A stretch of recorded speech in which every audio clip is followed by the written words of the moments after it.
here, but I just want to show you how massive this system is. Look at all the wintry moisture as far south as Houston and as far north as New York and Buffalo this morning. The system stretches. We're talking about some 2,000 miles as the crow flies. So when you look at precipitation chances, we're at about a 90 to 100% chance here through the morning. Now, there will likely be a lull in the precipitation as we go through the early afternoon.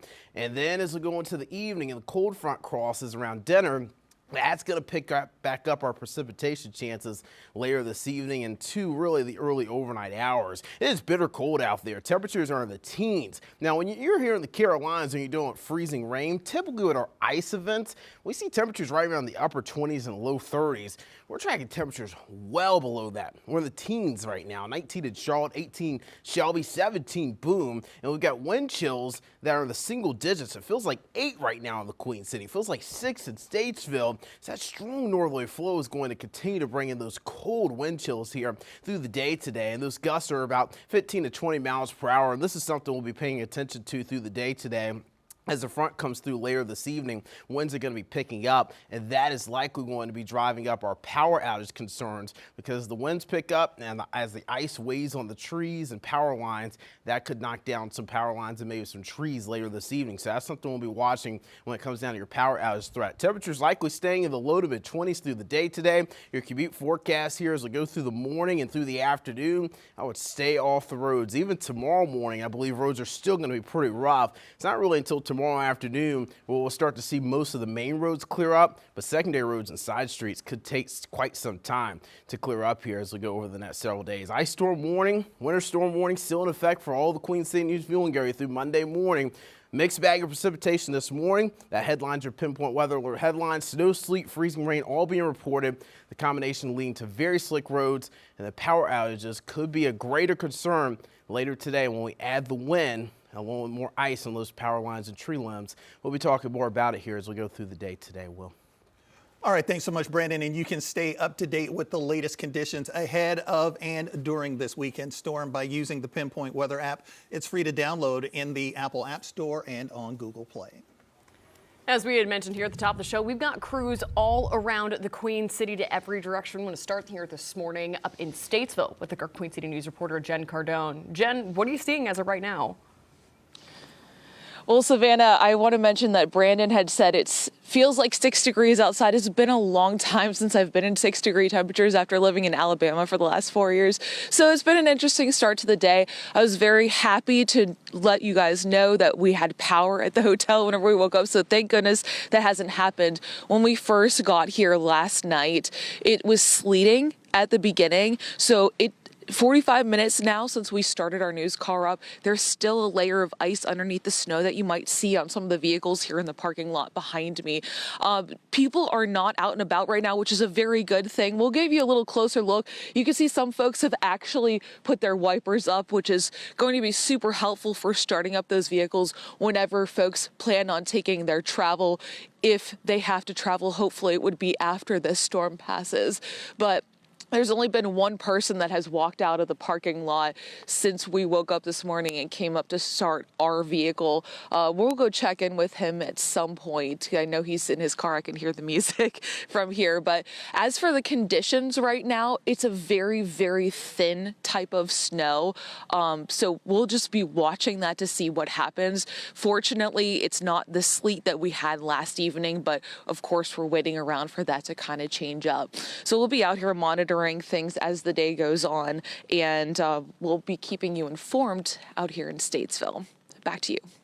All right, Jen Cardone live in Statesville. Jen, yeah, try to stay warm. We'll be back with you over the next couple of hours, so thank you very much. I appreciate that. We want to go straight to power outages between that and the road conditions. That's what a lot of people are going to be waking up wondering what's going on. We know as of in the last couple of minutes, about 1,000 folks in our viewing area, give or take. We're hearing that there's hundreds in the Kannapolis area that are without power this morning as we are zooming in up to that section of town. So you folks in Kannapolis, hopefully they'll get that turned on. We know crews have been working overnight. They've been staging for days, prepping for something like this in the Charlotte area, about 300. And so we're going to keep watching this. Doesn't seem like our South Carolina viewers have as many power outages as North Carolina, but we will certainly continue to watch this throughout the day. And I'm sure a lot of it, guys, is going to be affected by what kind of precipitation falls. If it's rain, if it's sleet, the ice, the more we get, as Brandon and our weather team has been saying, the chances of power going out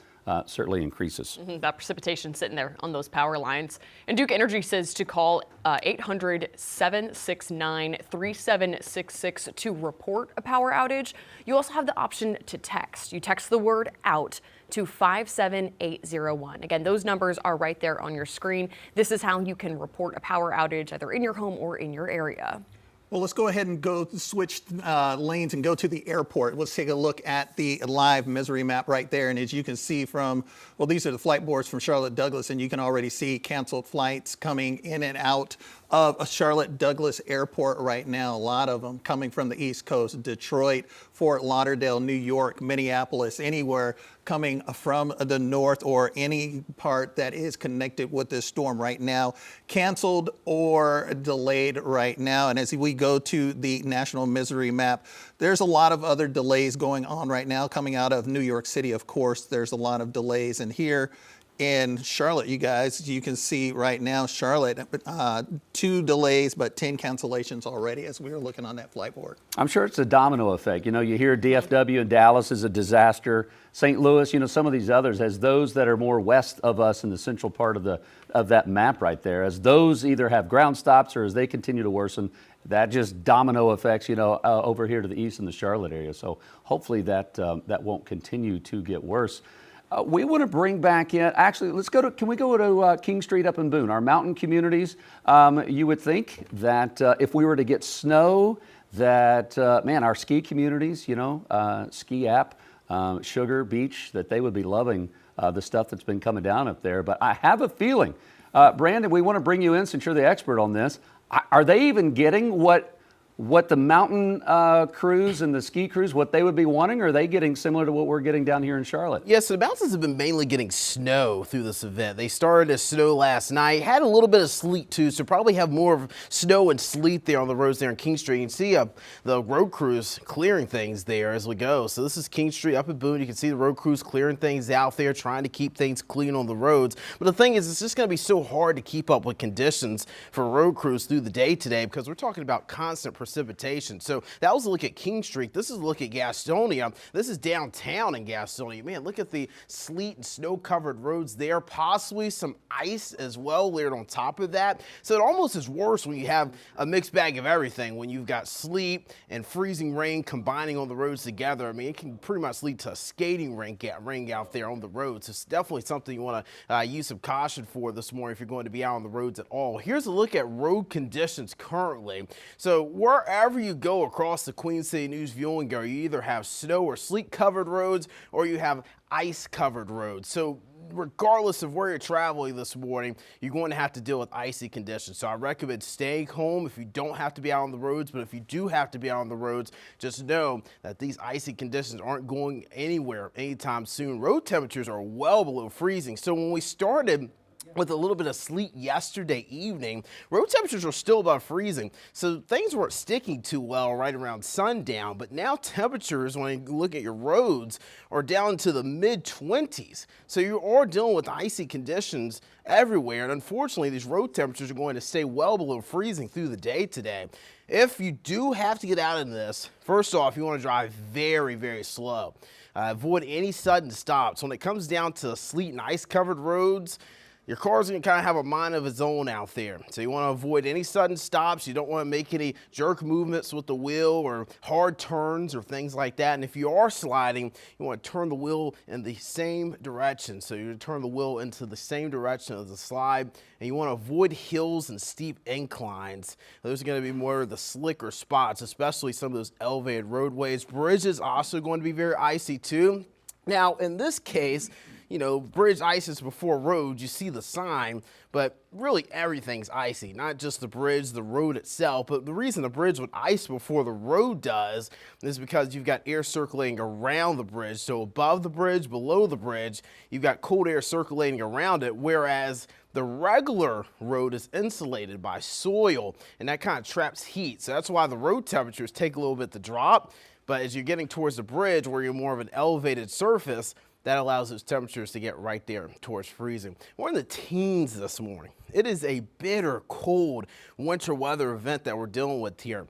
17 in Lincoln, 15 Statesville, 16 Salisbury, 19 in Charlotte. We've got teens in the mountains as well. I mean, some areas are colder than the mountains this morning. And we did get some ice reports in earlier this morning. As of 2 o'clock this morning, Crowder's Mountain already up to 1/10 of an inch of ice. Monroe, 5/100 of an inch. Rock Hill, 3/100 of an inch. And then TKK, Mooresville, right now, 1/100 of an inch. Now, as we go through the morning and also into the early afternoon, I'm expecting more freezing rain and sleet versus some of the snow we've been seeing mixed in here. So I expect these numbers to gradually go up here through the day today. And when you're looking at the differences between the two, I was making this explainer last night just to kind of help you understand the difference between sleet and freezing rain. Freezing rain clings onto things like a glazed donut. The glaze on the donut, that's essentially freezing rain there, sticking to the donut. And then when you're looking at a donut with sprinkles, you're tracking sleet because that is like a pinging. You get the sleet pinging down on the ground. And the reason we have these different precipitation types this morning is because we essentially have all this warm air aloft. So anytime you have precipitation, it usually starts as snow and then gets all the way down to the surface. However, if you have warm air aloft, you can melt that snowflake and then it can refreeze in the colder air under it. And that's why we're getting sleet and freezing rain combined with even some snow this morning too. So look at all the moisture it still has to work through as we go through the day today.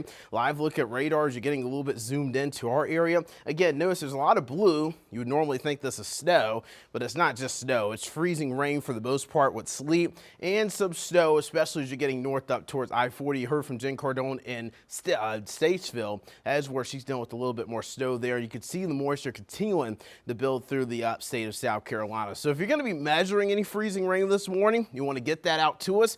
Measuring freezing rain is actually a little bit more simpler than you think. You want to find an icy object. You want it safe to do so, maybe like an icy branch, and you'll measure the thickest part of the ice. You'll measure the thinnest part of the ice. And you divide the two measurements by 2, get the average, and that would be how much freezing rain accretion you have. So this morning into Monday, that's how long we're going to be dealing with this. Dangerous sleet and ice storm here. Widespread power outage is going to be a concern, especially later today when we add more wind to the forecast because we're going to have the cold front moving through. That's when we'll have the concern for down trees and power outages with impassable roadways.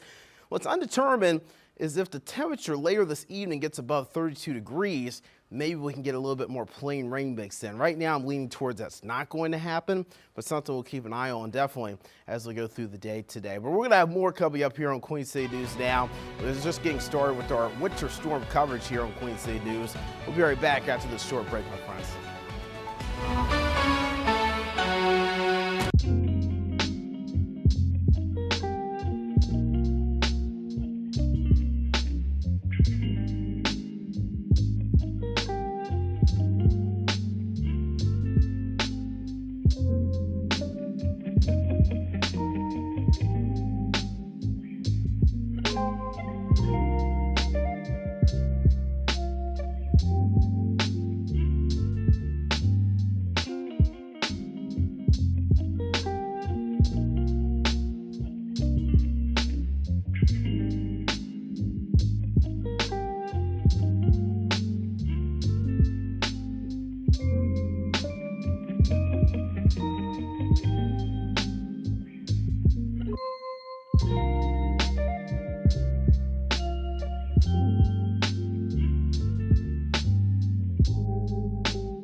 .518 this Sunday morning. Welcome back in. It is a pinpoint weather alert day. This winter storm has been making its way through the Carolinas. We're looking outside right there on the left-hand side. This is our tower camera. That's Interstate 85 north and south outside of our studios in West Charlotte. Road crews out there, plows out there, making sure that those roads are cleared. That does not mean this gives you a hall pass to get out there and start driving around. So welcome back, everyone. I'm Jason Harper. I'm Savannah Rudisell. And I'm Will Lewis. So let's go ahead and get over to meteorologist Brandon Lawson. And Brandon, you can see they're clearing those roads a little bit, but you say the ice is still going to back up behind those trucks. Yeah, that's exactly right, Will. I mean, that's the name of the game. They're plowing the road, and then all of a sudden the freezing rain and sleet comes right back down on the road. So that's why you still don't want to be out there. Now, if you absolutely have to be out there, drive slow. Definitely increase your falling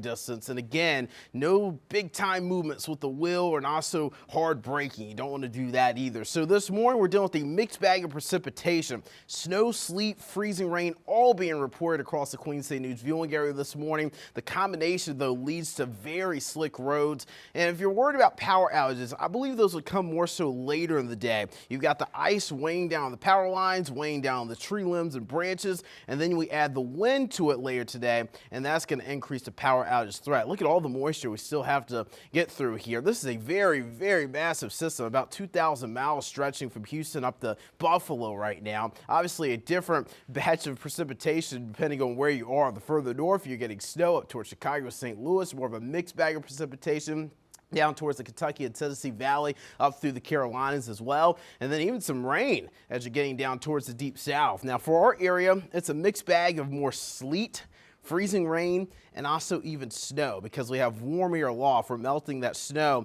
and then refreezing it into different types of precipitation. So notice all the moisture we still have to our south, but you can see where that moisture is now. The mountains dealing with primarily snow and sleet, but as you're getting further south of I-40, you're getting kind of a combination of everything. So here's Futurecast this morning. Notice through the morning, we're going to continue to deal with widespread precipitation. Now, as we get later in the morning, I expect this to transition more to just a sleet and freezing rain mixture, and I think we'll start to see less snow mixing in with that mixture here later this morning. Now, as we go into the afternoon, there could be a brief lull in the precipitation, but that's not necessarily a ticket out the door to get out on the roads. I believe the roads are still going to be very slick. Now, road crews are going to continue to get to the main roads, but secondary roads, side streets, secondary roads, especially shaded and untreated spots, are really, really going to be tough today. So I recommend staying home through the day today. And then notice, here comes the front. The front's actually been speeding up on timing here this morning. Some of the latest model data suggests, you remember yesterday we were showing you 6, 7 o'clock. That is when the precipitation was going to roll back in. But now 4 o'clock now, it has the cold front moving through. So late afternoon, early evening, we've got more of that freezing rain and sleet building into the area and then sliding out of the area earlier. So since that cold front sliding through earlier, that means by 9, 10 o'clock, this system's history, and it's out of our area with likely a few flurries up in the mountains by Monday morning, but plenty of sunshine, dry conditions. It's just going to be a very cold day tomorrow with temperatures only in the 20s and 30s tomorrow, and we'll have that bitter cold wind chill as well. So this morning we're in the teens. I was talking a few moments ago, normally with freezing rain events here in the Carolinas, we're normally in the upper 20s and low 30s. We're closer to freezing usually with freezing rain events. Even the big event in 2002, this won't be like 2002, that historic event we had with ice, but this is a lot colder. Temperatures only in the teens and low 20s. And when you're getting that cold, the salt can become less effective on the roadway. So salt, all it does on the roads is lower the freezing point of water. So that salt helps melt the ice. Now, sodium chloride is ineffective at 15 degrees Fahrenheit. So we're right there at it. I mean, we're right there at 19, 18 degrees. So the effectiveness of that salt actually goes down. And think about some of the rural spots and some of the hills that are a little bit more elevated, probably below 15 there. So again, sand also doesn't really help melt the snow because doesn't provide enough traction for you. Wind chills, single digits right now around the Charlotte Metro, feeling like 9 in Charlotte, feeling like 4 degrees in Statesville. Man, really thinking about Jen Cardone there in northern Iredell County. She's going to be reporting for us through the morning. It is just brutally cold out there. Make sure you're covering up all exposed kin if you're going outside at all today. That northeasterly breeze, the big reason why. Now, anytime you get a northeasterly breeze and it's this strong, we get what's called cold air damming. You're getting that cold wedge. So that cold air essentially runs down towards the mountains and it sinks. And that's why we're kind of in that setup that we're in today. So temperatures over the next 12 hours here, we're going to stay in the 20s, could get into the lower 30s later this evening, but overall it's looking like we're going to be staying in that wintry mix here through the evening. So one little look at your weekend commute forecast, and you can see as we go through the morning and afternoon, I've got the red light. Stay off the roads unless you absolutely have to be out there. Even tomorrow morning, roads are going to be treacherous. It's going to take some time to get to those secondary roads, side streets, shaded spots. By the afternoon tomorrow, I do think we'll start seeing some more clearing on the roads, but you got to remember, we've got sub-freezing temperatures continuing here as we go through it. So that's something we're going to be keeping an eye on too for you as well as we go through the morning and also through the afternoon today as well. And one thing with the freezing rain impacts, one last graphic for you here. We'll get it back over to the acres again. Less than a quarter of an inch. You still have slick roads, especially on treated spots, isolated power outages when it comes to freezing rain. Quarter of an inch to half an inch. We're talking about dangerous roadways, hanging tree limbs, utility lines, even some scattered power outages. And that's likely the range we'll be in today. Now, I do think we could see some isolated areas greater than a half an inch. And with that, you're talking about more so down tree limbs and branches, and also the concern for more widespread power outages and down lines as well. So definitely something we'll be keeping an eye on here as we go throughout the morning. We'll get it back over to you, Will. All right, thanks so much, Brandon. For residents and families in need here in Mecklenburg County, the Grady Cole Center is open and available for shelter. The American Red Cross is leading operations at the building. They're providing heat, power, and basic meals. Nurses are also on standby to conduct screenings. Now, if you aren't able to drive there, CATS is offering free rides. You're encouraged to bring items such as multiple days worth of clothing, sleeping bags, snacks, and more. The Charlotte Area Transit System officials, they say that they're going to be delaying their bus and their Blue Line services until 10 o'clock this morning. Those won't be running for the next couple of hours. Now, that Gold Line streetcar service, they've already announced that that is going to be suspended all weekend long. So to find your closest available bus stop or route, that's going to stay updated using the CATS Pass app. And CATS says that you should expect some delays and detour all throughout today and possibly into tomorrow. They ask people that you should probably try to delay travel until after the storm if possible. Once again, all of those detours will be posted to the CATS Pass app as well as ridetransit.org. And some schools in North Carolina have already made the call to cancel school on Monday. Gaston, Cleveland, and Anson County schools will be closed Monday. Burke County schools will be closed Monday and Tuesday. Union County was already scheduled to be out for a teacher work day. In South Carolina, Clover and York County will be doing online learning on Monday. A lot of those closures due to unsafe road conditions. Right now, Jason is tracking some of those with our pinpoint traffic. Jason, how are the roads looking now? Well, the roads aren't looking so good, Savannah. Let's be honest. These are the road temps that you're looking at. That is not the air temperatures. So obviously the more north you go, and especially towards the mountains, towards the west, those road temps are colder. 22 up in the Huntersville area, just north of Mountain Island Lake, the south part of Lake Norman. 23 up towards Kannapolis and Cabarrus County. A little warmer in the heart of Uptown, as that would make sense, 26 degrees. But as we've been showing you, I hope our traffic report does not involve vehicles the rest of the morning, because NCDOT, SCDOT, everyone's been saying don't get out if you have to. All the yellow that you see here on the map, those are rough road conditions. You are going to see a couple of people that are out there making their way around town for various reasons. Some people have to. Let's take you outside of our studio. This is in West Charlotte, I-85 north and south. Those headlights that you see on the far top of the screen, that's coming up from Gaston County. That's 85 north. We've seen road crews out there all morning long, but even from some of our own co-workers that did come in this morning, they said, man, it's tough out there this morning. This is inbound Independence. Independence, we heard Brookshire Freeway. Some of those stretches aren't too bad. Again, like Brandon said, that doesn't give you a green light to get out there and start running around. Only go out if you absolutely have to. This is I-77 at Highway 100 in South Carolina. You can see some of the conditions down there as well. They're treating. They have been all night. They're going to be out there again this morning. NCDOT has another press conference this morning about 10:30. So we'll be hearing what they're doing, how conditions are faring throughout the morning. Union County Sheriff's Office, they posted an update earlier this morning, and they said down in Union County. They're seeing a layer of ice forming in several of the parts of the county there, especially on the back roads. Crews say they have already responded to multiple wrecks due to icy conditions, so just take it slow. And Charlotte Fire, they also responded to a multiple vehicle accident last night as those hazardous road conditions just began to develop due to the weather. Multiple crews, they arrived on the scene. They worked to extract one person from their vehicle. One person was sent to the hospital.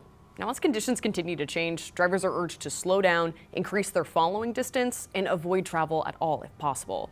Even small changes in the weather can quickly make roads unsafe. CMPD is currently handling the investigation into this crash. 5:28 now in Gastonia. City leaders are keeping a warming center open 24 hours a day for homeless residents through this weekend. It's at the Unity Baptist Church on North Myrtle School Road and will stay open through 7 on Tuesday morning. And for those near Taylorsville, if you lose power tonight and need a place to stay tomorrow, you can head to Alexander Central High School. Leaders there plan to open the gym to the community starting at 9 a.m. Food, water, and other basics will be available. Capacity is limited, but bring any essential items with you like medications and toiletries. Pets are not allowed, but if you do bring them, county staff can take them to the local animal shelter until your stay is over. If you need transportation to the shelter, a hotline will be made available and you can call it starting at 7 a.m. this morning. And a warming shelter is open inside the lobby of the Alexander County Sheriff's Office. This is a short term and it is not open to overnight stays. Again, there is a hotline open for anyone needing transportation. As we come up here on 5:30, want to take a live look now outside. This is looking at King Street in Boone. Up in the higher elevations, Brandon, we know that the precipitation looking a little bit different than what we might be seeing here in the heart of Charlotte. What is it looking like as far as that ice accumulation? Yeah, definitely more snow and sleet up towards the mountains. Then when you look at ice here, Crowder's Mountain already up to 1/10 of an inch of ice measured towards Crowder's Mountain. And then as you look towards King Street in Boone, we've got more of that sleet and snow mixture. So it's kind of a combination of everything. Monroe already up 5/100 of an inch of ice there. Rock Hill 3/100 of an inch. Mooresville and TK 1/100 of an inch. So if you're going to be measuring freezing rain today, it's actually easier than you think. You measure the thickest part of the ice and the thinnest part of the ice. When it's safe to do so, you'll find just a piece of ice on like a bridge, or excuse me, not a bridge, a tree, or if you're going to be like at like a deck or a structure, just take that ruler and measure the thickest part and the thinnest part, and then divide the two measurements by 2 and end up getting your measurements there. So again, it's not just today that we're concerned about, it's also the colder weather following this event. Temperatures in the teens tomorrow, Tuesday, we're only in the 20s, same for Wednesday and Thursday with single digits for overnight lows in the high country Tuesday morning and also again on Thursday morning. And then here towards Charlotte, temperatures likely getting above freezing tomorrow and also through Wednesday. We're going to be tracking some bitter cold mornings, teens and single digits for temperatures in and around the Charlotte metro. So that's going to be a concern for maybe busted pipes as we go towards later this week, maybe some bursted pipes there. Then also the concern for delayed recovery and melting following this event. So that's something we're going to be tracking as well here. We're going to continue to follow things for you on this winter storm. I'll get you the latest check of Futurecast and also a latest check of Pinpoint Radar coming up here after this break.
To Queen City News, your time now 5:34 here on this Sunday morning, and also this pinpoint weather alert day as we track the winter storm together with you this morning. This is a live look from Albemarle. Notice the glistening you can see on the camera there. So that's actually looks like a little bit of ice that's formed on the camera in Albemarle. Some ice maybe from the freezing rain and sleet that formed last night towards Albemarle and Stanley County. But look at the road in downtown, completely covered. And that's probably not just sleet. Could have a combination of sleet, snow, and maybe even freezing rain there on the road in Albemarle. So it's just an icy mess out there on the roads, including some of the main roads as well. Road crews are working to maintain those, but again, with the precipitation continuing here through the morning and the early afternoon, we're still going to be tracking rough conditions everywhere you go across the road. Satellite radar, man, it is showing this wide system, very massive system here as far south as Texas, as you're getting up into Chicago, Buffalo, New York, and also here in the Carolinas. And here in the Carolinas, we've got more warm air intruding in the mid-levels. That's why we have so many different precipitation types. That snow is melting and then refreezing into sleet or either freezing rain, or the snow is partially melting and falling is just a snowflake, kind of an unorganized snowflake down to the ground. So here's a look at radar. Notice you've got that snow trying to blend in towards the mountains, probably some sleet there. I know everything's popping up as blue here, and you're probably thinking, oh, radar, it's snow. It's a combination of everything. The radar doesn't always do a good job depicting what's actually falling down to the ground, which is also why we could use your help as viewers. If you see what's falling, if it's sleet in your location, freezing rain, or snow, definitely would love to know about it as well. It makes it a little bit easier during these setups when it comes down to several different types of precipitation this morning. Just when it's safe to do so, of course. You can see all the moisture back to the southwest. So still through the Greenville-Spartanburg area, we've got more widespread moisture building in towards the Charlotte metro. So we are far from done with this system. 10, 11 o'clock, you can still see we've got sleet and freezing rain and maybe some snow. Now I will say, I think as we get later in the morning, this is going to transition more to a sleet-snow mixture or sleet freezing rain mixture versus snow. I think the snow is going to kind of get eliminated from the forecast a bit as we go more into the morning and also into the afternoon. Now, noon today, we'll probably get a little bit of a lull in the precipitation, but notice how everything fills back in. 1, 2, 3 o'clock as the front starts to build into the area. Now, the front's speeding up. I will give you that. The front is actually speeding up a little bit. So I think by 4 or 5 o'clock, we're already going to be back in the more widespread sleet and freezing rain mixture. So right here at sundown, the precipitation picking right back up. And then as we get to about 8, 9 o'clock, things are drying out. So with the front coming in earlier, this means we can get the storm system out of here earlier. Likely not going to change totals much, though. I'm still expecting at least 1/4 inch to 1/2 inch of freezing rain across much of the region, which could cause widespread power outage concerns. There's a few flurries up in the mountains tomorrow morning, and then tomorrow afternoon, things are mainly dry across the area. Plenty of sunshine, just very cold. So here's your weekend commute forecast. Again, through the morning and afternoon today, stay off the roads. We've got the red light for Monday morning as well. I expect slick conditions then too. You want to use some caution as we get into Monday afternoon as road crews try to keep up with the roads. Only in the teens for temperatures right now. It's 15 in Statesville. Very cold there. We've got wind chills in the single digits. We'll talk more about how the wind later today could lead to more power outages later this evening. But Will, I know Jen Cardone's up at Statesville. It's bitter cold there.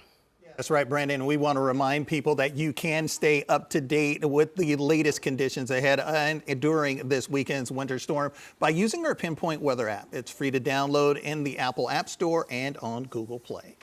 As Brandon just mentioned, our Queen City News reporter Jen Cardone live in Statesville. Jen, Brandon was just saying it feels like single digits right now, actual temps of 15. Are you feeling that difference? Absolutely. He's definitely not lying, Savannah. And since our last live shot, I know whenever we were talking to you, it said it was more of snow. Now it's more like sleet. So I just want to give you more of an example so you can see on my coat sleeve, you can actually see the snowy mixture. I don't know exactly how to call it. It's bouncing off of my sleeve. So I'd say that's more of a sleet. You can hear it. It's a lot louder as it's landing on my coat now. And as for the folks that we had seen outside, it seems like they went back inside. So hopefully they're making the right decision to not come out in this like we are right in this moment. But I promise you we did not drive far, just down the hill here a little bit, maybe 100 feet from where our car was parked overnight. So with that said, looking at the cars behind me, whenever we first came out here, it has I'm not kidding you, taken about 45 minutes to fully thaw out our car this morning. So it's going to take quite a bit of time if you are needing to thaw out your car and get outside. There's a layer of ice underneath the snow and sleet that has fallen overnight. You can see some people have picked up their wipers to help that process along the way. We have another person that actually just came out here to start up their vehicles. So people are starting to make their way out. Hopefully they don't have to go super, super far. But as far as the temperature outside, I can tell you it is absolutely much colder than we were anticipating, but hopefully that's a good thing, that will potentially hold off some of that rain that could be falling. Back to you. And Jen, we know you made your way up there a little bit later as last night, so you weren't driving in some of the thick of this dangerous weather. What were you noticing, I think, as far as supplies? You were sharing a couple of pictures earlier with some grocery stores and with some hardware stores as well. What were you seeing on the shelves around your area? We didn't go into the stores here specifically, but I can tell you back where I live at home in Huntersville, there wasn't much of a selection of bread. I had gone to the store pretty early in the morning yesterday to check. There maybe was just some white bread, but not many options. Let's just put it that way. But I could tell you more about the roads on our way up here. Since I do live in Huntersville, I drive on 77 pretty frequently. And compared to a typical Saturday, there was not a lot of cars that were out. It was very, very, I don't want to say dead, but there were some vehicles that were on the road like us. We made our way up in the afternoon, and there was that brine mixture we could see on the roads, but we didn't see any crews putting it out. It looked fresh. We just didn't happen to see it on our way up here. Well, we are glad, Jen, that you were up there safe. We can hear the sniffling going on. You don't have to be outside long for it to hit your sinuses and allergies. So you guys stay warm, stay safe. We can hear the ice or whatever that is hitting your jacket as well. So we'll check in with you up in Statesville a little bit later on. Hopefully, wherever you are watching, you do have power and your phones are charged up. We do have, I'd say about 1,300 folks in our viewing area that are without power. Duke Energy Map reporting right now. The largest chunk is actually up in the Kannapolis area, about 800, just shy of 800 right now as we zoom in kind of to the northeast part there, just right around I-85 is where we're finding that up near Kannapolis. So you can see there just shy of 800, and about every hour or so those numbers fluctuate. The other is the south part of Charlotte inside the 45 loop. It's right near Matthews Pineville Road and Providence, major intersection there. And so I don't know if that's affecting any traffic lights. You can just see that small little slice there, almost 300 without power there. But Duke told us yesterday, by the way, we're going to be talking to them in about 2 hours.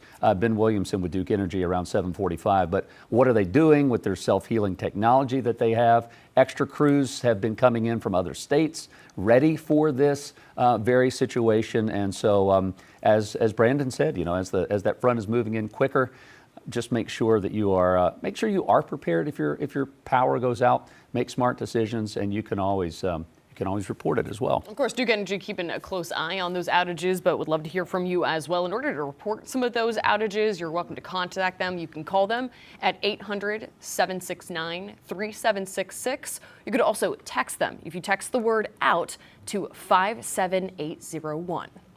Another reason to stay off the roads. This is video of a bridge along Interstate 440 in Raleigh. Westbound lanes were shut down due to a crash involving a police cruiser. Raleigh police say the icy conditions led to the crash. The officer was not hurt, but remember, bridges ice over before the roads. And it's a cautionary tale and just another reminder to stay alert, during dangerous weather. Vancouver County EMS officials posted on Instagram about paramedic Tim Hayes. Now, during an ice storm 23 years ago on I-77 up near Davidson, a semi-trailer slid into the scene where Hayes was responding. God, look at that. He got pinned against a guardrail. Those injuries cost Hayes his legs. But more than 20 years later, he can walk again. Department leaders say that roads create unpredictable conditions. They are urging people to stay home if they can. If you are out there and see crews working, just give them all the distance that you can. And the U.S. Postal Service issuing alerts about mail delivery system during this winter weather. They say as many as 30 states are impacted. The The USPS says that delays could happen in mail and package processing. So the service will continue monitoring and developments and will change some of their operations just in order to minimize those impacts and delays to those deliveries. Consumers are asked to regularly check the website to see whether your mail will be delivered or if your local post office is open. All right, 5:44 now. Let's go ahead and check back in with meteorologist Brandon Lawson. And Brandon, you saying the storm is moving this way. It's moving a little quicker, but it's still dumping a lot of that freezing rain, right? Yeah, that's exactly right. And I find it very interesting. We saw from Jen Cardone that she's got sleet now. You know, she had snow about an hour ago, so now she has transitioned over to sleet there in Statesville, northern Iredell County. And we're just going to continue to see that here through the morning. Any areas that are dealing with snow are likely going to be at least sleet or freezing rain here within the next hour or two. And again, the big reason we have these several different precipitation types is because we have warm air aloft, warm air just above our heads. So all precipitation starts as snow. And if you don't have any warm air aloft, everything stays below freezing with the column of the atmosphere. That snow is just going to come all the way to the ground. But if you have any warm air aloft, that melts that snow, but then further down, it refreezes, and the ice pellets like sleet, or you can get super cooled water droplets that freeze on contact to whatever they come in contact with, and that's freezing rain. Think about it with donuts here this morning. So freezing rain, you've got your glazed donut. That's the clinging that you see. Now with sleet, you've got your sprinkles on the donut, and that's the pinging that we see. And you actually saw that on Jen Cardone's coat up in Statesville just moments ago. That pinging that was happening there on a coat, that was like the sprinkles that you'd see on a donut as well. So that's the difference between those two types of precipitation. The roads, though, very rough this morning. Snow covered, ice covered, whatever covered. I mean, there is just sleet, freezing rain, snow all over the roads this morning. Main roads, road crews are doing their best to keep up with those, but as the precipitation continues here through the morning and also as we go into the evening as well, that is going to also lead to more slick spots even after road crews keep up with it. Look at Gastonia right now. Roads just completely taken out by all the sleet, snow, and freezing rain that has already fallen in Gaston County. Up in Crowder's Mountain, they've already got 1/10 of an inch of ice this morning, and we expect those ice totals to continue. We're going to continue our coverage here on Queen City News Now. We're going to squeeze in a quick break. We'll get you a look at Futurecast, the system speeding up. We'll talk about the good and bad news about that speeding up. Cover you up here in just a bit.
Welcome back in, my friends, here on Queen City News Now, 5:50 your time now on the Sunday morning. Here's our system continuing to move through the area. We are now in the heart of our winter storm that we've been talking about all week long. Live look at radar zoomed in. You can see it looks like snow's falling when you look at all the blue on radar. Radar not doing the best job depicting what's falling, though. We've got mainly a mix of sleet and freezing rain falling. It was some snow mix again as we headed up towards I-40 earlier, but now we're starting to see more sleet there, and especially even up in the mountains, sleet blending in with the snow. Now, a lot more moisture to go here down to our south. So as we go through the morning, I'm going to be expecting more areas to transition over from snow to just sleet and freezing rain here through the morning, through the early afternoon. Now, there's a chance we get a brief break from the precipitation around noon, 1 o'clock, but notice how everything fills back in at 4 o'clock today. So this is actually a faster system now. The speed of the system has picked up. So I think the front gets here probably about 2 to 3 hours earlier than what we were telling you yesterday. 4 o'clock versus more around 7 o'clock like we were talking about yesterday with the speed of that front. So notice the front moves through. It gets out of here quicker by about 8, 9 o'clock. However, a power outage threat has moved up a little bit because as that front moves through, the winds are going to be picking up later today, and that could knock out power because we could see maybe some more down trees and power lines due to the weight of the ice and the winds. So a few flurries up in the mountains in the morning, but we're dry by Monday afternoon. We could see widespread power outages around the Charlotte metro, especially later this afternoon and evening. That's why I expect the power outage threat to really go up. Further north towards the mountains and south as you're getting into South Carolina, spots like Wadesboro, Sherrall, where they're seeing just a little less ice, more so scattered power outages. Temperatures, though, in the teens this morning. It is very cold. I don't expect temperatures to rise much today at all. We'll be in the 20s, getting near freezing later today, but likely not above it, which means we'll hold on to that winter precipitation through the day today. So the worst impacts from the storm happening today. Tomorrow we'll still have slick roads, bitter cold temperatures only in the 30s and 20s for overnight lows. But look at Tuesday, waking up at 10 degrees. So that could delay the melting and even the recovery process, especially if we see a lot of power outages. But will flights also being impacted? Yeah, that's right, Brendan. They sure are. Let's go ahead and take a look at the flight board at Charlotte Douglas International. As you can see, if you're trying to get out of CLT, Boston, Detroit, Fort Lauderdale, New York, already canceled. But there are some flights coming in. Sacramento came in, was supposed to be here at 6:02, already landed at 5:52. But as you can see, once again, if you're going out to Chicago, canceled. Phoenix looks to still be on time. San Diego already landed. It came in early. But if you're going to Houston, which is a part of that storm, here spreading across the nation, that flight has been canceled as well. Yeah, and speaking of cancellations, Will, some of the airlines out there are offering flight changes due to this winter weather. Delta, American, United, Southwest, and Spirit. So make sure to contact your airline if you need to make any of those changes. By the way, our Chief Transportation Correspondent, McKay Beeler, will join us coming up next hour. She is at Charlotte Douglas International Airport, so we'll get the latest from her as well. We do have some breaking news this morning. A water main break is being reported near the state line in Pineville, North Carolina. So inbound and outbound lanes on Highway 51, that's Pineville Matthews Road, to Downs Road. That is now closed. NCDOT and Charlotte Water crews, they are there on the scene working to repair that leak as quickly as possible. But as you can imagine, anytime you have water burst, when you got below freezing temps, it becomes an ice skating rink. So just stay out of the way. We'll keep you updated throughout the morning. And for residents and families in need here in Mecklenburg County, the Grady Cole Center is open and available for shelter. The American Red Cross is leading operations at the building. They're providing heat, power, and basic meals. Nurses are on standby to conduct screenings. If you aren't able to drive there, CATS is offering free rides. You're encouraged to bring items such as multiple days worth of clothing, sleeping bags, snacks, and more. In Gastonia, city leaders are keeping a warming center open 24 hours a day for homeless residents through this weekend. It's at the Unity Baptist Church on North Myrtle School Road and will stay open through 7 on a Tuesday morning. Also, a warming shelter is open inside of the lobby of the Alexander County Sheriff's Office. Now, this is a short-term operating center. It's not open to overnight stays. Again, there is a hotline if you need a ride to that center. CATS says their Blue Line and bus services will be delayed. Those will start at 10 o'clock this morning. Now, this is along with the Gold Line streetcar service that will also be suspended through the entire weekend. If you need to find your closest available bus stop or route, you can just use the CATS Pass app. CAT says that you should expect delays and detours. They are encouraged to delay your travel till after the storm, if at all possible. All detours will be posted on ridetransit.org.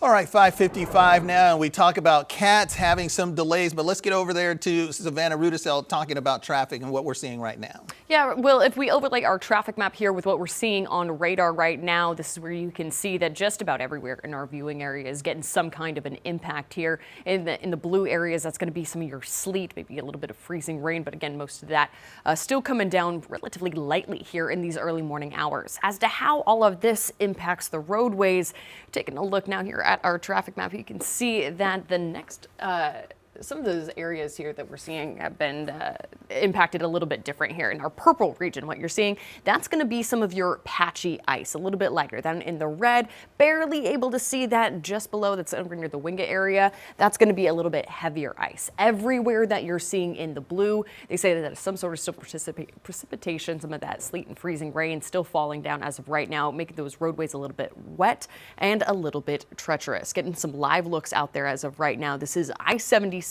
right near Cherry Road. Just a reminder from all of our friends here at SCDOT that those bridges and overpasses, and especially on and off ramps like you're seeing here now, those are going to be some of the things that you really need to watch out for, and definitely reduce your speed as you're heading over those. Some of the first ones to freeze over and some of the hardest to treat.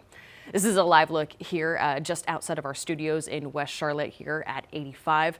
We're seeing that there have been almost constantly some crews that are trying to treat the roads, plow things, get as much of that protection down as they possibly can. But once again, with this near constant precipitation that we are seeing, it's difficult for them to be able to actually treat the roads and have that treatment, either that salt or that brine, stay effective. We know that Brandon is monitoring some of those temperatures that once again impacts some of those the effectiveness of that treatment, and therefore how well that you're going to be able to find a little bit of traction when you're on the road. We'll check back in here in just a few minutes. We're going to squeeze in a quick break. You're watching Queen City News Now.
Sunday morning.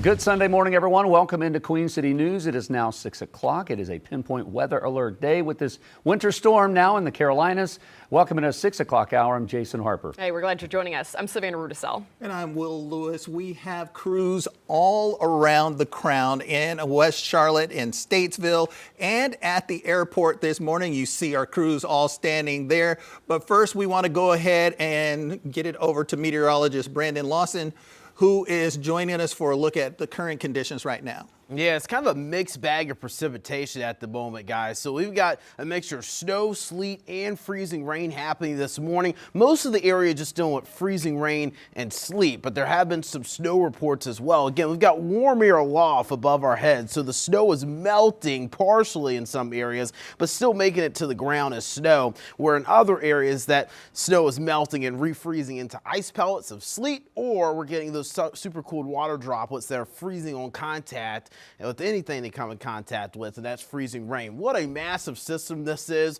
We're in the storm, right in the middle of the winter storm we've been talking about here for days, and you can see the precipitation continuing to build in. Now, it's been pretty scattered through the morning here, but look at the big batch of moisture moving through Chester and York counties right now. That's going to be lifting right into Charlotte. So Charlotte, we're actually kind of dry here right now. I'm actually expecting more freezing rain and sleet to build in here as we get about an hour from now. So probably around 7 o'clock, we're going to be seeing a lot more moisture, and there's a lot more moisture where that came from. Look at the Greenville-Spartanburg area, very widespread rain here and freezing rain and sleet. So again, a lot of moisture still to go. Now, as you're getting a little bit further south, Chester, Rock Hill dealing with the worst conditions right now, including York. As you're getting up towards Monroe, too, you're getting ready to get into some more widespread freezing rain and sleet. And then further north, the mountains dealing with more sleet and snow mixing in. Probably going to see a little bit of freezing rain trying to mix in later this morning up towards the high country.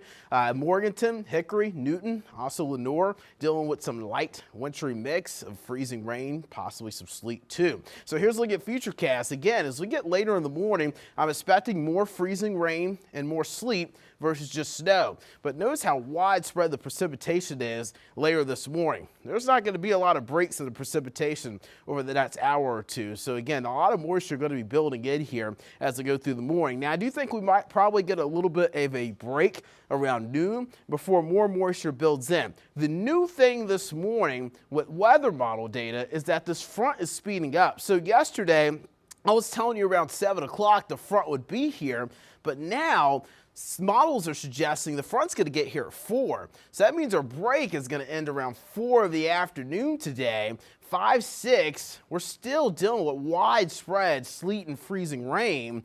And then this clears out. So the good news with this, it clears out quicker. 8, 9 o'clock, we're done with this event, other than some flurries in the mountains. However, with the front moving in quicker, those higher wind speeds later today will come in quicker, and that's going to cause those power outages to come in quicker as well, because you've got the weight of the ice really hanging on the power lines and tree limbs. So again, gusts around 20 miles per hour this morning, but notice as the front moves through, look at how the gusts pick up. So gusts will stay around 10 miles per hour through the day today, and then notice as we get that front, could have some isolated gusts near 30 miles per hour around 4, 5, 6 o'clock as that front blows through, and that could knock power outages out as well as we go through the day. So something we'll continue to watch. So we'll show you another look at Futurecast and also talk about some of the ice totals we've already seen this morning in just a bit, guys.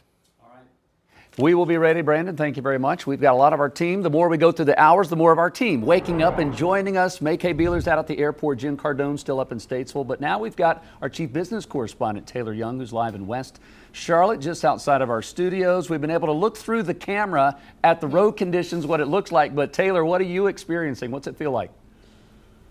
Honestly, guys, I'm pretty shocked with how many drivers we're seeing out on the road. Really, even within just the last half hour, we've seen police cars, we've seen commuters, we've seen truckers, first responders out. I think on a positive note, maybe every couple of minutes you will see a truck out here not only icing the roads, but also plowing them as well. And if we can take our tower cam just to get a better look of what the interstate looks like right now, I would say almost every part of this interstate right now is covered with at least some kind of either slushiness with snow, with ice. And that kind of brings me to my next point. I mean, we started seeing precipitation right where I'm standing around 10:30 last night. That was when David Schumann was out here live. That's when we started to see some of that rain starting to come down. And really, all throughout the night, just as Brandon was saying, it's been a mixed bag. I mean, even just in the last half hour, we've seen a little bit of that freezing rain. We've seen a little bit of that sleet, and you can tell it's sleet because you can hear it kind of pattering off the ground. I do think that is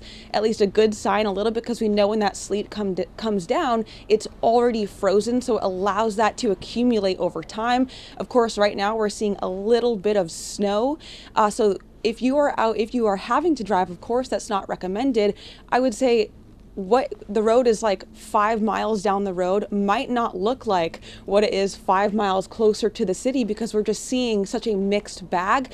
Another thing I've noticed is just the rate of speed of which people are driving. We, of course, are seeing a lot of drivers really taking it slow with their hazards lights on, but then a couple of minutes later, you'll see someone driving the interstate looking like they're driving the normal speed, around 65 or even 70 miles an hour. So just keep that in mind. If you do have to drive, you are going to be coming across drivers who are either really taking it slow, and some are going fast, which of course could make it dangerous when it comes to passing, given that only kind of one lane on both sides of this interstate right now looks cleared. And of course, if you're not leaving your house, even just walking out here with that rain, with that sleet and that snow, it really makes the ground extremely slippery. I recommend walking in the grass if you can. That adds a little bit more friction.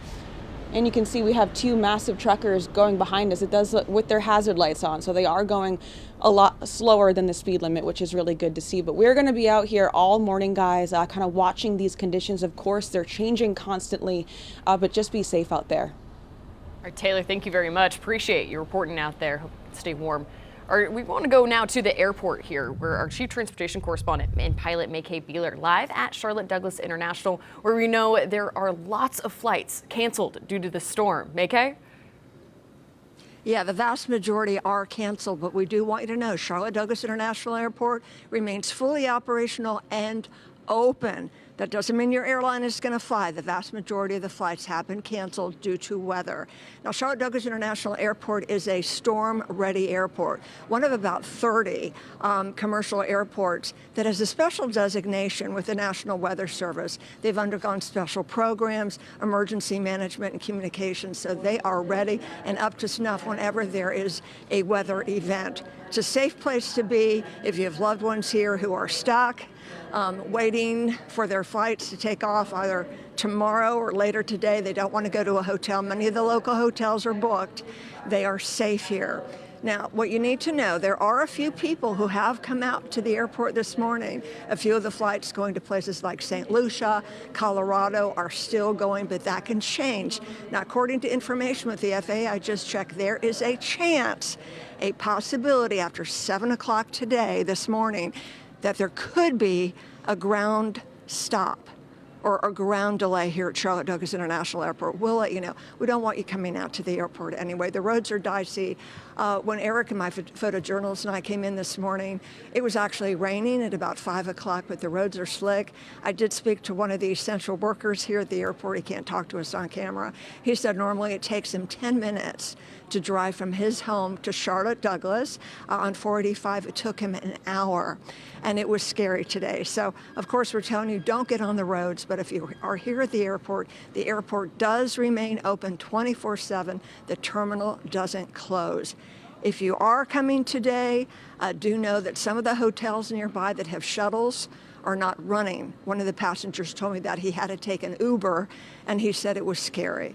So use your best judgment, stay home as you can, rebook your flight if you can. More than likely, your airline has already canceled you. They have to rebook you. If you don't like the rebooking, you can ask for a refund. All right, we're going to keep you posted. It's pretty much a ghost town here. As you can see behind me, there's not a lot going on.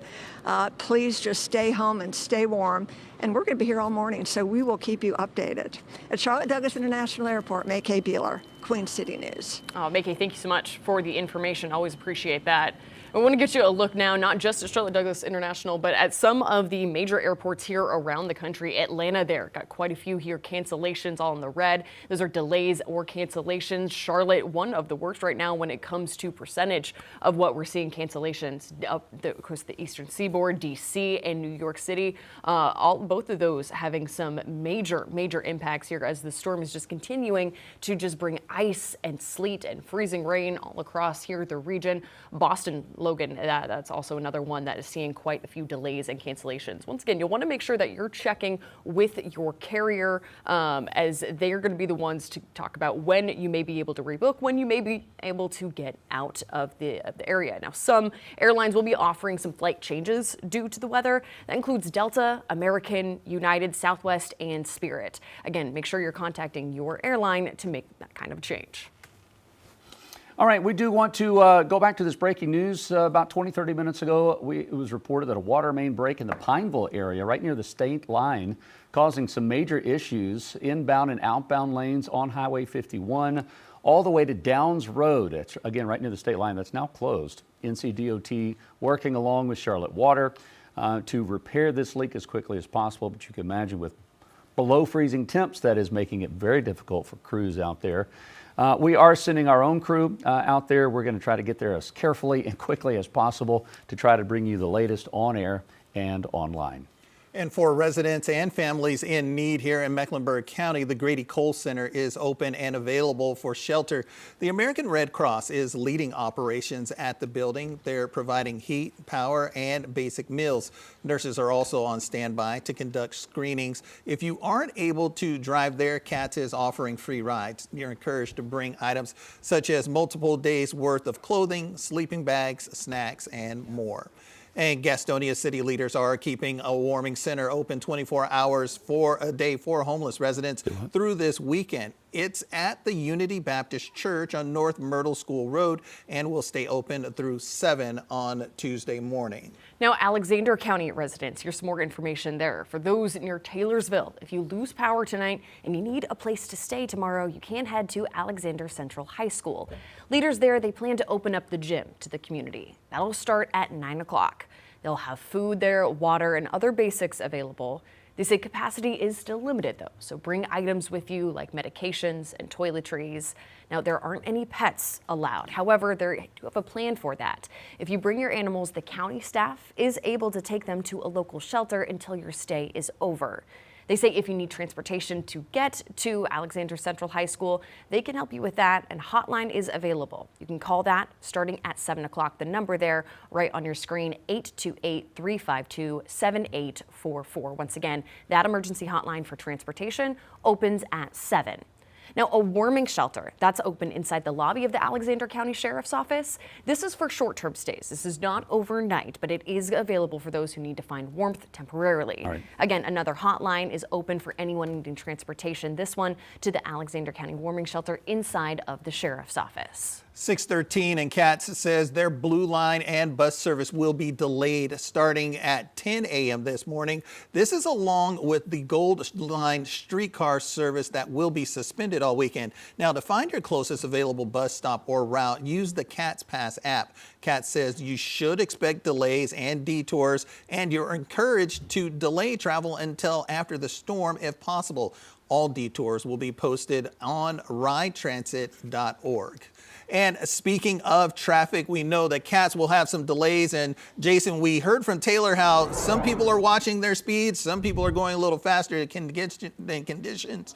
What are we seeing on the maps? Well, to each their own, Will. I mean, use common sense. Everyone's been saying NCDOT, SCDOT. Both governors have called states of emergency. So don't get out there if you don't have to. We realize that some essential services have to keep going, like Taylor said. So just be careful. We're not seeing a lot of traffic out there. This is some radar that's laid over our traffic map. All the yellow does mean slow. That's just because conditions are rough. You can see these are road temperatures, not air temperatures. So it's certainly the roads are colder up near Lake Norman, the Huntersville area, up near Iredell County, a little warmer the closer you get to the heart of Uptown. But we do want to show you outside of our studios. There's 85. 2-3 vehicles out there. Occasionally you'll see some road crews, some 18-wheelers that are all going very slow. So it is like a ghost town, including inbound Independence. Outbound, there's Independence. Just a couple cars barely making their way through the Queen City this morning. So just keep it slow. Here's a shot down near Rock Hill, I-77 down near Cherry Road. I don't think, okay, one vehicle's making it there. So again, it's looking pretty good. We'll continue to monitor road conditions throughout the morning. NCDOT has a meeting coming up at 10:30 this morning. So we'll be getting road conditions throughout the state. And as the weather changes, so do the roads. So let's get back to meteorologist Brandon Lawson with the timing of what we have now and what is still to come, Brandon. Yeah, so still a mixed bag of precipitation, of sleet and freezing rain. And we'll say we are seeing a lot less reports of snow now. We had some reports of snow about an hour or two ago, especially as you get north of Charlotte towards Iredell County, up in Alexander County. Seeing more reports of sleet there in those locations now versus the snow. So winter driving tips, again, we are seeing a lot of vehicles on the roads this morning. Again, I would not urge you to get out there. It is very icy and extremely slick. And the thing is, we have a combination of a little bit of all wintry precipitation on the ground, whether it's sleet, freezing rain. So you want to reduce your speed and avoid sudden stops if you're going to be out there. And also, you don't want to make any crazy turns, any crazy rights or lefts, because that could cause you to slide. And if you do slide, you want to turn the wheels in the same direction of that slide. And if you're going to be driving out and about today, avoid the commutes that take you on hills, steep inclines, and avoid as many elevated surfaces like bridges as much as possible. Now, bridge icing, obviously you see the sign all the time, bridge ices before road, because we get cold air over the bridge and under the bridge. Now, the road is insulated by soil and the ground underneath it. That can keep it warmer, but all roads are icy this morning. We've got road temperatures in the 20s, so it doesn't matter what the bridge is. The bridge is still going to be well below freezing, but so is the actual road itself. So not necessarily going to apply to today. Temperatures are only the teens this morning. 17 in Shelby, 19 in Charlotte. We're at 16 in Statesville, 15 Jefferson, 17 in Boone, 21 in Wadesboro right now. Also Sherrall and Rockingham. Those are the warmest spots this morning. Here's a look at radar. Look at the moisture starting to fill back in. So we've been seeing a lot more scattered showers like sleet and freezing rain, just kind of hit or miss, but notice all that widespread moisture starting to build back into the area. So conditions this morning are actually getting ready to go more downhill over the next hour or two as this moisture continues to build back in. It's almost like a fire hose right now of moisture that's continuing to work through the area. Futurecast is indicating this very well. This is as the moisture fills in. So 9, 10 o'clock, sleet, freezing rain, the main precipitation types, and it is widespread over the Queen City News viewing area. Now noon, we could get another lull in the precipitation, very similar to what we're seeing right now. Very hit or miss sleet or freezing rain. And then notice about 3, 4 o'clock, here comes the front. So this front has sped up a bit. It's actually coming in around 4 or 5 o'clock versus the 7 o'clock arrival time we were telling you about yesterday. Now, that will get the system out of here quickly. The freezing rain and sleet will move out of here about 8, 9 o'clock tonight. However, the power outage concern will come a little earlier in the day now because those winds are going to increase with the front, and winds applying that to icy power lines and tree limbs and branches. Not a good combination. So we could have a few flurries through tomorrow morning in the mountains, but most of us will be dry by tonight. Look at your forecast wind gusts. So gusts will be around 20 miles per hour through the morning. That's definitely high enough to cause concerns.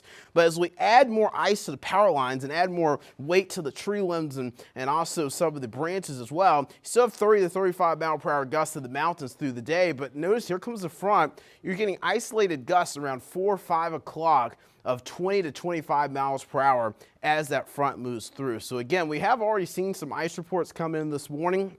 As of 2 o'clock, Crowder's Mountain up to 1/10 of an inch, 0.05 of an inch of ice towards Monroe, Rock Hill 0.03 of an inch, 1/10 of an inch towards TGK and Mooresville. And if you want to measure the freezing rain, it's actually not very complicated. Now, do it when it's safe to do so. You want to find some ice up on the tree limbs or branches, and you want to measure the thickest part of that ice and also the thinnest part of that ice. And you just divide those two measurements by 2, and that'll give you that average, and that'll give you your freezing rain measurement. So here's a look at temperatures through the day. Again, we're staying in the 20s through at least 2, 3 o'clock.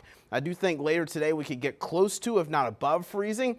I think we're likely going to stay below freezing though, and that's going to leave that wintry mixture around, and that means we won't get rain later today. It's going to be more freezing rain and sleet. So this is still a significant event. 1/4 of an inch to 1/2 an inch of ice likely across the entire area. That's enough to cripple the area, especially later this afternoon when the front moves through. It's all about the bitter cold, though, following the system. 30s for highs, 20s for overnight lows tonight, teens Tuesday morning. So bitter cold air settling in could delay melting recovery and also cause some more pipe concerns later this week. You're watching Queen City News Now. We'll continue to bring you coverage as we all take care of each other together this morning and navigate this winter storm.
Welcome back in this morning, wherever you might be watching, whether you're watching us on Facebook Live, on YouTube, or also on TV, as you might usually watch us on Sunday mornings. Again, this is a live look from Albemarle, Stanly County. Take a look at the ice just growing there on the camera lens, and that is very similar to what we're seeing in Gastonia. And on our exclusive Arlington camera, we can't even show you it because we're just seeing nothing but ice on it. It's hard to see, but you can see also downtown Albemarle, the roads just covered in sleet and freezing rain, and that is because of this large winter storm that continues to take over pretty much all of the eastern U.S.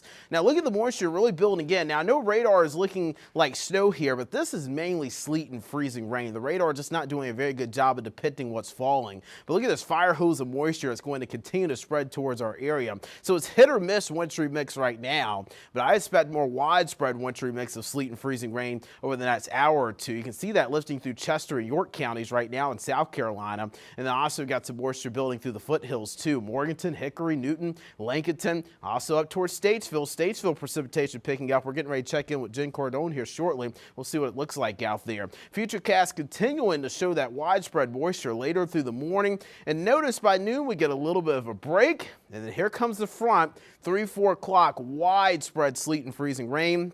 Unfortunately, models are suggesting temperatures are going to stay below freezing through this, meaning that the mountains, you might get a brief transition over to just plain rain, but I'm thinking towards Charlotte, it's going to be mainly wintry mix here, meaning our ice totals, sleet totals will continue to come up here through the day today. Now, with the front coming through quicker, that could increase power outages a little bit quicker with stronger wind gusts later today, but it also dries us out quicker. By tonight, we're really dry. Temperatures, teens right now, 19 in Charlotte, 18 Gastonia, 17 Shelby, 16 Hickory, we're at 18 in Jefferson.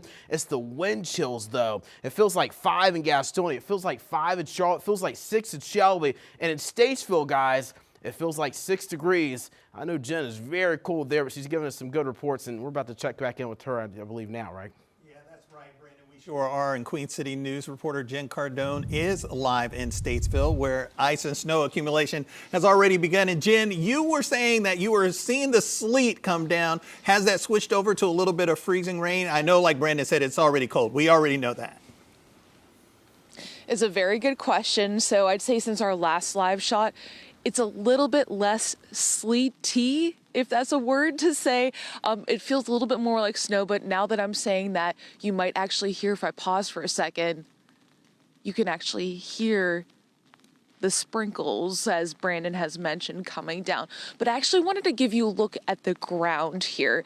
So we had talked about this morning. You can see, yes, you have the snow on top, but underneath the snow is the ice that has been accumulating overnight. It's slippery.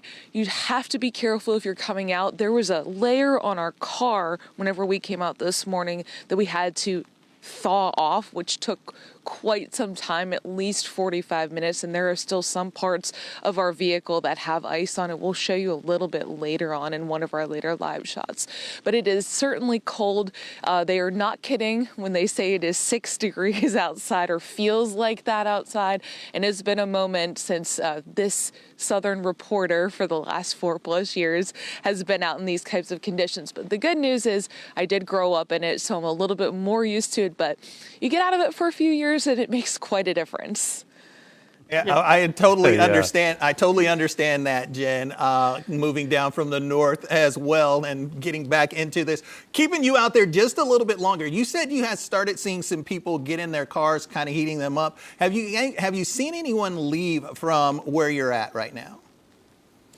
It's a great question. So there were 2 people who were off to my right.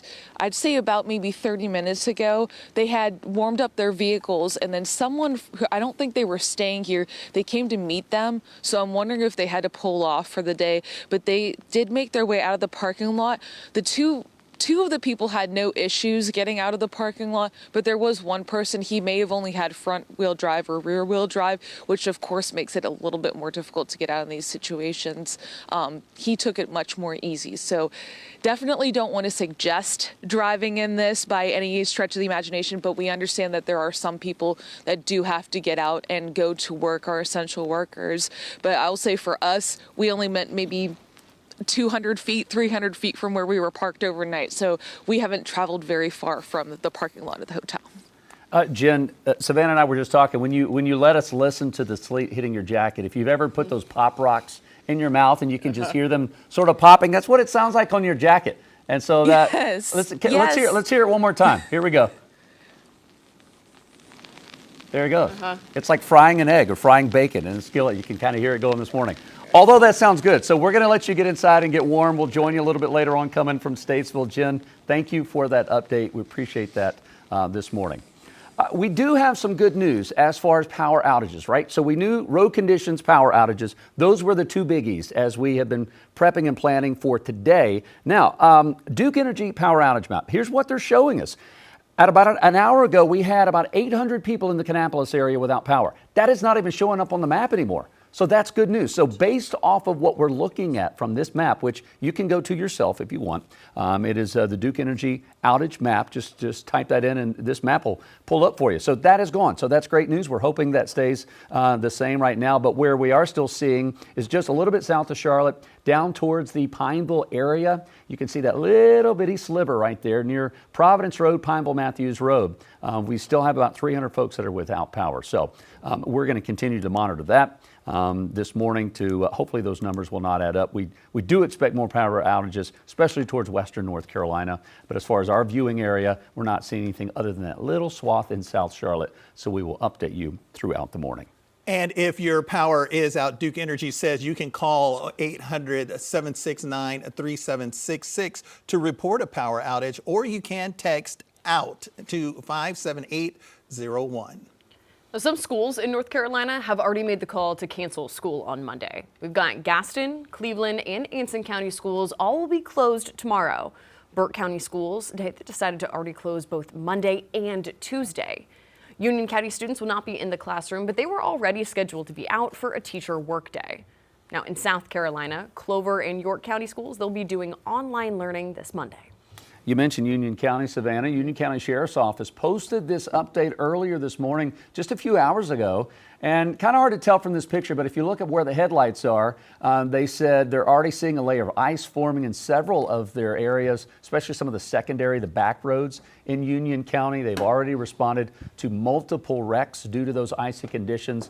It doesn't take a lot. You try to slow down, there's a yield sign right there. So, I don't know if this person was tapping their brakes or trying to slow down and just veered off to the side of the road. But seeing a lot of that, not only in Union County, but I'm sure in other counties as well. So again, just don't get out there if you don't absolutely have to.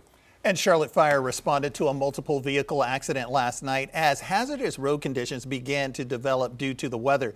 Multiple crews arrived on the scene and worked to extricate one person from their vehicle. One person was sent to the hospital. As conditions continue to change, drivers are urged to slow down, increase following distance, and avoid travel if possible. Even some small changes in weather can quickly make roads unsafe. CMPD is handling the investigation. And as people are waking up this morning, more and more videos and pictures are being sent to us. This is video from Winston-Salem late last night as the storm began to roll in there into the Carolinas. You can see there was a hotel there looking out over the interstate. It looks impassable, yet what we're seeing with traffic, it is passable. So again, just we know there's going to be a lull in some of the weather throughout the Carolinas, at least in the Charlotte area today, as Brandon said, but it's going to be coming back the second round around 4 o'clock today. So we'll keep monitoring that throughout the morning. We know NCDOT is going to have a winter weather update later on this morning around 10:30, so we'll get more road conditions. But as far as local road conditions right now at 6:32, Savannah is taking a look at that. What are you finding, Savannah? Yeah, what we're seeing is a lot of the same of what we've kind of seen since about 5 o'clock here this morning, where everywhere that you look, especially around that 485 loop, you're going to have some slower conditions. Part of that is because just people taking it a little bit slower here just because of the ice that has been covering or just the impact from the freezing rain. Other parts we're seeing that there's a couple of breaking down vehicles. That one incident that we're seeing right there on 485, that is a car that was pulled over to the side here off of one of the exit ramps near Johnston Road. So as of right now, good news is that we are not seeing a lot of crashes just yet. A lot of people trying to stay off the roads, heeding those warnings from our NCDOT and SCDOT officials. A look outside now, the road temperatures are only slightly warmer than what we're feeling for our air temperatures. Air temperatures around Charlotte right now sitting about 19 degrees or so. Roads only a little bit warmer, but still below freezing. That is going to impact some of the salt treatments and some of the brine mixtures that crews have been working to lay down earlier this week. Live look now here just south of the border. This is on I-77 just north of Highway 460. Cars are moving along. We have still seen those here and there throughout the morning. So it's not like the roads are completely empty just yet. So if you are out on the roadways, make sure you're not only looking out for those conditions, but as well as other drivers. Here in our Independence camera, again, fewer cars, but you can see some of those crews out on the road, either trying to plow some of that precipitation off or make sure they can still treat it as best they can before those temperatures continue to dip. Again, just a little bit of constant precipitation, according to Brandon, going to make it tougher for crews to treat. So if you do have to head out, if you are one of the lucky few whose flight is not canceled today. It's going to take you a little bit of extra time to get to the airport here in about 39 minutes, 36 minutes here coming down from Cornelius on 77. Want to get out live right now to the airport where our traffic correspondent, chief transportation correspondent, and our pilot, Maykay Beeler, live at the airport. Maykay, not seeing a ton of people heading that way. What are you seeing inside the airport? You know, it's a ghost town, as you would expect. There are more and more people coming in, mostly employees that are here today. So 80% to 100, not 100%, about 80% of all flights have been canceled. You could expect that. Yesterday across the country, there were like 10,000 delays, over 5,000 cancellations. Today is probably going to be worse because of the weather. If you're flying out today, more than likely your flight is canceled, but a few of them are going. Make sure you call and check with your airline before you even leave the house. And then how are you going to get here? So we just talked to some passengers who got off a plane from Colorado, and they've got to get home, and they took a while to try to find an Uber. And I thought, oh, Ubers are driving in these conditions. How do you feel about that? And they said, well, we're just hoping they have a four-wheel drive. So driving from the hotel, Eric, my photojournalist, and I stayed at a hotel just half a mile from here this morning. And the roads are a bit treacherous. I will tell you that the shuttle buses for transportation here at Charlotte Douglas International Airport, they're running. And officials here do want you to know that the parking decks are open. The parking lots have been treated with anti-ice solutions. We're not encouraging you to drive out today. We're just letting you know the most important thing. Charlotte Douglas International Airport remains fully open and operational despite the bad weather. The terminal never closes. It's open 24/7. Now, the airlines flying, that's a different story. Many of them have chosen to cancel their flights. Not only is the weather bad here, but of course all up and down the eastern seaboard. There is a possibility that there may be a ground stop or delay here at this airport after 7 o'clock. We'll monitor that for you, not to scare anybody. More than likely, if you're coming to the airport today, your flight is going to be canceled. If you haven't already been rescheduled, go ahead and do that. They're still waiving fees for that. You know, safety is number one. If you're coming to the airport today, because there's so many cancellations all across the country, and especially now on the East Coast, they recommend you don't bring a checked bag. Just bring a carry-on, because that way if you get disrupted somewhere along the way, you've got your bag with you. You know, another thing to know, this airport is a storm-ready airport, one of 30 commercial operations in the country that has been designated by the National Weather Service with special programs in emergency management and communications. So the airport is fully ready for any type of weather event, and they certainly are ready here for this winter storm. We hope you're safe and warm at home. If you're flying today, just use good judgment, reschedule. We'll keep you posted. We'll be here all morning. So we're live at Charlotte Douglas International Airport. Maykay Beeler, Queen City News. Back to you guys. Hey, Maykay, quick question. You've talked about all week long just how well the road crews are at the airport to be able to de-ice not only the planes, but the runways as well. If there's a lull in the weather this afternoon before round 2 comes in, is that enough of a clearance for some flights to try to get out, or you think it's just going to be like this all day? It depends on where they're going. Right? Yeah. So if where they're going has a ground stop or the weather's bad, they're not going to go. They don't need to be doing a holding pattern with people on board. Yeah. If it's not looking good, they probably won't go. But yeah, Charlotte Douglas, 6th busiest airport in the world. All the equipment you need, the snow plows, the de-icing equipment. The problem is with freezing rain. And when Eric and I drove in this morning, about 5 o'clock, Eric, it was raining. But the roads were pretty treacherous, but it was raining. But they've got the equipment to clear the runways and the taxiways. I did talk to 2 passengers who just flew in, and I said, well, how are the runways or the taxiways? Did you notice? He said, looks like there was snow, but they were safe and all was well, no issues. So we're just going to have to see how the day goes on and if that freezing rain is going to continue later today. But the de-icing operations, yeah, in full operation. You're in good hands here, but with freezing rain, oftentimes that will ground aircraft. So we're just going to have to wait and see. If you can stay home and be safe. All right, good advice, Maykay. A domino effect around the country for sure. Thank you.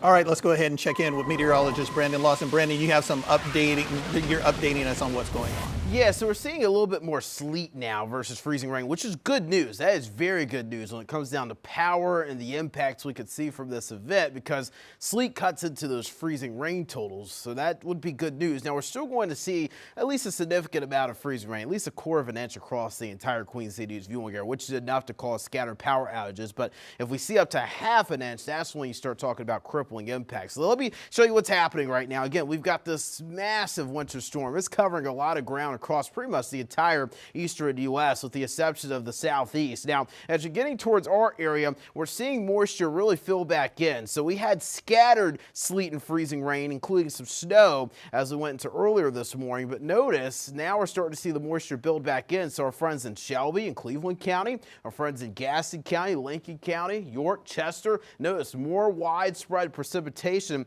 is spreading over your area. Now, it's relatively light, but even light sleet and freezing rain can cause issues, especially light freezing rain. It can actually accumulate better on power lines and also tree limbs and branches. So notice the moisture continuing to build in through the upstate of South Carolina. Chester, York, Rock Hill covered up in wintry mix right now, whether it be sleet or freezing rain. And then up in the mountains, mainly sleet there, but we could see more freezing rain as you're getting towards the I-40 corridor and combination of sleet towards Hickory, Newton, and up into Statesville. We do know sleet's falling there because our very own Jen Cardone has been giving us some incredible updates there in Iredell County, and sleet continues to fall there in Statesville. So again, here's an updated look at your pinpoint weather alert headlines. Just updated these 2-3 minutes ago. So sleet is becoming the dominant precipitation type this morning, but freezing rain is still mixing in and accumulating. The combination of both of those is going to lead to very slick roads. So imagine if you're getting sleet down on the roads and then you've got a layer of ice over top of that. That is a recipe for disaster out there on the road. So just stay home today. If you have to be out, slow down.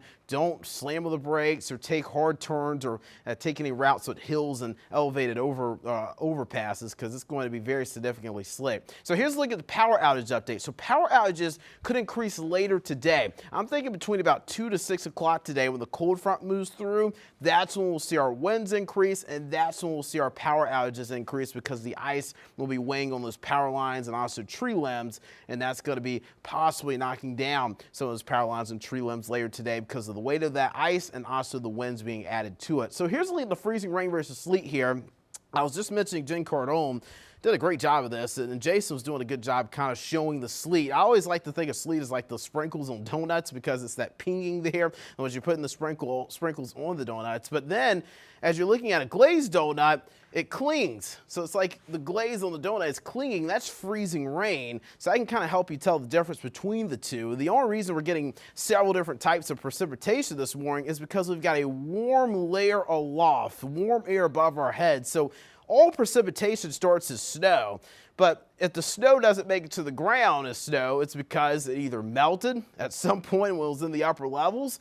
Now, if it melts and refreezes for a long period of time, it can fall as ice pellets, which is sleet. And then freezing rain is when you have a shallow cold layer at the surface. So essentially you melt the snowflake, it falls as rain, but that rain refreezes before hitting the ground into a super cooled water droplet, and it freezes on contact or whatever it comes in contact with. So you want to take a look at this graphic here. This is the latest updated ice forecast graphic. This is some good news for the area. I have actually gotten rid of the 1/2 inch to 3/4 of an inch ice amounts that I had for the Charlotte Metro earlier this morning. I believe that the ice forecast is trending down, but it's still significant enough to cause issues. That doesn't mean the event is just over. It's not going to be a big concern. We're still looking at a 1/4 inch to 1/2 inch of ice across the entire Queen City News viewing area. So although I've updated the forecast and brought our ice amounts down, this is still going to be significant. How is it going to be significant? Well, when you're in that 1/4 inch to 1/2 inch freezing rain total, you're still looking at dangerous roads, possibility of hanging tree limbs or hanging utility poles. And when you put that ice on those utility lines and also tree limbs for a long period of time, that can lead to your scattered outages. Now, if we do see some isolated ice amounts over 1/2 inch, that's when you get more concerned about numerous downed trees and branches and more widespread power outages. We'll have to see how those winds really interact with the forecast later today as that front moves through. Let's look at Futurecast again later this morning. That moisture really filling back in, so we're already seeing the moisture fill back in now. I'm believing this is going to be predominantly sleet falling around 9-10 o'clock, but there will still be freezing rain mixing in, and that freezing rain could be heavy at times. So here's noon. You've got a little lull in the precipitation. Now, I want to point out, again, if you're just now joining us, this front has sped up a little bit. So 3-4 o'clock, that's when the system's going to be moving through as the cold front slides through. So that little break that we were looking at yesterday is actually happening earlier around noon, and then it's ending around 4 versus 7 o'clock. So 4 or 5 o'clock, you've got widespread sleet and possibly brief heavy freezing rain, which could increase ice totals later today. Plus, you've got the wind coming through. So that's when our best power outage potential will be. And then the good news with it coming through earlier as it gets out of here earlier. 9-10 o'clock, we're drying out with some flurries building into the mountains by tomorrow morning. So this is obviously something we're going to keep an eye on here as we go through the morning. But again, our ice totals coming down, but still going to be significant enough to cause some significant issues. We've got coverage around the clock here on Queen City News. You're watching this on Facebook Live, YouTube, or on TV. We are going to take a short break, but we'll be right back right after this, my friends.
Welcome back into Queen City News now this morning, where we are tracking this winter storm as it moves through our area and really across the eastern seaboard.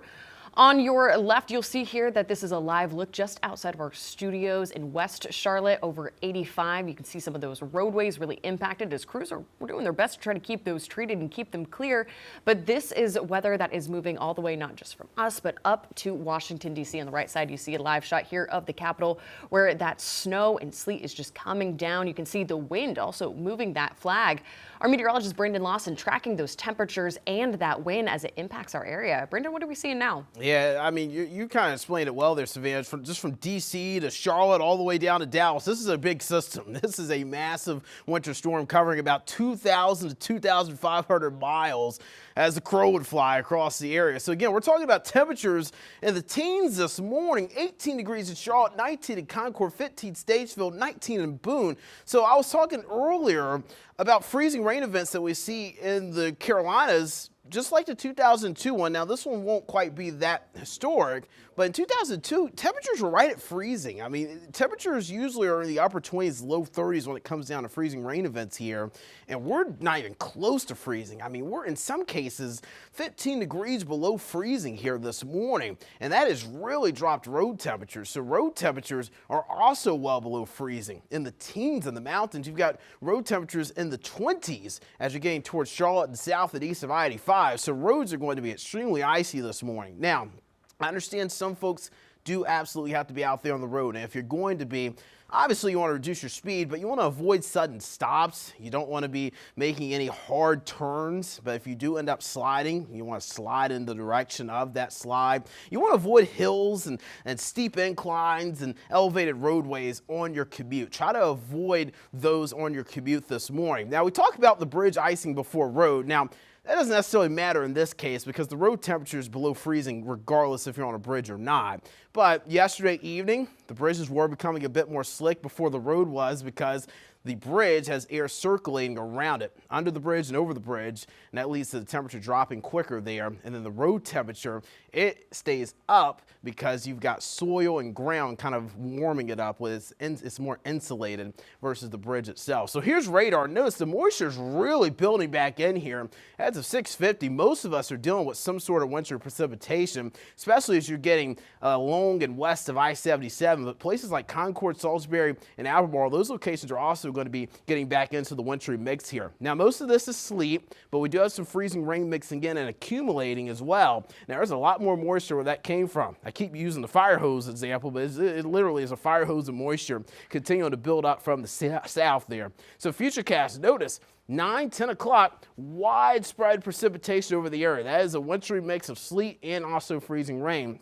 Now, by noon today, break of the precipitation, then 3, 4 o'clock, here comes the cold front. Again, the system has sped up, so you've got wintry mix of sleet and also probably brief, heavy freezing rain through the afternoon, late afternoon, and into the early evening before this thing clears out. Again, that will be the best chance for our power outages around 2 to 6 o'clock when that front moves through where the winds increase and where we've got some of the heaviest freezing rain. But by tomorrow morning, we're dry with those flurries letting up in the mountains. So the winds coming out of the north this morning, 15 to 20 mile per hour gusts. We could see 20 to 30 mile per hour gusts, though, as the front moves through later today. So notice gusts really high in the mountains, 30 mile per hour gusts this afternoon. But notice, here comes the front. You can see those isolated gusts up to 30 as that front blows through. And then the event's history. It's just going to be about what kind of recovery we'll have after it. So again, scattered power outages, the greatest threat coming between 2 to 6 o'clock. I have removed the widespread power outage threat, but still, I do think we're going to see a significant number of power outages later this morning or later this afternoon as the front moves through. So the worst impacts coming today, slick roads, bitter cold conditions here for the rest of the week though. 30s for highs. I don't think we get to 40 until maybe next week. So that could lead to maybe the concerns for pipes freezing up and maybe some bursted pipes. Water main breaks, definitely a concern. And I know we've got a water main break that we've been tracking throughout the morning. Jason, what's the update on that one? Yeah, thank you, Brandon. Yeah, as I'm looking at those temps, middle of the week, Tuesday, Wednesday, gosh, we could see a lot of this occurring all around our viewing area. But we do want to get back to this breaking news, like you indicated, in the Pineville area, just straight south of the city, right near Pineville Matthews Road. We've got this water main break. It's right near the state line. Inbound and outbound lanes are now affected. So this is right on Highway 51. That's Pineville Matthews Road. It is shut down right near the state line to Downs Road. NCDOT's working along with Charlotte Water. They are out there trying to work on this. But when you look at temperatures in the teens right now, it becomes a skating rink out there. Again, it's also just miserable for the crews out there trying to fix this and get it cleaned up. So they're working on that, and we will update you on this water main break there in the Pineville area as quickly as possible. Gastonia city leaders are keeping a warming center open 24 hours a day for homeless residents through this weekend. It's at the Unity Baptist Church on North Myrtle School Road and will stay open through 7 Tuesday morning. And for those near Taylorsville, if you lose power tonight and need a place to stay tomorrow, you can head to Alexander Central High School. Leaders there plan to open the gym to the community starting at 9 a.m. Food, water, and other basics will be available. Capacity is limited. Bring any essential items with you, like medications and toiletries. Pets are not allowed, but if you do bring them, county staff can take them to the local animal shelter until your stay is over. And if you need transportation to the shelter, a hotline will be made available. You can call it starting at 7 a.m. Similar directions for those in Alexander County seeking some warmth here this morning. They've got a warming shelter open inside the lobby of the Alexander County Sheriff's Office. This one is just a short-term warming center. It's not open for any overnight stays, but if you're out of power and need to warm up for just a little bit, the Sheriff's Office is open. Again, there is a hotline for anyone who would like to go to the warming shelter, that non-emergency line right there at the bottom of your screen. They also have open an emergency hotline as well. This is in Taylorsville, and they say anyone needing transportation can go ahead and call that non-emergency number. Now, all morning long here, we are tracking some of the roadways that we're seeing and the impact of that these current winds, freezing rain, and sleet is having here out on the traffic. We've got our Jason Harper here, who's taking a look now. Jason, I know you're getting some of these maps here together. What are we seeing as of now? Yeah, I'm really, Savannah, just clicking through a lot of the SCDOT, NCDOT cameras. Some are literally frozen. I mean, there is ice over the camera. You can't see anything. So we're clicking through these, seeing how once we get a little more daylight, that we can show you what the road conditions look like. As you look right now, you can see the radar as it's moving from out west, out near Kings Mountain, and now that big patch right through the center of the screen there through Charlotte. Let's throw in some road temperatures right now. That's not the air temperature, but certainly colder up near Huntersville to the south of Lake Norman, Iredell County, up there near Concord, Kannapolis, a little warmer in the Charlotte area. Again, these are road condition temperatures. Now, look just straight south below that 24 degrees in Charlotte. We do have one incident on the road. There is a broken down vehicle. Boy, this is the worst absolute time of day, anytime during these winter conditions. If you break down, we've been telling you all week, we hope that until someone can help you, that you've got your phone charged up so you can call 911 if you need to, that you are warm, that maybe you've got some heat, you've got water, the emergency things. Make sure you're off to the out of harm's way. This is actually off now to the shoulder, which is helping, but right near 45 and Johnston Road. The yellow that we see out there is not traffic. That's just the road conditions report. And this camera's not barely moving. This is 77 just north of SC 460. Only one vehicle out there. But just look at the ice on the camera, the ice on the roads. This is inbound Independence. A couple of folks are being brave out there, but get out there at your own risk. Some folks have to get out there, but if you don't, please don't. NCDOT has a winter update coming up at 10:30 this morning, so we'll get more road conditions. And you have to get to the airport, drive times aren't too bad, but coming up from Rock Hill, down from the Lake Norman area, it's going to take a while because we can't promise you the entire stretch from where you live to where you're going is completely treated and passable. So again, just be careful while you're out there. We'll give you another look at your traffic coming up in the next 15 to 20 minutes. Will? All right, sounds good, Jason. And as you take your time getting to the airport, make sure you also call your airlines to make sure your flights are going out. This is a look at the flight board from Charlotte Douglas International, and look at that. You can see a lot of cancellations. Sprinkled in there are some on-time flights, a few delayed flights as well. But as you get later, you might have some encouraging news because there are some flights that are scheduled to go out or some coming in. But right now, look at everything canceled from all the way from up and down the eastern seaboard, and anybody coming from the Texas area where that storm had already hit and is moving in our direction. And of course, we'll be checking more on your flights, and we'll be checking in with Chief Transportation Correspondent May K. Beeler a little more from Charlotte Douglas International. 6:57 is our time now. I want to give you a live look here from the streets of Belmont. You can see those roads just absolutely covered, but at least still quiet out there for right now. We'll keep you updated here once we come back. You're watching Queen City News.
morning. Welcome back. Let's get to Brandon Lawson with the latest update in weather. Brandon?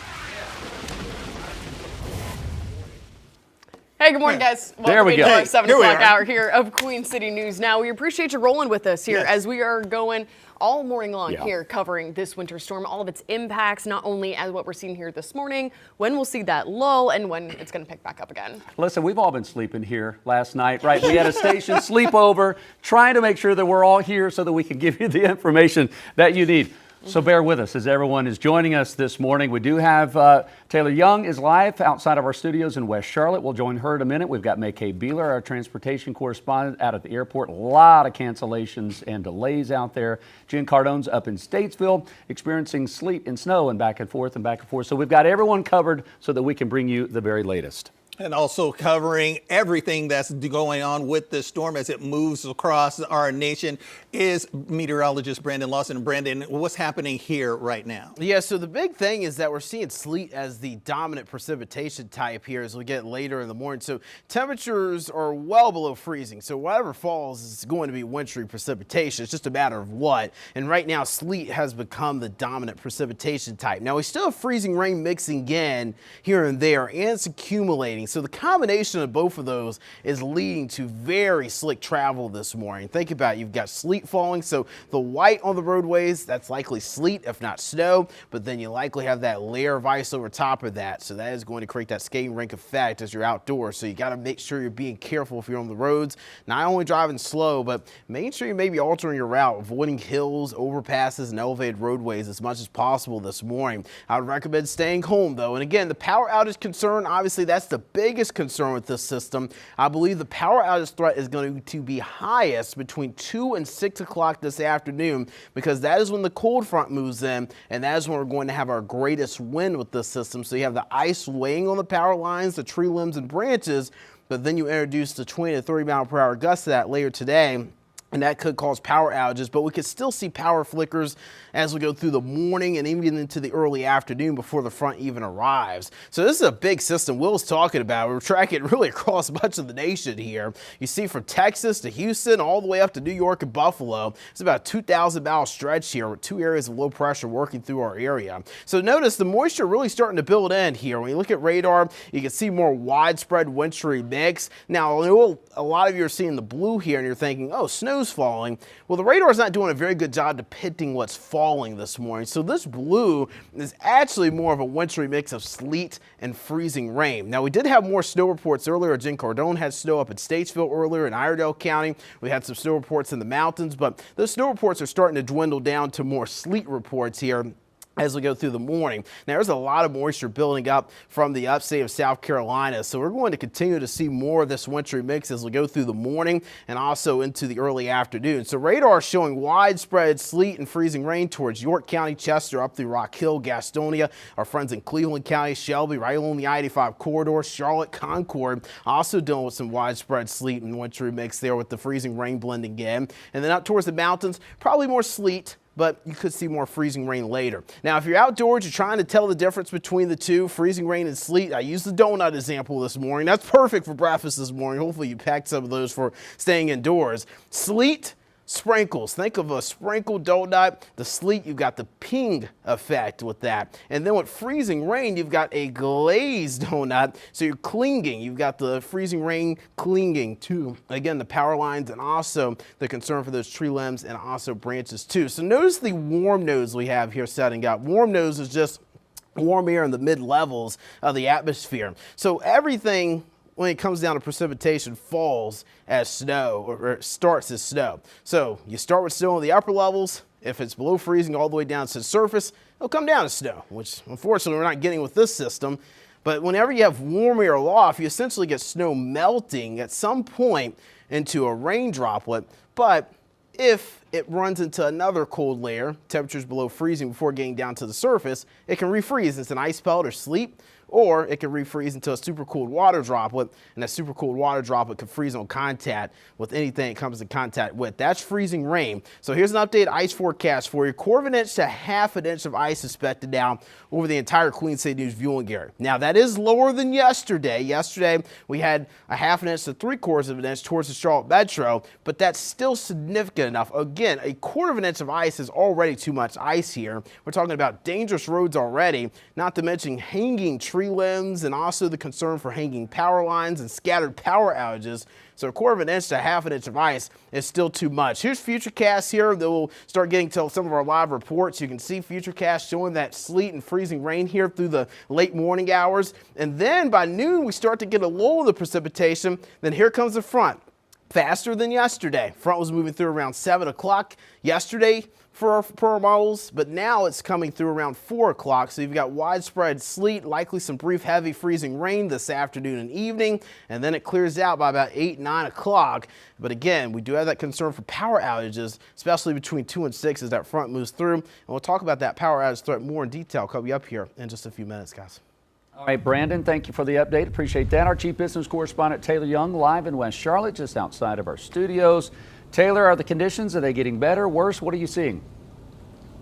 Yeah, so we've actually seen that precipitation actually pick up a little bit. The last hour I was out here, it was really some light snow that you could kind of barely see. Now we're kind of looking at that sprinkled donut that Brandon had mentioned earlier. We're hearing that sleet hitting the ground, which I think Brandon can back me up. We'd rather see that over freezing rain, of course. Now, as for the roads, we're still seeing a lot. I mean, you can see right behind me, there's 3 vehicles passing on 85 right now. We saw a couple of vehicles looking from our tower cam just a couple minutes ago taking that Sam Wilson exit. They were able to get up there. Of course, they were going a lot slower, but it's good to see that they at least have some traction. I think a big part of that is really every 5 or 10 minutes we are seeing plow trucks not only just salting the road, but also kind of plowing, making sure they're getting some of that slushy snow or some of that precipitation that's coming down. You can see some, I believe that's right near the exit. That might be 2 plow trucks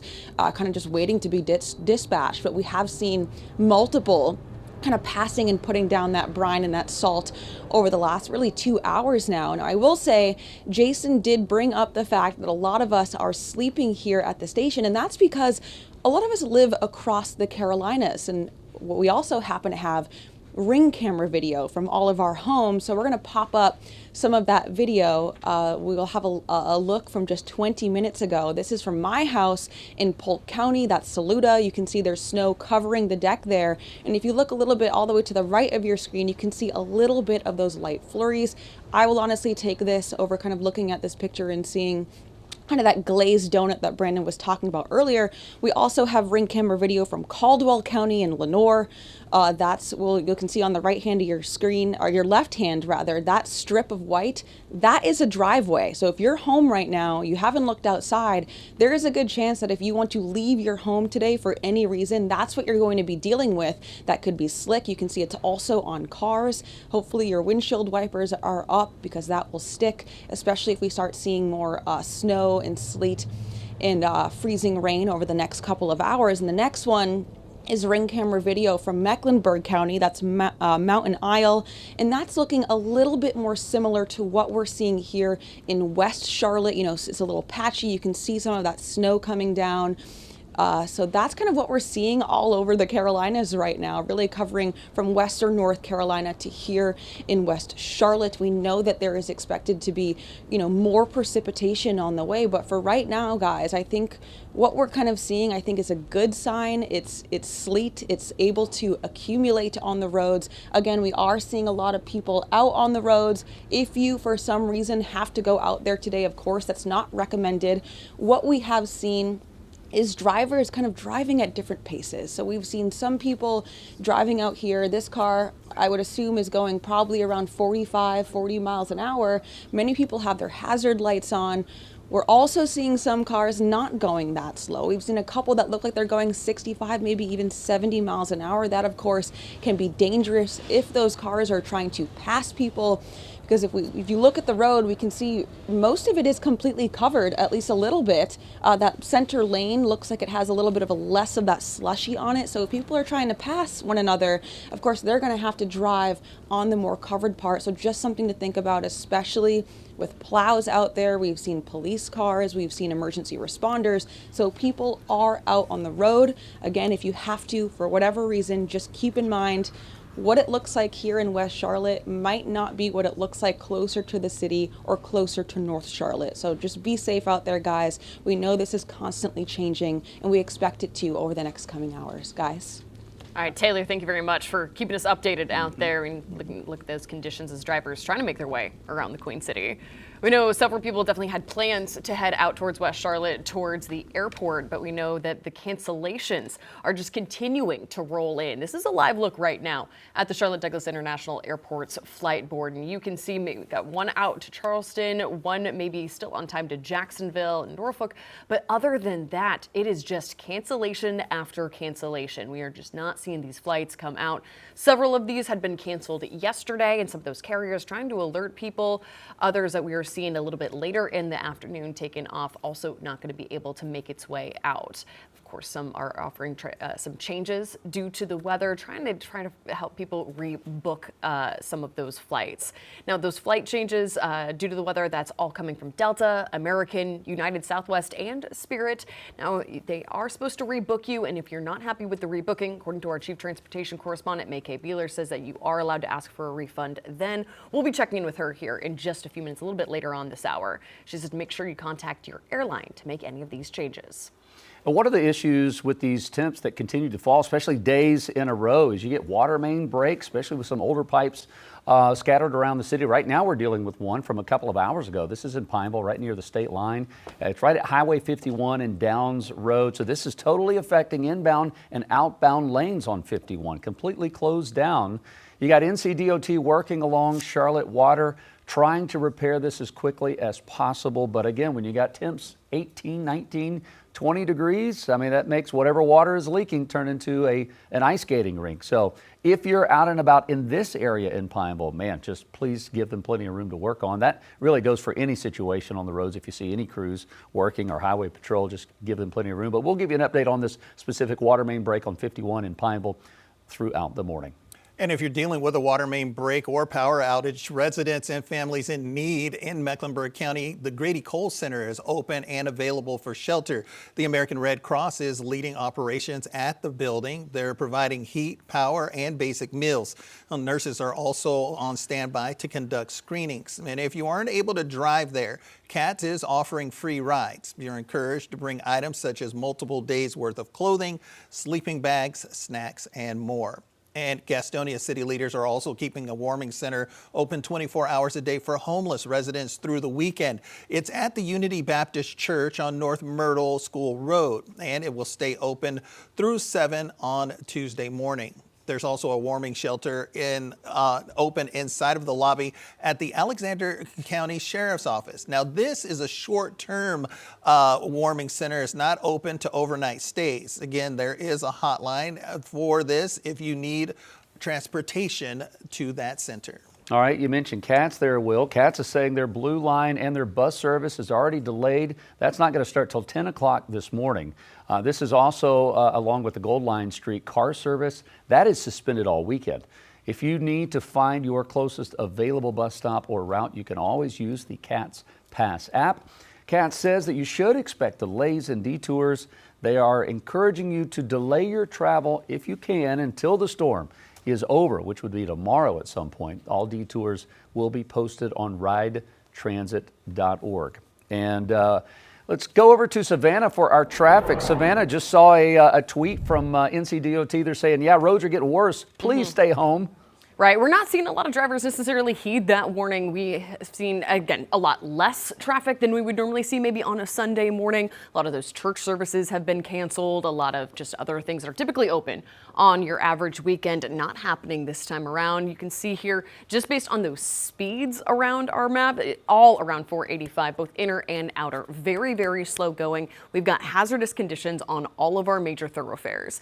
This is a look now at what we can see now for just a guide, what you can see in that teal. That's going to be something that is at least what our technology is able to pick up at least wet weather. These are going to be your slick road conditions. So just about everywhere we're seeing is slick. There in the purple, that's going to be where you're going to see some of the more patchy ice, versus the red, that's more widespread ice. Just the entire thing, a pretty solid sheet of what we're seeing. Now, there is one accident that we are seeing right now that CMPD is responding to. We've got one of the right lanes blocked here on 77 northbound, just before you hit that 85 interchange. Here's a still shot of what that area looks like right now from NCDOT cameras. Again, this is not a live picture. This is just a still shot, but look at those roadways. They are just completely covered, not really a way to get around that. So once again, officials asking people to stay home, avoid the area if we can.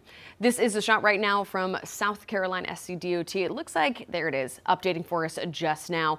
You can kind of see that difference thanks to that frozen camera there, where they jumped across from about 540 all the way up now to just past 715. Some of the drivers here moving a little bit slower here, and a little bit of a lag in the camera. Again, cold conditions, tough conditions out there on the roadways, but we're going to keep you updated here all morning long. 7:15 now, and let's go ahead and check in with the meteorologist Brandon Lawson. But we start off with a look over at Maggie Valley Cataloochee Ski Resort, Brandon. And right now, not a lot of people out there, but they have to get up there. And we've been talking about this with traffic and everything.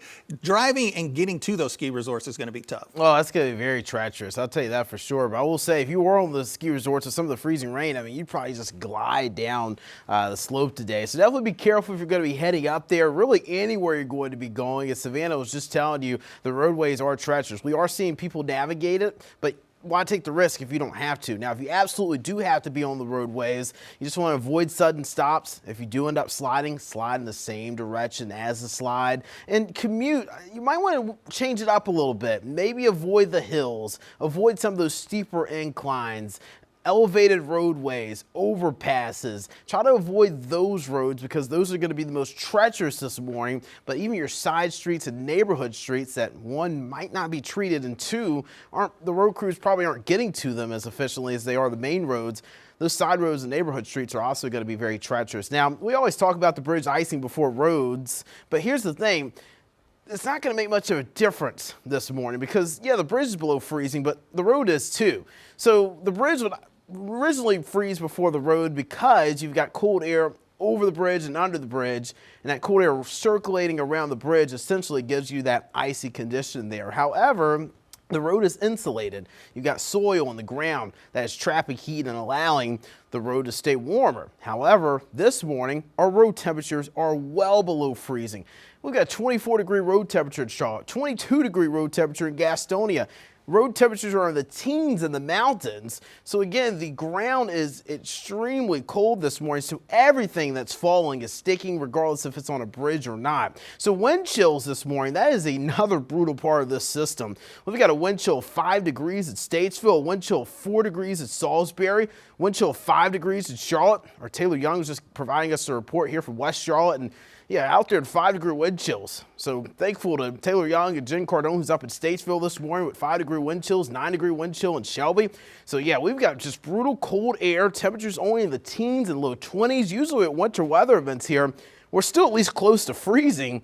That's not the case here. Temperatures are well below freezing, about 15 to 20 degrees below freezing this morning. So Albemarle, our live camera here, meteorologist Ted Phaeton, he'll be joining me at 8 o'clock. He actually is coming in, getting ready, and doing some forecasts. And he was showing me the Albemarle camera. It's got a little worse when it comes down to the icing on it. This is a sign that the freezing rain is still continuing to accumulate. Although we do have more sleet, you can still see more freezing rain. Earlier, I could see the whole left side of this camera. I could see the road in downtown Albemarle. Now, it was sleet covered, but I could see it. Now I can't. The whole camera has been taken over by the freezing rain. So that's proof that the freezing rain is still accumulating on our tree lamps and our power lines this morning, even though it's relatively light. So here's a look at satellite and radar, zoomed out, massive system continuing to build in towards the Carolinas.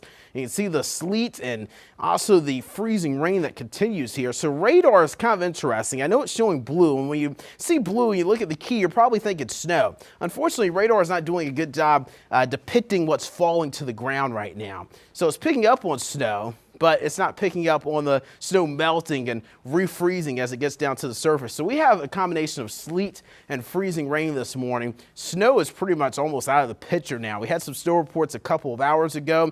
Actually, Jen Cardone, Statesville, I think 5 o'clock, 4:30 this morning, we had snow. We've seen sleet there. Taylor Young also getting sleet here in West Charlotte. And we're going to continue to see that wintry mix and sleet fill in here as we go through the morning. Caldwell County, you saw that Ring Live camera here. It's also showing sleet. So here's Futurecast. Notice widespread wintry mix of sleet and also freezing rain here through the late morning. Early afternoon, noon, we start to dry out a bit, but then here comes the front. 4 or 5 o'clock, the front's pushing through. That sleet and heavy freezing rain later today. So we'll be live there tracking that for you. And then notice we start to dry out by 8, 9 o'clock. But here's the deal. With that front speeding up, the good news is it gets out of here quicker, the system. The bad news is the power outage threat's going to come up a little bit quicker today because you're getting gusty winds with that front, which could cause down trees and down power lines. So I have brought the ice forecast down, but still significant amount of ice is possible today. 1/4 inch to 1/2 inch of ice. I do think it's going to be hard to get over 1/2 inch, but even 1/4 inch to 1/2 inch of ice can lead to hanging tree limbs, hanging power lines, and scattered power outages. And unfortunately, due to the cold weather we're going to be tracking after this system, as I get you that 7-day forecast, that could delay recovery and melting. So temperatures in the 30s, overnight lows in the single digits and teens here this week. So it's an Arctic blast continuing through this week, but we got to get through today with the storm ending around 7 to 8 o'clock today. You're watching Queen City News wherever you're watching, Facebook Live, YouTube this morning on TV. Thanks for watching with us. We're going to continue to track this storm for you around the clock here as we go throughout the morning. We'll be right back. Going to take a short break though.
7:24 your time now. Welcome back in wherever you might be watching us this morning. Just want to give you some of the latest ice reports this morning. Again, these are as of 3 o'clock this morning, so still waiting on some more updates. But Crowder's Mountain, as of 2 o'clock this morning, already had 1/10 of an inch of ice, 5/100 of an inch of ice in Monroe, Rock Hill 3/100 of an inch of ice, and then Mooresville and TK 1/100 of an inch. Now Mooresville, that's a spot that's seen more snow and also more sleet also through the morning here. So measuring freezing rain, it's actually not very hard to do. Just do it safely. Find some ice maybe on a branch, on a tree limb, and measure the thickest part of that icicle and the thinnest part of it. And then you divide the two numbers together. And guess what? You've got your freezing rain measurement. That's how you do that. And again, you want to send that to the nearest 1/100 of an inch when it comes down to those ice totals. And we'll continue to update you on the ice totals and get you a look at this very massive system. And I'll look at it coming up in a few minutes along with Futurecast, guys. All right, thanks so much, Brandon. Well, let's give you a firsthand look at how the road conditions are due to the winter storm. This was taken by photojournalist Brian Christensen. You can see right now how the roads are slick. He's down there in the Fort Mill area. And if you need to be somewhere, just make sure you are going slow and you are being extra careful. Now, Brian's a Boy Scout. I will give you that, right? So he's ex-military, was in the Air Force. So you would think that Brian knew this was coming right here. How many of us have ever gone to try to clean your windshield when you go to a gas station, but obviously when it's below freezing, you're going to struggle trying to pull. Look at this. Here we go. Yeah, that's not going to do a lot of good on your windshield. So he struggled. Even the best of us, right, that know what's to anticipate are going to be struggling. So don't get out there if you don't have to. But this was him trying to find some kind of warm, unfrozen water to be able to clean the windshield. So that's what you're probably going to face if you do have to go out and about today. And someone who we know took about 45 minutes to sit in the car trying to get that car to warm up. We've got our Queen City News reporter, Jen Cardone. She is live in Statesville here for us. Jen, I mean, you got it going, you got it warm now. What are you seeing here out in Statesville?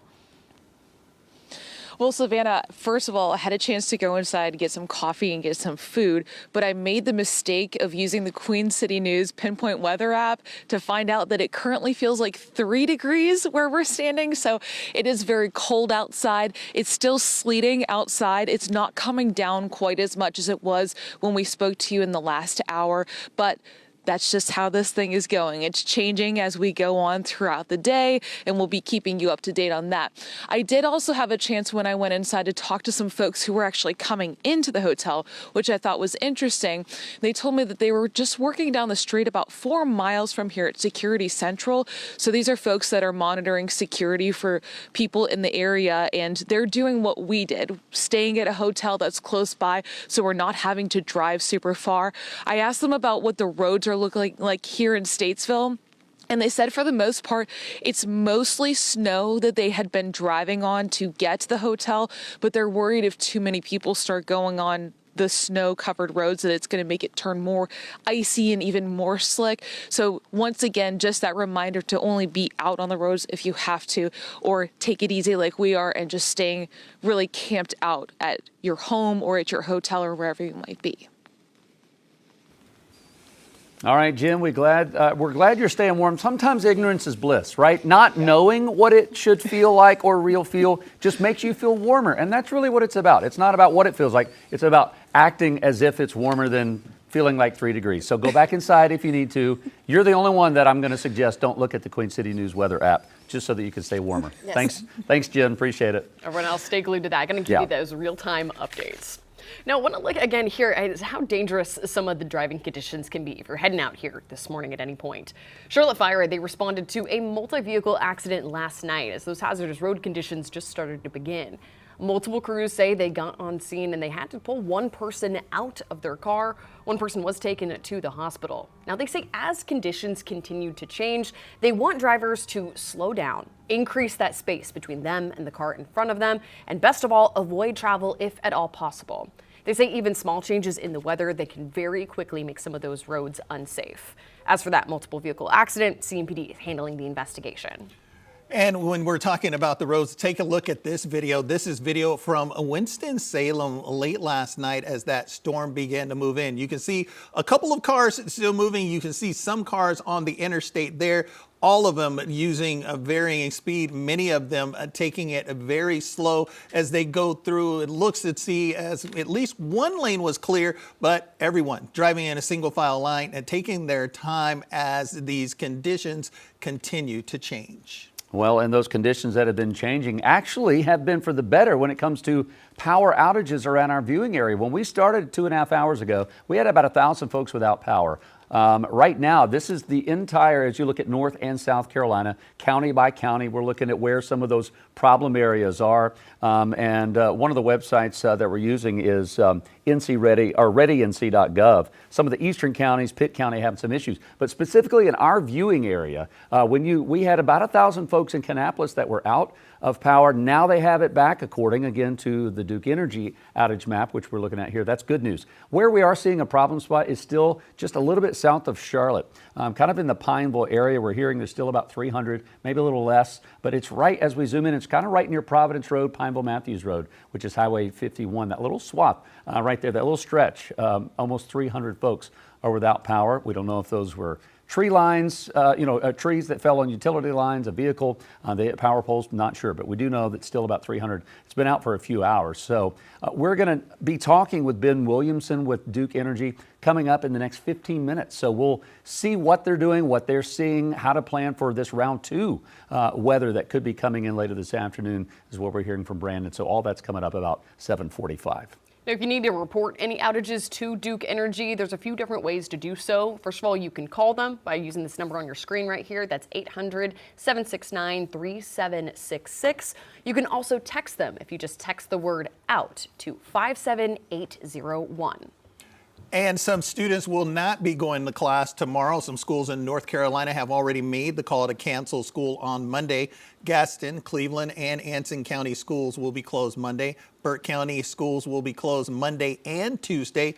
Union County already was scheduled to be out for a teacher workday. In South Carolina, Clover and York County will be doing online learning on Monday. You mentioned Union County there. We had an update a little early this morning from the Union County Sheriff's Office. It's still dark here when they took this about 4:30 this morning, but basically they're giving everyone a warning. There's a layer of ice that had been forming, this is 2 hours ago, in several areas across Union County, but of course the back roads, some of those more rural roads.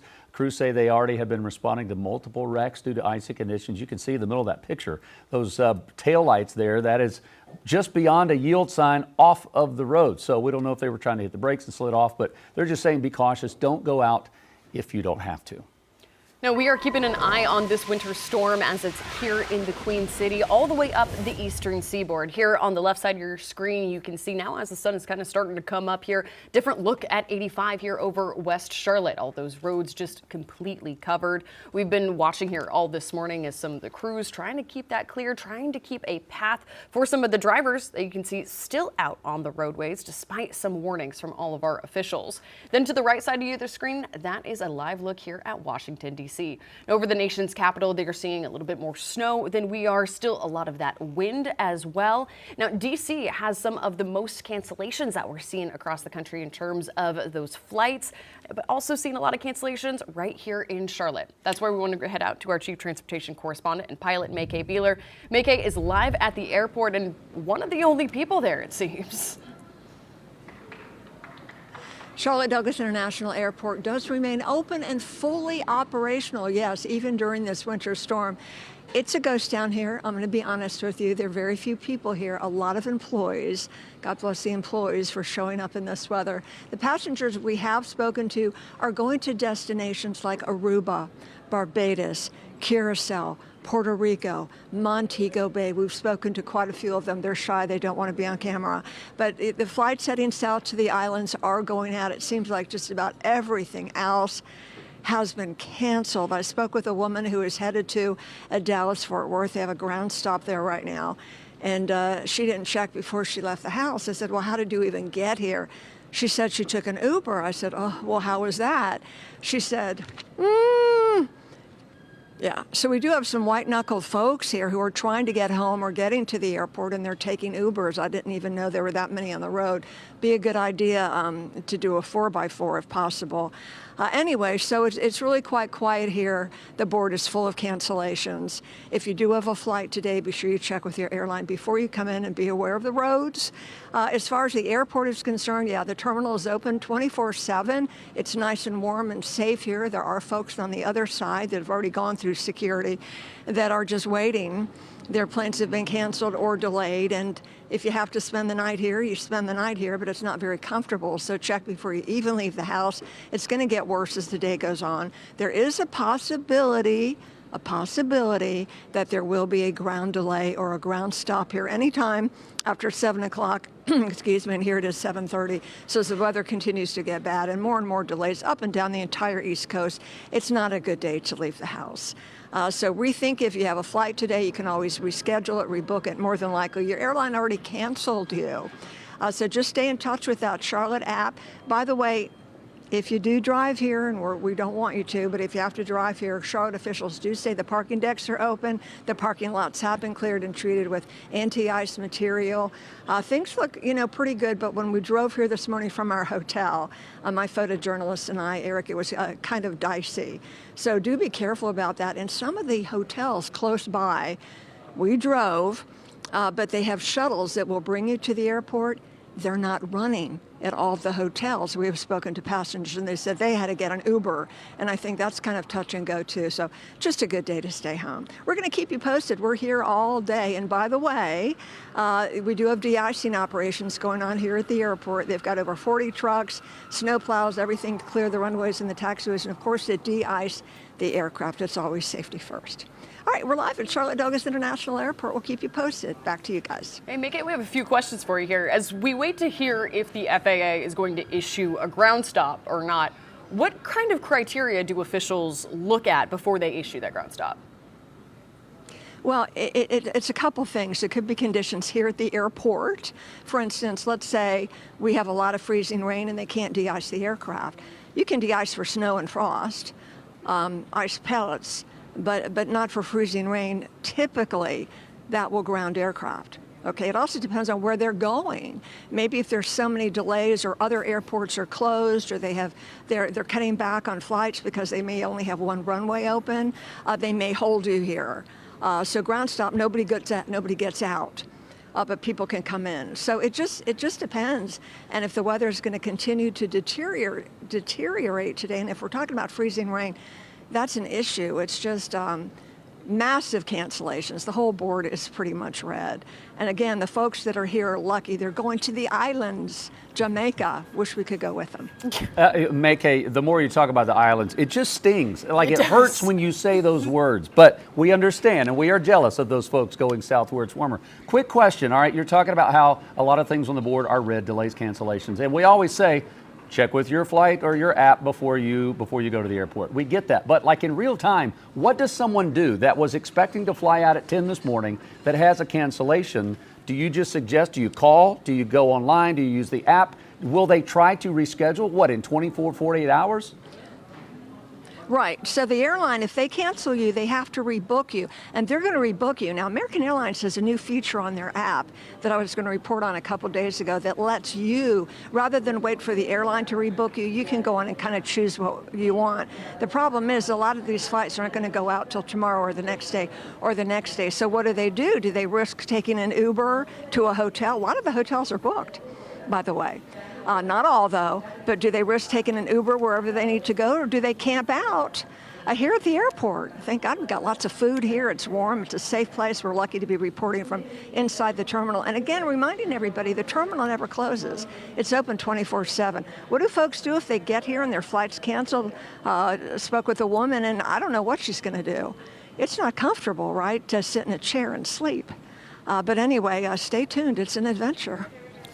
Chief Transportation Correspondent Make-A Biller. I mean, there was someone that walked behind her who gave the thumbs up. So, okay, I mean, one person. He was being positive as he went through those lines. Make-A, thank you so much for all your reporting. We'll check back in with you in the next hour.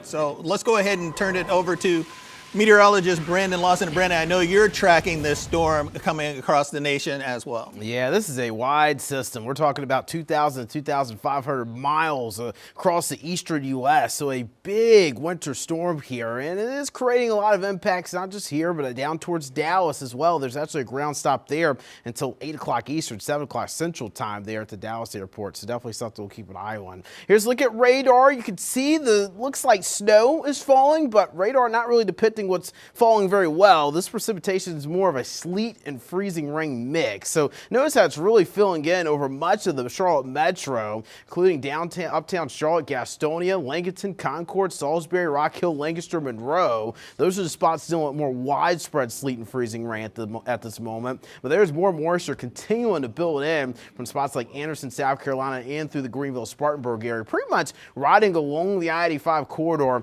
up towards Shelby. So that moisture will continue to fill in here as we go through the morning hours. So again, if you are outdoors at all today and you have to drive, you want to make sure you're driving very slow, and also no big sudden movements like big turns or hard braking, because that can cause very difficult driving conditions for you. So looking at the mountain forecast, overall things are kind of lightening up there a little bit. They've been seeing a lot of sleet throughout the morning, but things are starting to lighten up a bit there towards the mountains and foothills. Meteorologist Ted Faden actually helped me out in updating the sleet map this morning. Traced to 2 inches now, so we're kind of bringing the sleet totals up a little bit from Charlotte and south of I-85, 2 to 4 inches in the foothills. Now, this is good news. We want more sleet. You want to root for sleet in the setup like this, because we're going to get wintry weather regardless. Just a matter if it's sleet or freezing rain at this time, and more sleet would cut into the freezing rain totals, which would cut into our impacts as well. So I did update our ice map this morning. This is our ice forecast now. We're still looking at 1/4 inch to 1/2 inch of freezing rain across the area. That's still a significant amount. That's still going to cause power outages. That still could knock down trees and power lines, because 1/4 inch of ice is already too much. Up to 1/2 inch is also a big concern. So by all means, the forecast isn't over. This is going to still be a very significant event, but I don't think we're going to see up to 3/4 inch of ice like we could have seen if this ended up being more freezing rain versus sleet. So scattered power outages, the greatest threat for this is going to come between 2 and 6 o'clock this afternoon, evening. The reason that's the greatest threat is because we're going to be seeing the cold front move through at that time. So that is not only going to bring more freezing rain to the area, but you're also going to be seeing more gusty winds as well. So again, 1/4 inch to 1/2 inch of ice, what does that do? We're looking at the second section here. Dangerous roads, obviously, but you also have the hanging tree limbs. Utility lines will be hanging down as well, and that could lead to scattered power outages that we'll be talking about, especially later this afternoon, evening. Here's Futurecast, latest update for you. You can see widespread wintry mix, really through the late morning here. So sleet and freezing rain continuing. A little break at noon. But then notice what happens by about 3 o'clock. We start seeing the moisture build right back in as the cold front moves through. And this is sleet and also heavy freezing rain moving through 4, 5, 6 o'clock. That's when we could see some of the greatest power outage impacts. And then by 7, 8 o'clock, we start to dry things out and this system starts to get out of here. So again, we've just got to get through about 7, 8 o'clock tonight and we're out of the system, but the cold air going to remain. Speaking of cold air, we're in the teens across the board, 18 in Charlotte, 17 Hickory. Only an 18 in Jefferson. Usually winter weather events around here, we're at least close to freezing, but we're nowhere close to freezing right now. We've got wind chills at 5 degrees in Statesville. It feels like 5 in Charlotte. It feels like 9 in Monroe. These are the wind chills we typically see in the mountains. We're seeing those wind chills right here in the Charlotte metro right now. So bitter cold air, treacherous roadways, and the concern for power outages.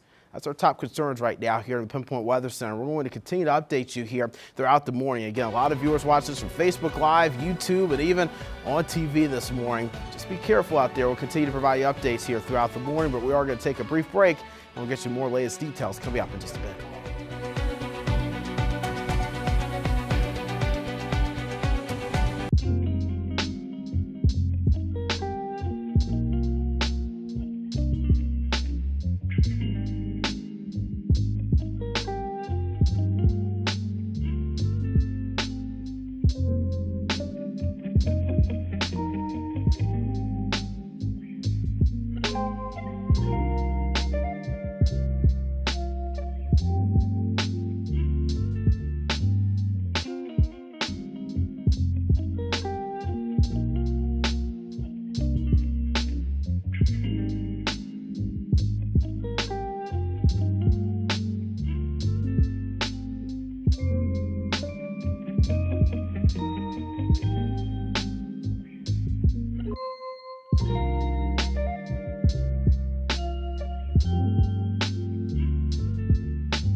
7:46 your time now. Just want to get you an update on our latest pinpoint weather alert headlines this morning. So sleet is becoming the dominant precipitation type this morning, which is good news. We want more sleet than freezing rain. Again, we're going to be seeing wintry weather regardless because of how cold it is. Might as well be sleet because freezing rain is going to lead to less concerns for power outages, but we still have freezing rain mixing in, and it is accumulating. I've seen it in Albemarle via their camera in downtown. We were able to see that camera earlier. You could see about halfway down through the road, but unfortunately that camera's completely covered up now just by icy conditions accumulating on the camera. The combination of these two precipitation types, sleet and freezing rain, going to continue to lead to very slick roadways, and power outages that could be increasing as we go later into today. We've got a cold front that's going to be moving through later today. So 2 to 6 o'clock, I believe that's the greatest threat for scattered power outages across the entire Queen City News viewing area. Because as the front moves through, not only are we bringing in more widespread sleet and freezing rain later today, but we're also bringing in gusty winds. And as you add gusty winds to power lines that have ice on them, that can lead to the power outage concern later this afternoon between 2 and 6 o'clock. Here's that Albemarle camera. Just wanted to show you again, although we're seeing sleet, we're still getting ice accumulating on things. So this Albemarle camera, literally about an hour ago, I was able to see the left half of it. Now we can't see it at all because freezing rain and those icy conditions have completely taken it over. And again, guys, power outages will be the big concern here later this afternoon, especially when we start introducing those winds. I understand we're getting ready to get a full report on power outages here right now. Yeah, that's right, Brandon. And we are seeing reports of power outages in Charlotte and its surrounding areas due to the storm. Joining us this morning is Ben Williamson with Duke Energy. And no, it's been a busy couple of days and night. Ben, good morning. What are you seeing as of almost 8 o'clock this Sunday morning? Yeah, good morning. We've got crews across both states really monitoring conditions, and we're seeing a lot of what you're saying, right? Our power outages have continued to climb. We're just north of 3,000 across both states. The highest impacts really happening in the western part of the state right now, kind of south of Asheville. But again, it's that ice accumulation, trees, ice on branches coming down on our lines. So that's what we're seeing. And to your guys' point, we expect to see these conditions continue throughout the day. And so we do expect those numbers to climb. And our crews are busy monitoring this. They may be able to go out in some spots where it's safe to do so, to do some minor repairs. But again, overall, safety is the first priority. We cannot roll crews, one, until it's safe to do so. One, potentially road conditions. Two, wind that we talked about. Our buckets need to be able to get up and do that safely. There are certain protocols that we have to make sure are in place to keep not only our team safe, but our customers as well. Now, Ben, of course, those icy roadways make it dangerous for the crews. How else does the ice impact things like equipment and crew safety? Well, I mean, you talk about going out wind, right? Our bucket trucks cannot go up if you have any kind of wind gusts above 29 miles per hour. And then you think about the dangers of those branches or trees coming down because of the weight. So we've got to make sure we don't have crews out. And then you've got branches or trees breaking around the work that they're doing. So ice certainly presents some unique challenges. And that's why we will keep safety as the very, very priority as we continue to evaluate where the hardest hit areas are and when it's safe for our crews to get out and work. Ben, if you're waking up right now this Sunday morning and you're like, oh, whew, I've got power, I'm good, I'm going to be clear the rest of the day. Is that what you should be thinking? Because Brandon just said the greatest threat might be between 2 and 6 today when we get another round and the wind picks up. I think that's a great point. I mean, people look at our outage map and say, hey, I've still got power. Look at this. It's maybe not as bad. That's absolutely not how you should be thinking. We are going to continue to see conditions deteriorate. We're expecting that. We expect our outage numbers to potentially climb. And so we're asking everybody to stay very, very aware, execute your plan. If you do have an outage, make sure that you report that to us. You can do it through the app. You can text out. It's a 57801. That helps give us additional data points as we're kind of mapping out what we're seeing across the state. That helps map us out. But please stay alert today. Please do not become complacent. And again, what I can guarantee you is that as soon as it's safe to do so, our more than 18,000 line workers, vegetation management crew, they're eager to get out to help restore power, and we'll do that when it's safe. And Ben, when you talk about restoring the power, could you talk a little bit about the procedure? Because I understand that sometimes you may have to take down some people with power to get everyone back up in order to restore power at a place that's out. So, yeah, I don't necessarily know if we have to take people off, but I can tell you that we approach restoration very methodically. And so the first priority is safety, and then we look at transmission. We think about that big infrastructure. Think about substations or those big metal towers you see, right? Major infrastructure that keeps a lot of people on. So if those have impacts, we focus there first. That way we can get as many people back with power as we can. Then we turn our focus to critical facilities. Think about fire stations, police stations, hospitals. We want to make sure that they have power as they are going out and responding to things that they need to. And then we go and we look at those distribution lines, those smaller lines that you may see running down your street or into your neighborhood. So I think the message here is, once we're able to get out and safely make repairs, you may not see us on your street right away. That does not mean that we're not out. We may be focusing on a bigger piece of infrastructure or substation that even if we were to repair your small line that's damaged, it wouldn't make a difference if we've got major transmission infrastructure damage. So that's kind of how we prioritize and how we'll work through it. Ben, I was out talking with some customers and some hardware store employees talking about how many generators have been sold all across the region here over just the last couple of days, a lot of whom to first-time users. What kind of generator safety do people need to be aware of if they're starting to use that maybe a little bit later this afternoon?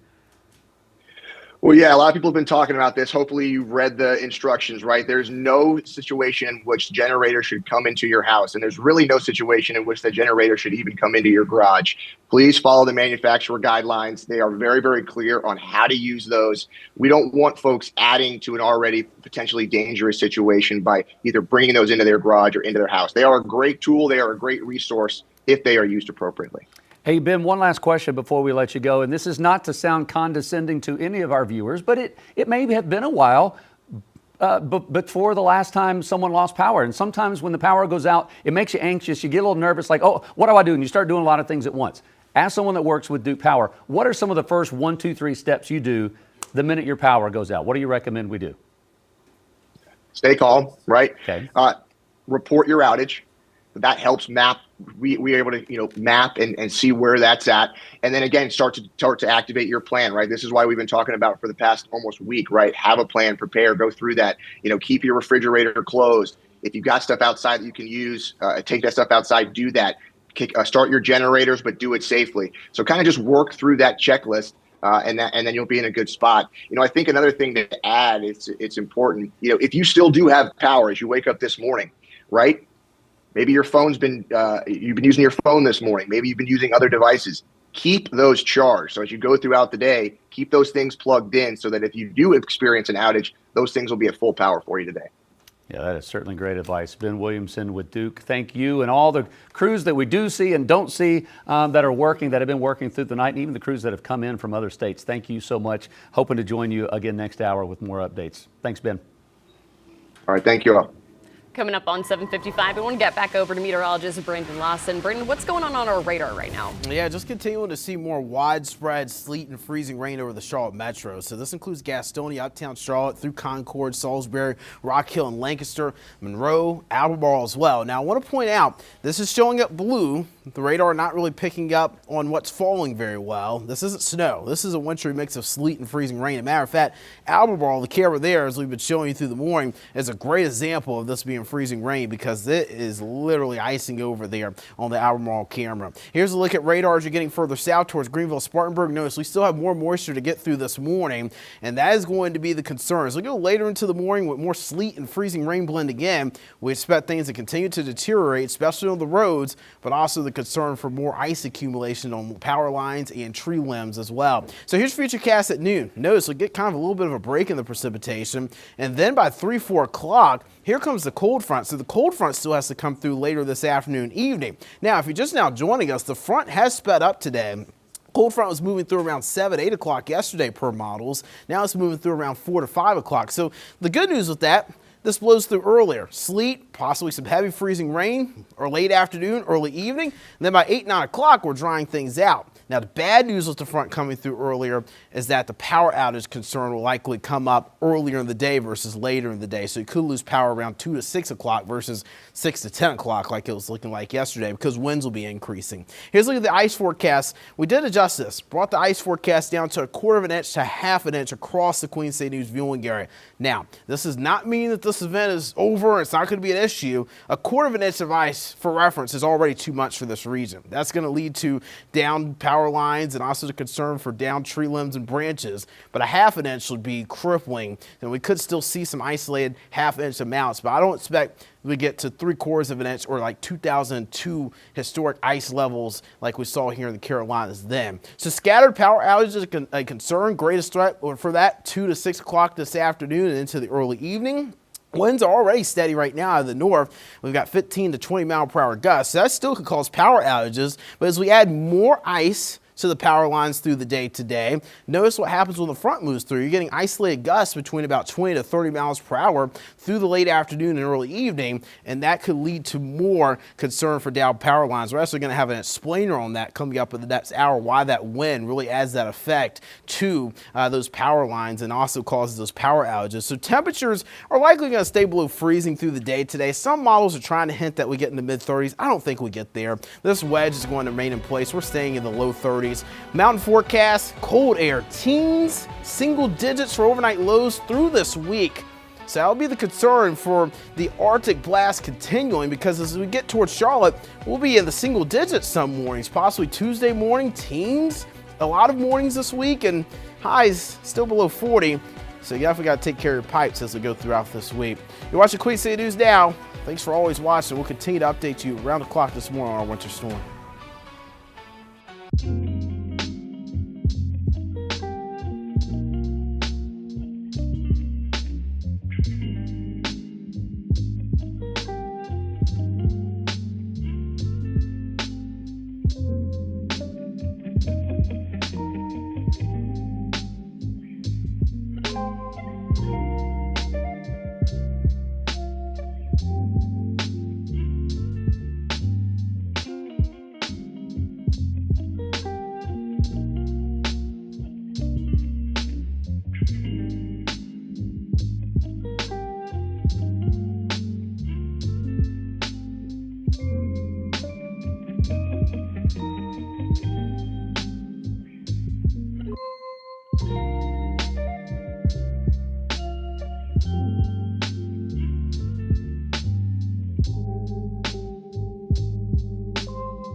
Welcome back into Queen City News now here 8 o'clock on your Sunday morning. Thank you so much for joining us here as we are tracking this winter storm. I'm Savannah Rudisell.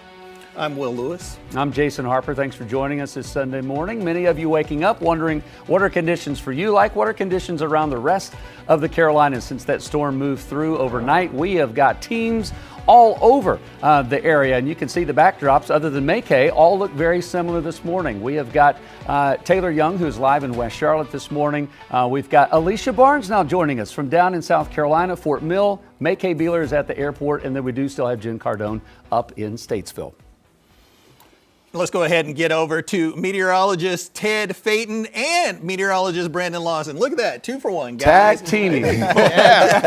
tracking the storm over there. Yeah, I first want to say big shout out to meteorologist Brandon Lawson, Andrew Brightman all weekend long, keeping you informed ahead of the storm as it rolled in overnight and even through this morning. And now we're looking at that front speeding up a little bit, catching that break a little earlier in the morning, and also a little more sleet mixed in than the freezing rain that we were at first anticipating. That's what we're thankful for. We've been rooting for sleet for this whole week because sleet, that cuts into the freezing rain totals. And we've been seeing that, Ted, really over the morning. We saw maybe some snow mixing in earlier this morning towards I-40, but now we're seeing predominantly sleet over freezing rain, but still seeing some freezing rain accumulation. But man, this system is massive. Massive, robust. We have a lot of cold air in place. That's what's helping us get more of that sleet this morning versus the freezing rain. But as we keep an eye on this secondary low pressure system pulling up that warm air, that's going to ride on top of the cold air over the Carolinas, enhance some of the melting up in the atmosphere, which could give us more of the transition to freezing rain later on today.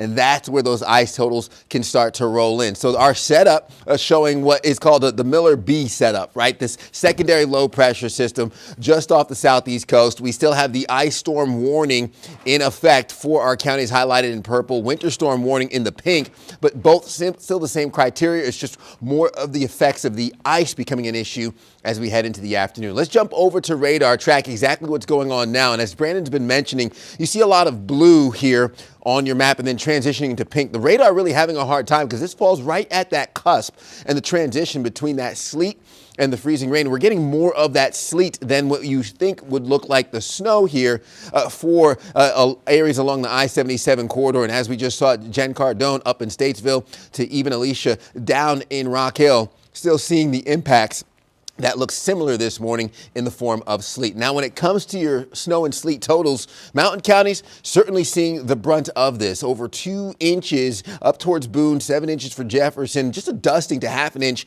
of that sleet for Charlotte and surrounding areas.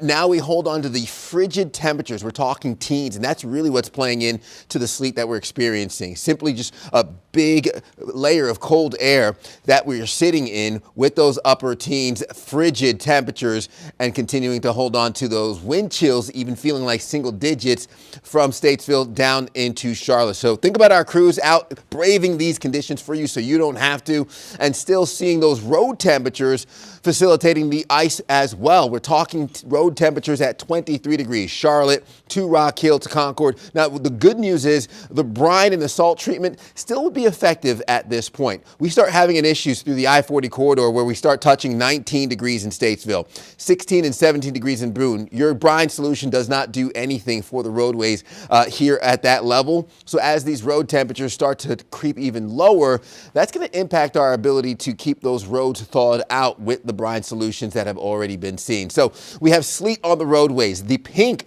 and the red on your map showing the icy spots south and east of Uptown, which is why you don't want to be traveling at all in this situation. This is where you want to make sure that you're hunkered down, staying at home, riding out the storm, which the worst of it is still yet to come. And just a few power outage reports, some of which have already turned back on. Rowan County turning their power back on. Mecklenburg County, less than 1,000 customers without power, which is good news. Not seeing the widespread impacts that we were once expecting, but still a lot more of this system to get through before we can say we're out of the woods.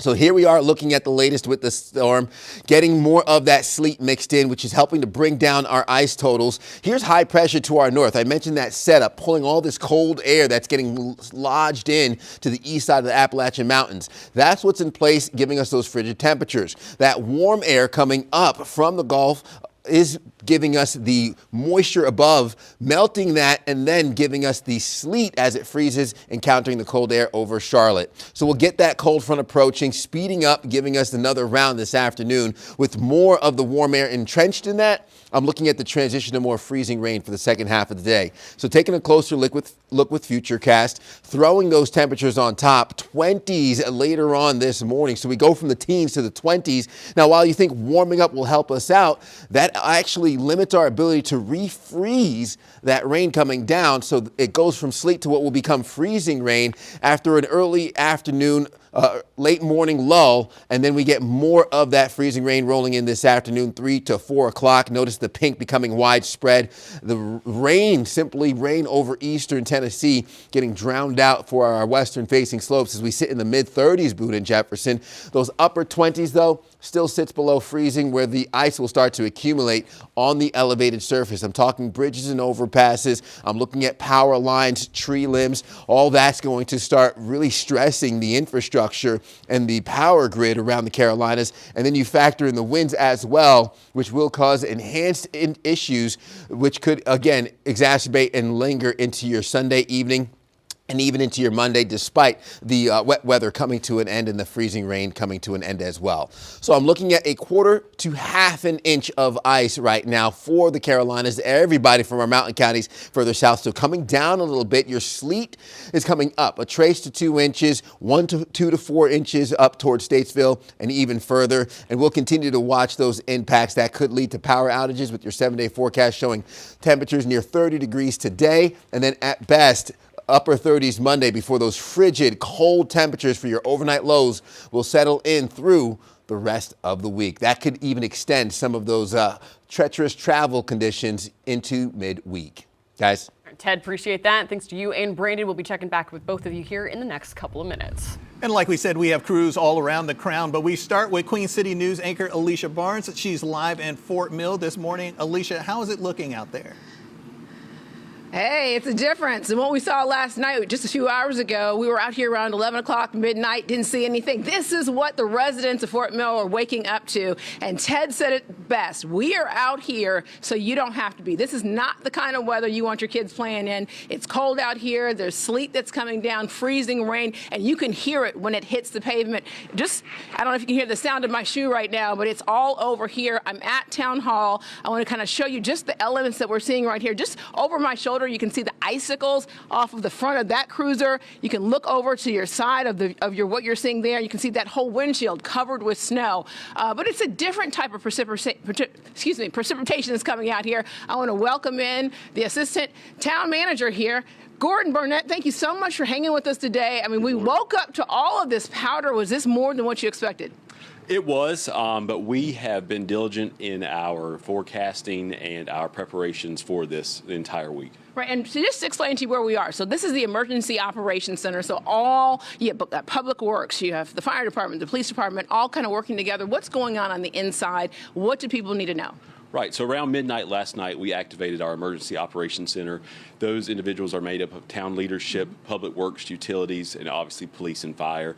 That's to assess any kind of issue that'll come up, and we can make real-time decisions to address those issues when they do come up. And Gordon, one of the things that we saw when we were driving in is right now there are barricades up in the downtown area of Fort Mill. When did that happen, and why are they up? How long do you think they might be up for? So around 3:45 last night, we did make the decision to close down Main Street due to deteriorating conditions.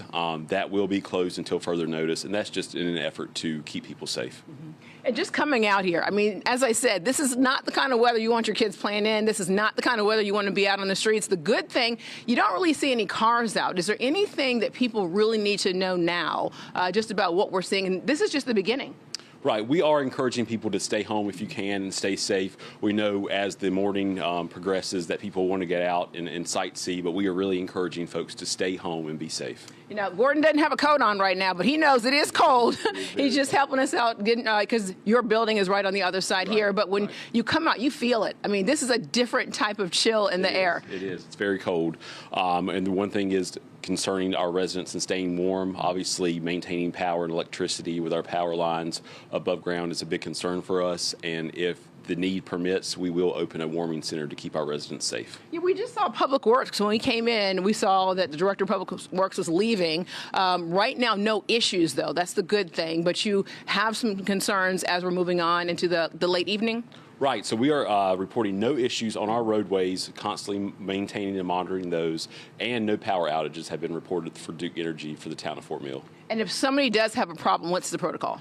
If you have an emergency, please call 911. If you even have to guess to see if it's an emergency, you probably should go ahead and call, and we can assist you in any way possible. All right, Gordon, I'm going to let you get inside because I know you're cold. Thanks so much for hanging with us. There's so much for me to be able to show you out here, and we're going to make our way around different parts of Fort Mill for you. But just as I said, you want to stay off the roads. That's the biggest concern right now because the ice is not just even the snow that you're seeing in Fort Mill, very slick. When we were driving in, we kind of even slid around a little bit because the roads are so serious with the treacherous conditions.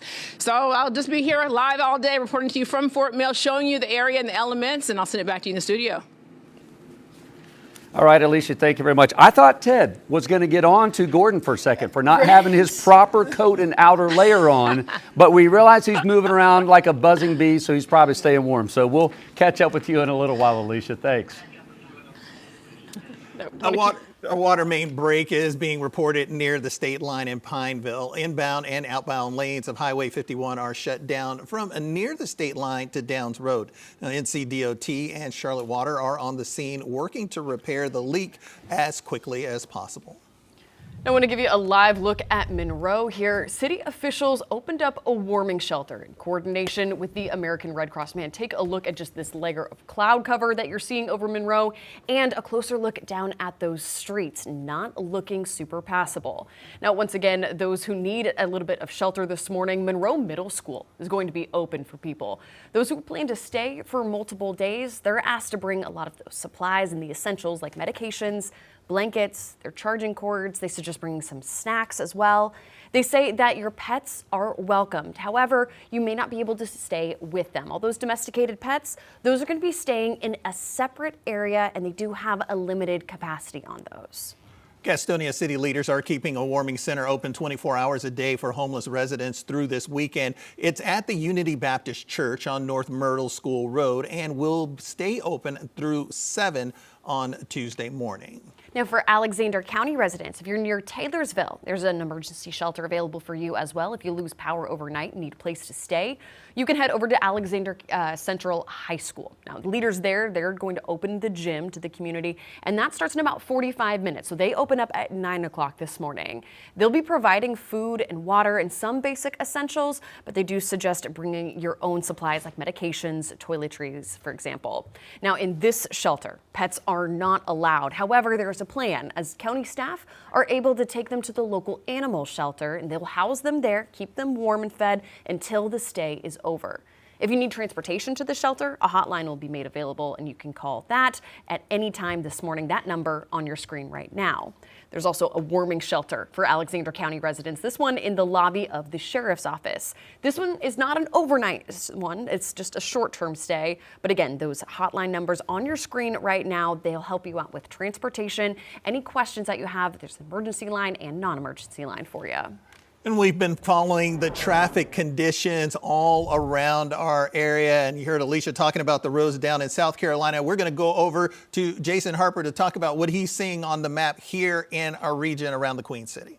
Well, it's a good news, bad news thing, Will. The good news is we're not seeing a lot of vehicles out there. So that's actually really good. I mean, you guys are heeding the warning. If you don't have to go out, don't. NCDOT is saying they're going to deteriorate throughout the day. We've heard Brandon and Ted both say between 2 and 6 might be the worst part of the day. So don't get out there just because your neighborhood looks great right now. The yellow we're seeing all around the crown on this map, also with radar here, just shows poor driving conditions. That doesn't mean traffic or backups. We do want to throw the icy conditions on top of this. You can see by the legend there in the top right corner, that hot pink are some icy stretches. So the southwest part of the city, as you get over into South Carolina, some of the far east part of our viewing area towards Albemarle. So those stretches have some icy patches right now. These are road temperatures. This isn't the air temp. It's actually colder than that right now, but still coldest roads are up near Huntersville, a little bit warmer in the heart of Uptown. This is outside our studios in West Charlotte. 85, 2 cars out on 85 right now. So even though they're trying to take care of those conditions with plows and everything,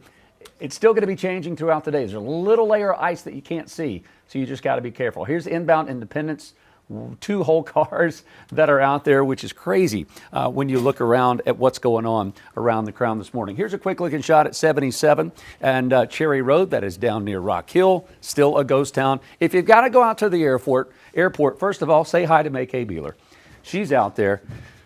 Give her a high five. But it's going to take you a while to get there, especially if you're coming down from the Lake Norman area on 77. 41 minutes, also slow coming up from Rock Hill.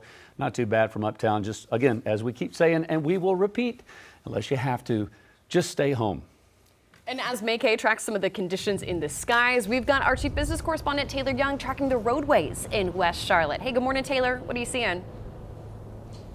Yeah, good morning, guys. So we've been out here off and on for 3 hours now, and every single time it's been a little different. We know that precipitation started in West Charlotte around 10:30 last night. It was really off and on throughout the night. Then around 6 o'clock, we saw some of that snow coming down. Then the later hour, we saw a little bit of that sleet. Right now, it's really quiet. We really don't have anything, no sleet, no snow. No freezing rain falling down, but one of the biggest differences is, of course, is the sun is coming up. So we are now able to kind of get a better sense of what those roadways look like. And of course, for the drivers on the road right now, they can now see beyond their headlights, which of course will just make driving a little bit more safe. And that is a look at I-85. We are right near the Sam Wilson Road exit. And as you know, if you live in the Charlotte area, this is a very busy interstate, even on a Sunday morning. And I was surprised this morning to see as many cars as that are out here. Of course, we see a trucker going by now. We know the world doesn't stop when severe weather happens. Some people still have to go to work, especially those truck drivers. But we're also seeing commuters. We've seen EMS. We've seen police cars. We've also seen plows out here, not only salting, but clearing the roadways, which is, of course, great to see. And as you can see from that video from our tower cam, I mean, the majority of the interstate right now is covered. You do see kind of that like line of brownish slush. And you can see over right now, those look like they are some salt trucks that are kind of maybe waiting to get dispatched off of the side of the interstate. We have seen those out all morning, really prepping those roads. And I think that's why what we're seeing right now is cars kind of able to drive. It almost looks like normal. Of course, we've seen some cars taking it really easy, going slow, some with their hazards lights on. Others are kind of driving as if it's normal out there, not judging, but raising an eyebrow a little bit. We have seen some cars kind of go by and we've stopped and said, wow, it looks like they're going really fast. But another thing that we're kind of noticing while we're out here, of course, the roadways are a concern, but also the trees, right? We are actually surrounded by trees. And fortunately, I can say I cannot see any kind of covering, not even snow right now. The trees are looking really bare, which I think is a good sign that we're at least right now not seeing accumulation. We are seeing it on the ground, but not, at least in West Charlotte, we're not seeing the accumulation on the trees, which I think is good for the power lines that are in this area. For those of you who are waking up right now, I mean, if you look out your window, you are going to see the ground covered in snow. It's slippery. It's not very thick. So just know that if you get out there, if you need to shovel, clear off your car, it is very icy. I do recommend if you can walk on grass, there's a little bit more friction there because you do have the potential to slip. And also on the roads, if you have to get out there, just know that it could be different in West Charlotte than it is in North Charlotte, considering that everything is a little bit unpredictable right now, given that we've seen snow, we've seen sleet, we've seen a little bit of freezing rain. So just be aware of that if you are out on the roads, that it could be different depending on where you are. But of course, we're going to continue to keep you guys updated about what it looks like here in West Charlotte, and stay safe out there, guys. At that, Taylor, especially as those spotty bouts of precipitation keep coming in. Glad you're in a little bit of a dry spot here.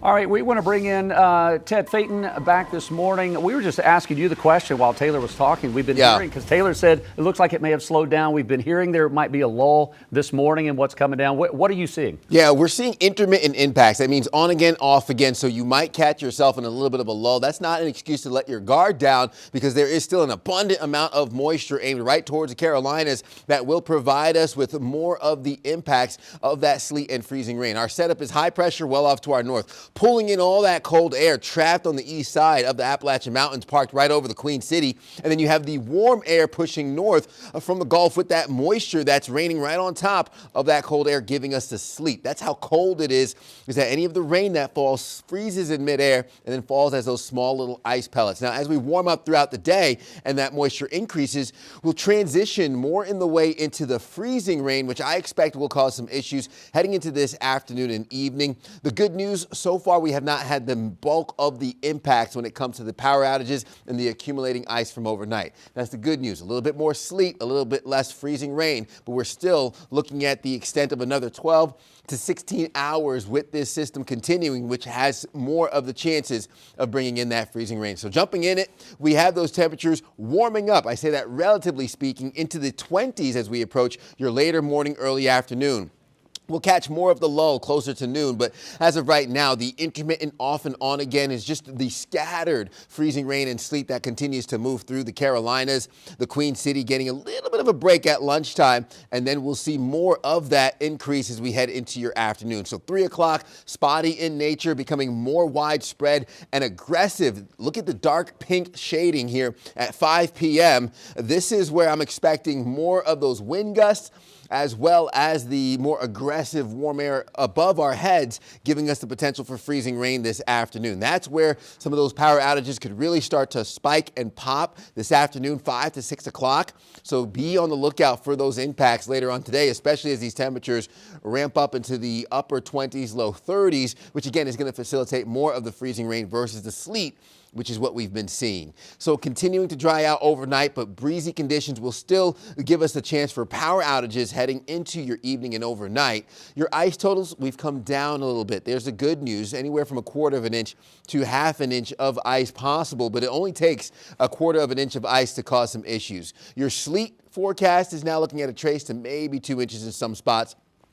2 to 4 inches through the I-40 corridor, with some isolated areas along our mountain counties getting north of 4 to 5 inches of sleet. Scattered power outages still the main threat. We've come down on the red, risking more of the widespread power outages, but still want to be aware of the second half of today, as those wind gusts can pick up as fast as 20 to 30 miles per hour in our mountain counties, 15 to 20 miles per hour heading into that 5, 6 o'clock hour, where that front crosses, giving us those breezy and gusty conditions, which is where I'm going to get concerned for that, accompanied with some of the ice accumulation on the power lines. If we get up to 1/4 of an inch of ice, if not more, that's going to cause some power outages. So the timing is from this morning into your Monday for your weekend storm. Dangerous sleet and ice storm with widespread or spotty power outages possible, down trees, power lines, impassable roads, and then how close we get to above freezing this afternoon is still going to be the determining factor for how those ice totals will pan out. So less than 1/4 of an inch,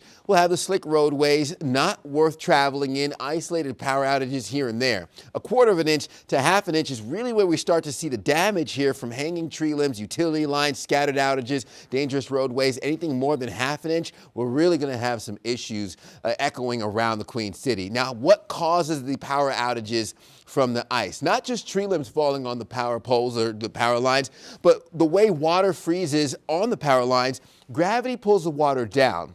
So the bottom of the power line will have more water than the top, and that's going to form a teardrop, or what would look like a plane wing on the power line. When winds gust upwards of 25 to 30 miles per hour, it will cause lift like it does for a plane wing, and what goes up must come down, and that violent bouncing is what we call power line galloping, and that shake is what ends up snapping utility poles, and repair crews typically wait until the winds die down before repairing those issues. So something we're going to watch out for later on today is the potential for the power lines to bounce or gallop in the wind conditions, and if you don't have to be on the roadway, simply don't do it. Your morning commute for Sunday evening is a red light. Monday is a red light as well in the morning. Come the afternoon, maybe a yellow light as temperatures could peak above freezing, but we'll be watching those impacts closely. Again, with the potential for those roadways to freeze over, you're looking at less than 32 degrees on the roads, so likely to see those icy roadways, especially with the sleet and the freezing rain we've been seeing. These road temperatures have been in the low 20s, so certainly doesn't even concern us in terms of comparing the roadways to the bridges. Bridges typically ice over before the roads do, but if you're out and about, which you should not be, I can say with a high degree of confidence, you're going to encounter icy patches on the roadways. That's how we're sitting here currently with those cold temperatures.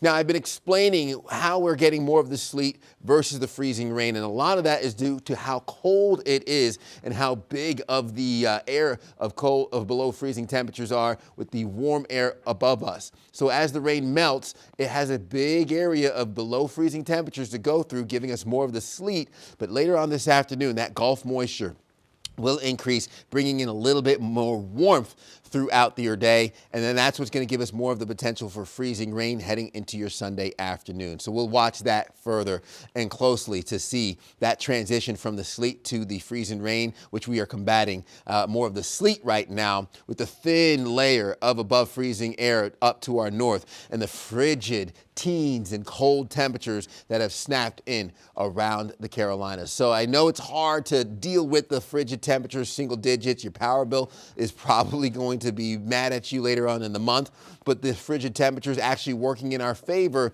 to limit the ability of ice accumulating on the tree limbs and those elevated surfaces. Now, why you want to stay off the roads is stopping distance is going to be drastically different depending on what you have. The snow or the sleet at about 35 miles per hour, good luck stopping within 200 feet. That's not going to happen. And when you factor in the ice, the more of the potential of the freezing rain we get later today, you're looking upwards of 320 to 425 feet for your stopping distance. So continuing to just really let your car just go with the ice and not having any control, that's the dangers that come with driving in these icy conditions. So again, not wanting to be on the roadways. For those that must travel and absolutely have to be on the roadways, make sure you're reducing your speed, avoid driving if possible, and avoid sudden stops. Slow is smooth and smooth is fast. You don't want any sudden movements out there, especially if you have those icy conditions. Make sure you have a full tank of gas. Make sure someone knows your route, your arrival time. Pack your emergency kit, avoid travel. Again, if at all possible, the message here I'm sending is stay home, and if stranded, remain in your vehicle, because if someone knows your route and your arrival time, they'll know where to find you. And with that emergency kit, you want to be loaded up with the first aid kit, flashlight, extra gas, spare tire, rope, sandbags, snacks, water, a phone charger, cat litter to help with some traction in slick spots, blankets, car battery, as well as batteries to help withstand any of the cold temperatures and however long you are stranded in that vehicle. So again, there's your safety checklist you want to make sure that you're aware of. 7-day forecast shows these frigid and cold temperatures will linger and stick around all the way into the work week, with overnight lows dropping down into the low double digits, upper teens in your early morning hours. So despite brief thaw out during the day, anything that melts will refreeze overnight, causing treacherous travel in your mornings through most of the work week. You're watching Queen City News Now. We'll keep you covered all morning long with the latest of this winter storm when we come back.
Welcome back into Queen City News here on this Pinpoint Weather Alert Day. Meteorologist Brandon Lawson, myself, meteorologist Ted Payton, keeping an eye on the storm. Brandon, I first want to start. You've been here all morning, really watching the track overnight, getting a little bit more sleet than freezing rain. In terms of the experience you've seen with this storm so far, tell folks at home exactly your thoughts and what we're looking at here heading into the future. You know what, Ted? You blink and there's a different precipitation type. You blink and sleet's falling. You blink and there's freezing rain. And that's the battle between those two that we're dealing with through the morning here as we continue to deal with the change in temperature above our heads, and we continue to change how we're melting those raindrops. And before they get down to the surface, they're refreezing into ice pellets or they're refreezing into freezing rain, those super cooled water droplets coming in contact with everything.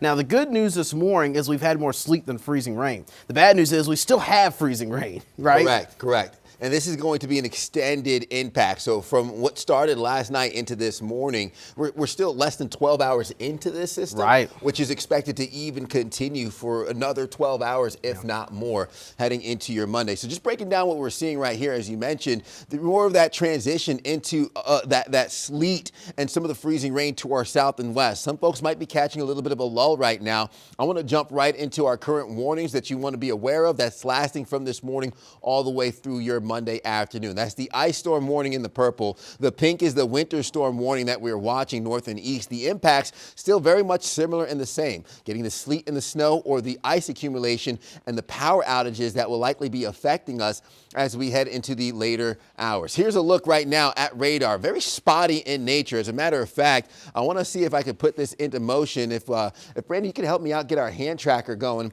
on the computer so I could do this in real time for folks. Just want to make sure that we're able to identify and spot exactly what is happening here for this radar. So as we look at some of the blue, that's actually more of that sleet, not necessarily the snow potential that we're seeing. It's more of the sleet that we're experiencing with more of what's going to be the impacts for the most part heading into your afternoon or later morning hours. So as we look at this setup, I'm going to put this into motion here for the last, let's do 1 hour so you can see exactly how quickly the radar is updating in real time. So we have a little bit of that pink, which is also the sleet and the freezing rain mixed in, pushing further east, and then more of that coming from the west, and even further stretching this out to the last 3 hours. We really could see how this system has matured all morning long as Brandon has been keeping an eye on the setup. So continuing to see this push north and east, that's giving us some of the sleet accumulation. I mentioned more of this coming out of upstate South Carolina. We're not out of the woods yet when it comes to that wintry mix aimed right towards the Queen City. We have the cold air in place, and we also have more of that sleet, and even further taking you down to street level. That's going to impact I-85, 45 inner and outer, down towards Fort Mill, TKK into Rock Hill, getting some reports of the transition into freezing rain in some spots. So you want to stay weather aware even through the afternoon as we keep an eye on how things will progress with this wintry storm and this winter impact. How much have we seen so far in terms of your sleet and snow? Likely seeing a ½ an inch or dusting of that sleet further north and more than 1 inch to 2 inches towards Boone.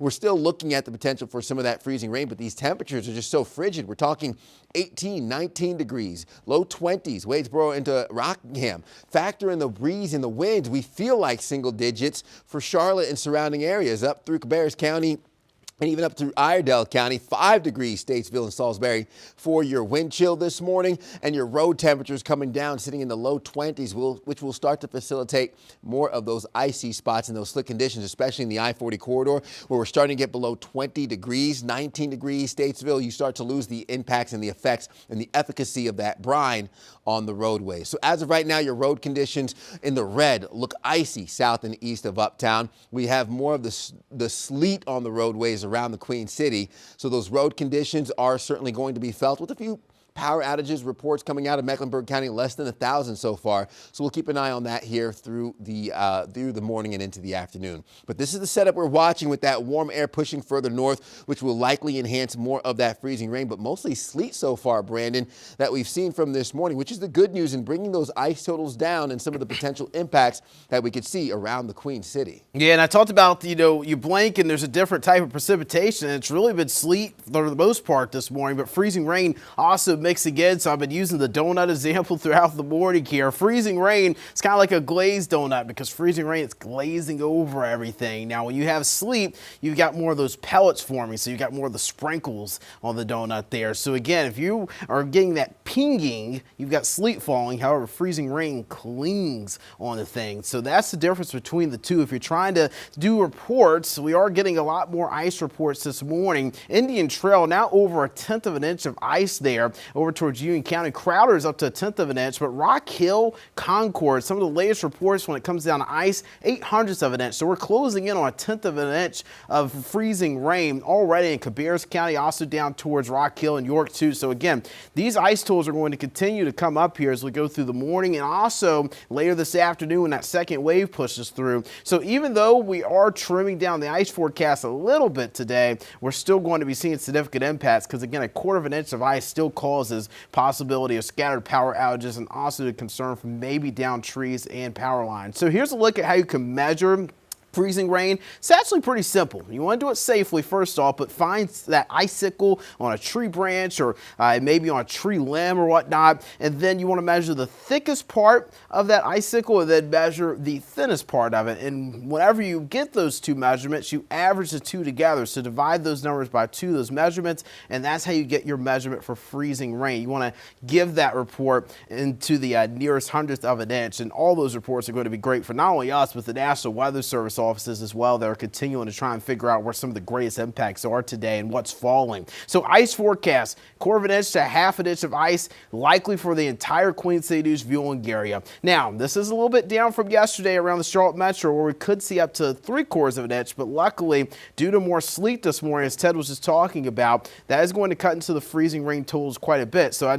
we are expecting a little less freezing rain, but again, 1/4 of an inch of freezing rain is enough to cause issues. That is where you're talking about scattered power outages, and you're still talking about those possibility of leaning power lines, the possibility of leaning tree limbs, and even those tree branches too. So still going to have issues with scattered power outages. The greatest threat for that coming between 2 o'clock this afternoon and 6 o'clock this evening. And the big reason why the threat's later in the day for power outages is because you get the ice on the power lines, and you look at Futurecast, notice we're still getting a good wave of moisture here. So sleet and freezing rain mixing in through late morning, but we'll get that lull around noon, and then notice what happens later this afternoon, 3, 4 o'clock. Now this is sped up from yesterday. The front moves through a little bit earlier now, around 4 or 5 o'clock today, but this is going to be sleet, brief heavy freezing rain as well, and that front's also going to introduce wind as well, and that is going to allow gusts to be between 20 and 30 miles per hour later this afternoon,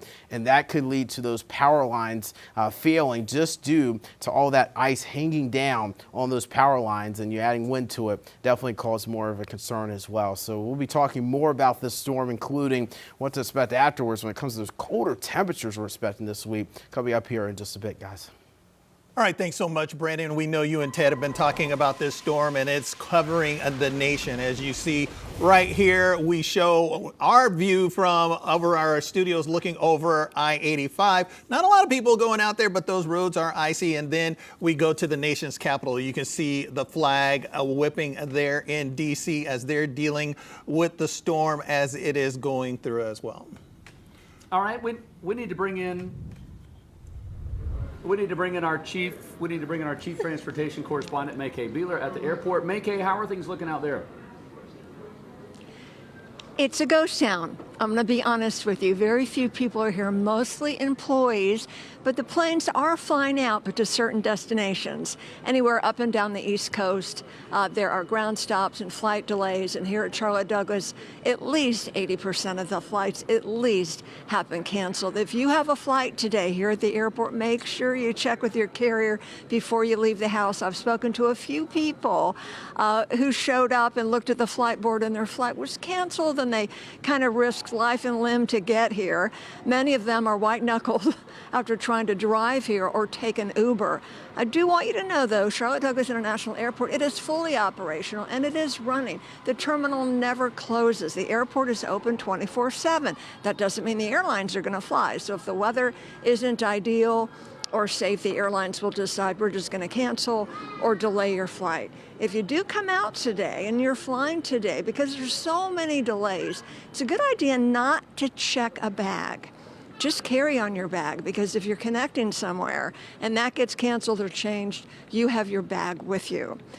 So what happens with all the de-icing and the bad weather? Well, we've got all this great equipment here at Charlotte Douglas International Airport, at least 40 different specialized vehicles. They've got snow plows. They're clearing the taxiways and the runways. I did have a passenger tell me there was snow on the runway, but everything was cool. Nobody was slipping and sliding. They felt safe. Everything was fine. Which flights are headed out today? You're going to be jealous, because I know I'm jealous. Aruba, Puerto Rico, Barbados, St. Thomas, someone's going to St. John. Those are the flights that are going out. The ones that are going north or even to the Midwest typically have been canceled. You can rebook your flight if you don't want to worry about coming out here and ending up being canceled. There's a possibility there could be a ground stop here at Charlotte between now and 11 o'clock. Possibility doesn't mean it's going to happen, but there's so many cancellations. Hate for you to come out. We don't want you on the roads. We don't want you risking anything. There are people who stayed at a hotel close to the airport last night, just like me and my photographer, Eric. The problem is a lot of those hotels aren't running their shuttles. So these folks had to take Ubers. I asked one woman what that was like, and she said, a little dicey. So use your good judgment, stay home and be warm. And again, about the de-icing, all the planes are being de-iced. The ones that are going south have taken off. I did have a gate agent tell me the airplanes are flying, everything is fine. She's worried about how she's going to drive home. Back to you guys. All right, May Kay, thank you very much. We appreciate you staying on top of that. I know a lot of people still stuck. 8:43 now, and we're seeing reports of power outages in Charlotte and its surrounding areas due to the storm. We want to bring back Ben Williamson with Duke Energy. Ben, thanks for joining us. We know you guys are busy. We talked to you last hour. We were just talking to our weather team, Brandon and Ted, saying we might be in a little bit of a lull, but round two, boy, between 2 and 6 today. Are those concerns? Like, is it like a two-part plan for you guys? Deal with what we're seeing on the ground now, but don't forget about and plan for what's coming? Yeah, well, you wake up this morning and you look, you got about, roughly 3,500 outages across the state. So you might be waking up and saying, oh, great. But to your point, there's another line coming, and we're going to see impacts from this storm well into this afternoon and evening. And so folks need to stay very, very aware. For us, it's one response. We've been preparing for this for over a week, and our crews are in place and we're ready to go when it's safe to do so. I think the point that I'm trying to emphasize now is that if you are waking up and you do still have power, continue to execute your preparedness plan. That means you have more time to do that, right? If you use devices overnight, make sure everything stays charged so that if you do lose power, you're starting at the 100% on some of those devices. So use this time wisely if you do still have power. Ben, you were telling us earlier you got about 18,000 linemen out there right now, even more people working behind the scenes, working call centers. I know a lot of people going to have questions likely later today if their power goes out, things like that. What are some of the best ways that people can stay connected with Duke Energy and look at some of those updates besides calling in? Right. So, I think many people are familiar with our outage map, right? So if you go online, we've got an outage map that is very, very up to date. And so you can look at that and use that, mobile app. Your account will have information there. We've got an entire dedicated website providing updates. You can go to our website and you'll see it's right there at the top. So we'll be providing updates through that. We're doing what we can with our partners in the media like you all, trying to keep folks updated. Again, I do just want to stress, though, if you do experience an outage, it will help us if you report that outage. Because, again, as we've got teams that are sitting and kind of mapping out areas, and then, again, as we move through the day, figuring out where maybe the hardest hit areas are, you reporting that outage gives our teams an additional data point that maybe we don't have. Right. So please do that. That helps our teams respond as efficiently and as quickly as possible. Ben, I feel like there's two issues, road conditions and power. And so for those that know they were never planning to get out on the roads, Their big concern is, am I going to have power? If it does go out, how long am I going to have to go without it? We're just getting updates this morning from not only Union County, but Alexander County 911 posting pictures of cars that have slid off the road for those that are going out there. It's not that difficult, I'm sure, for someone to accidentally take out a power pole. What do you suggest? I mean, for those people that are driving, are you seeing certain conditions just in our section of North Carolina that might be worse than others? I mean, I think we're seeing it really from Charlotte and really west. Stay off the roads. I mean, that's the number one hazard right now, and that's why our crews will not be rolling unless it's safe to do so. I mean, our crews will evaluate each situation differently. If it is safe to go out, they may go out and make a repair or two here if they can, but we don't want anyone adding to the problem, right? And so it's road conditions for us, but it's also, when you talk about our crews going out, we have to make sure that the wind gusts are not 29 miles an hour or above. If that happens, our bucket trucks can't go up. And then if we send crews out, we got to make sure, we're aware of the risk of snapping limbs, trees coming down while they're at a site or up in that bucket truck. So please stay indoors. Please stay off the roads if you can. If you have to go out in an emergency, please take it slow. And then when our crews are out there working, we would just ask you all, you can see some video I think you're showing here, please be respectful of those work zones and steer clear of those work zones so our crews can focus on what they're doing. And Ben, I know when you're assessing everything, there is a priority sequence. For some people that may not have heard that in the last hour, can you go back over that priority sequence so they can kind of get a feel for when that power will be restored? Absolutely, right. So we've told folks to plan for multi-day outage. We do go about restoration very methodically. We follow procedures there. And first, we really focus on big transmission or substation. That's critical infrastructure. Think about those large metal towers that you see or a substation. Those serve thousands of customers. So if we have damage there, we focus on those because if we can get those repaired, then we can potentially get power back to as many customers, a lot of customers quickly. Then our focus does turn to critical facilities, fire stations, police stations, hospitals. We want to make sure they have everything they need, including power, so that as they're responding to emergencies or they're responding to what they need to, they're able to do that. And then we do turn our focus to those distribution lines, which you may be used to seeing running down the road to your neighborhood or even into your neighborhood. We will focus on those. But again, if you've got major, large transmission damage, fixing a distribution line is not going to help until that is replaced. So my message would be, over the next several days, you may not see us on your street working and saying, where is Duke Energy? Well, we are prioritizing. We might be working on other larger lines that feed that smaller system. And so we approach it in that way so that we can get as many customers back on as quickly as possible. And Ben Williamson, again, with Duke Energy, thank you for what you and your team are doing and the hundreds and thousands of other linemen and women that are out there and volunteering from other states that are helping us out. We appreciate that. Keep us posted throughout the day. We'll certainly be talking to you later throughout the day when that second round of weather comes through. Ben, thank you. All right. All right, it is 8:49 right now. We're going to go ahead and take a quick break. You're watching Queen City News. Don't go anywhere. We'll be back in just a couple minutes.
Welcome back into Queen City News Now with your pinpoint weather alert forecast. Brandon, we've been keeping an eye on getting more of that sleet than the freezing rain, but still some more of that freezing rain possible later today, leading to those power outages. Yeah, definitely the concern later this afternoon. You know, this front has sped up. We were thinking it was going to move through around 6, 7, 8 o'clock, but now it's going to push through around 3, 4 o'clock, and those power outage concerns are going to be going up later today. And we're still seeing that ice accumulate on the Powerball camera. So even with more sleet, we're still seeing that freezing rain accumulate a bit. Yeah, this is a little bit of a hint, a tease in what you could expect out there as we already see some of the emergency management vehicles on the roadways. Those are the only vehicles I want to see on the roadways on a day like today, as that ice will start to encase some of our cameras, and we'll get more of that transition from the sleet to the freezing rain, some of which I've seen those reports from upstate South Carolina, with high pressure well off to our north, pulling in that cold air, that warm moisture out of the Gulf traveling north on top of that cold air, giving us a setup for the sleet and the freezing rain that will likely be ramping up heading into your Sunday afternoon. So taking a look at those temperatures, we're in the teens for Charlotte, all that cold air coming south and wedging us right on the eastern side of the Appalachian Mountains. The warmth from the low 70s, Mobile, Alabama, and all that moisture traveling north and east. Where we have the ice potential is where we see the spotty power outages, again, for parts of Louisiana, parts of Mississippi, Alabama, into Tennessee, some areas, counties, even reporting upwards of 50,000 customers without power. Just less than 1,000 folks without power for Mecklenburg County, but we start getting those impacts here close to home. So taking a look from your power outages to what we'll be combating here with the radar showing still some of the sleet transitioning into the freezing rain. The blue on your map is more of that sleet than snow. Our systems are having a really hard time really just having the sensitivity deciding exactly what precipitation type that we're seeing. More of that sleet, a little bit of the freezing rain starting to take hold. We've seen half an inch to upwards of an inch, if not more, towards the I-40 corridor from the snow and sleet, with even higher amounts in our mountain counties. Ice storm warning still in effect for what's on tap for later on today. We have the winter storm warning in that pink, but both of which will bring us the same impacts, which could lead to those power outages and our ability to stay above freezing on the roads. Where the brine solution loses its impact, we have road temperatures at 23 degrees Charlotte, 19 degrees Statesville, and we still have some of the cold air in place, so we'll be watching that closely. But Brandon, we are seeing the extent of this lasting all the way into this afternoon and evening.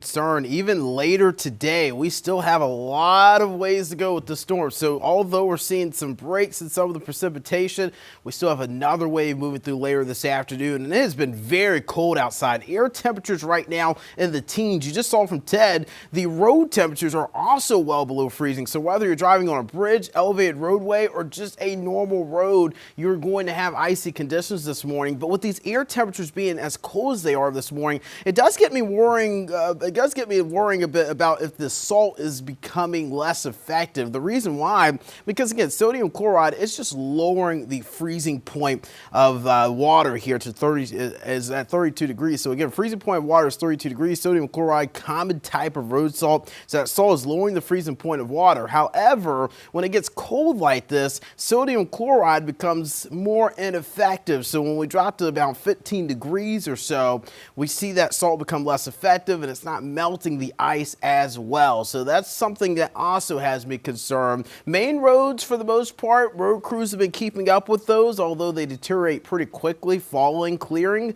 because we're continuing to deal with an active wintry mix this morning. But even then, we're still going to have those icy roadways on secondary roads and also side streets as well. Look at the road conditions this morning. Whether it's sleet-covered roads, ice-covered roads, snow-covered roads towards the mountains, road conditions are awful across the Queen City News viewing area. So we recommend staying off of them unless you absolutely have to be out. And if you do absolutely have to be outdoors this morning, big thing, slow down. That's the obvious note. But also, I would maybe curve your route a little bit to avoid hills, overpasses, elevated roadways. Those are going to be more susceptible to icy conditions this morning. But again, if you don't have to be out, stay home. We definitely want you to stay home and stay tuned to us as well. We'll be right back right after a short break. We're continuing to cover this winter storm together, not only on TV, but also on Facebook Live as well and on YouTube. Be sure to tune in throughout the morning.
Good Sunday morning, everyone. Welcome into Queen City News. It is a pinpoint weather alert day with a winter storm that has now made its way into the Carolinas. Welcome in. It is 9 o'clock. I'm Jason Harper. Thanks for joining us. I'm Savannah Rudisell. And I'm Will Lewis. We have crews all around the Crown in West Charlotte, in Statesville, Fort Mill, and at the airport this morning as the ice storm covers the Carolinas.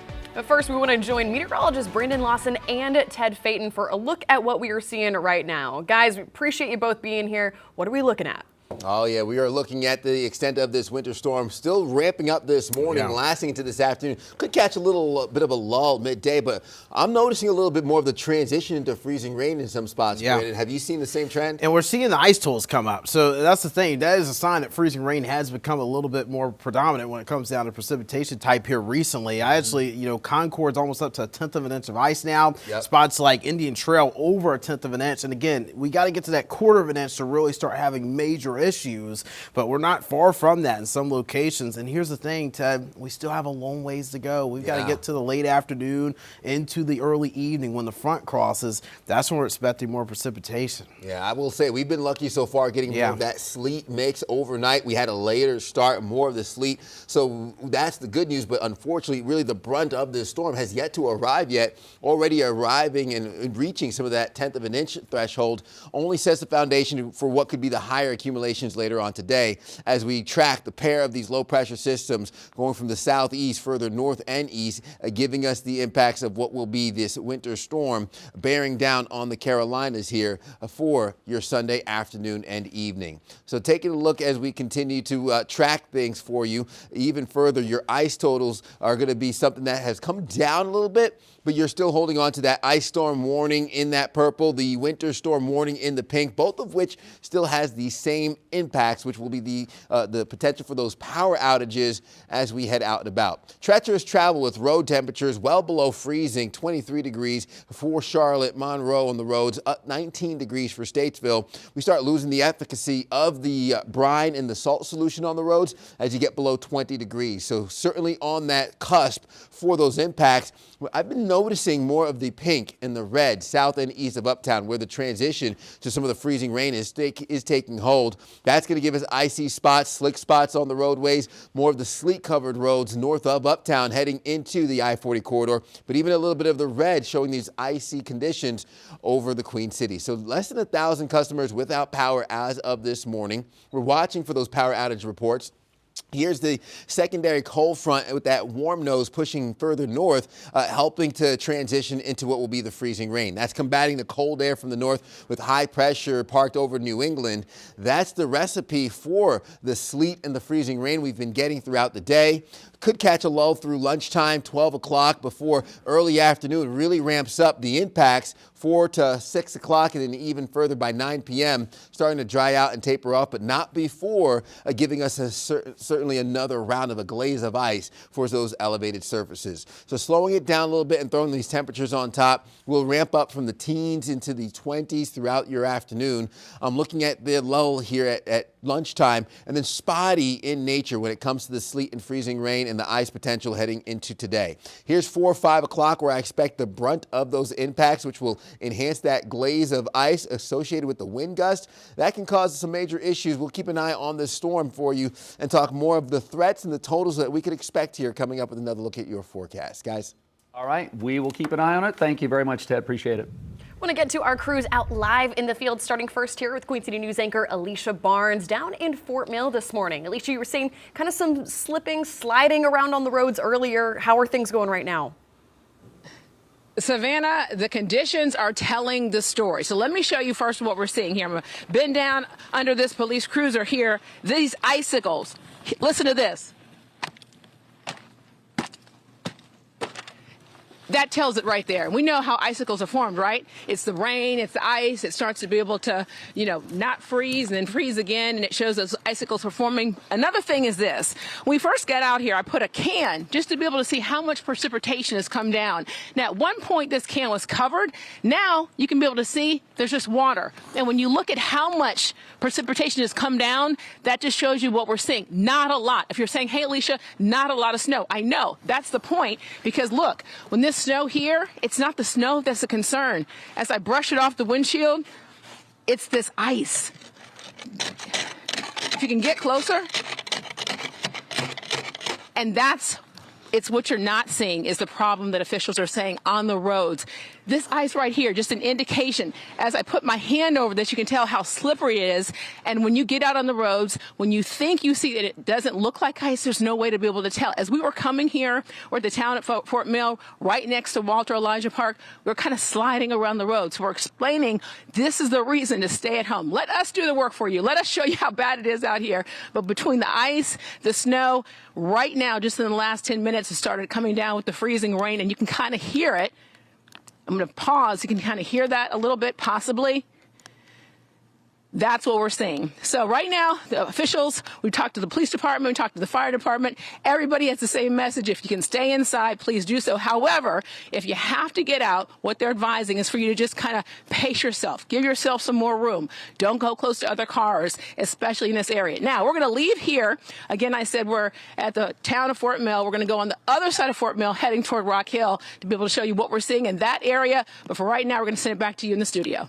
All right, Alicia, hope you and photojournalist Brian Christensen stay safe out there on the roads. By the way, Alicia, quick tip, that can of, I guess it was LaCroix or something, there's a way to warm that up if it's frozen. Shake it real hard and then open it close to your face. It should be warm. Advice, Jason. Yeah, it's just a thought. It may be fabulous. It may be different in these cold temperatures. Just let us know how it goes. You guys be safe. We'll check in with you later. It's just Exactly. Great advice. I appreciate it. And you know good and well. I'll bring it home and put it on your desk at the news station. Yeah, I've already spilled one thing this morning. All right, Alicia, stay warm. We'll join you coming up a little bit later on. All right, good Thanks. stuff. See you in a little bit. All right.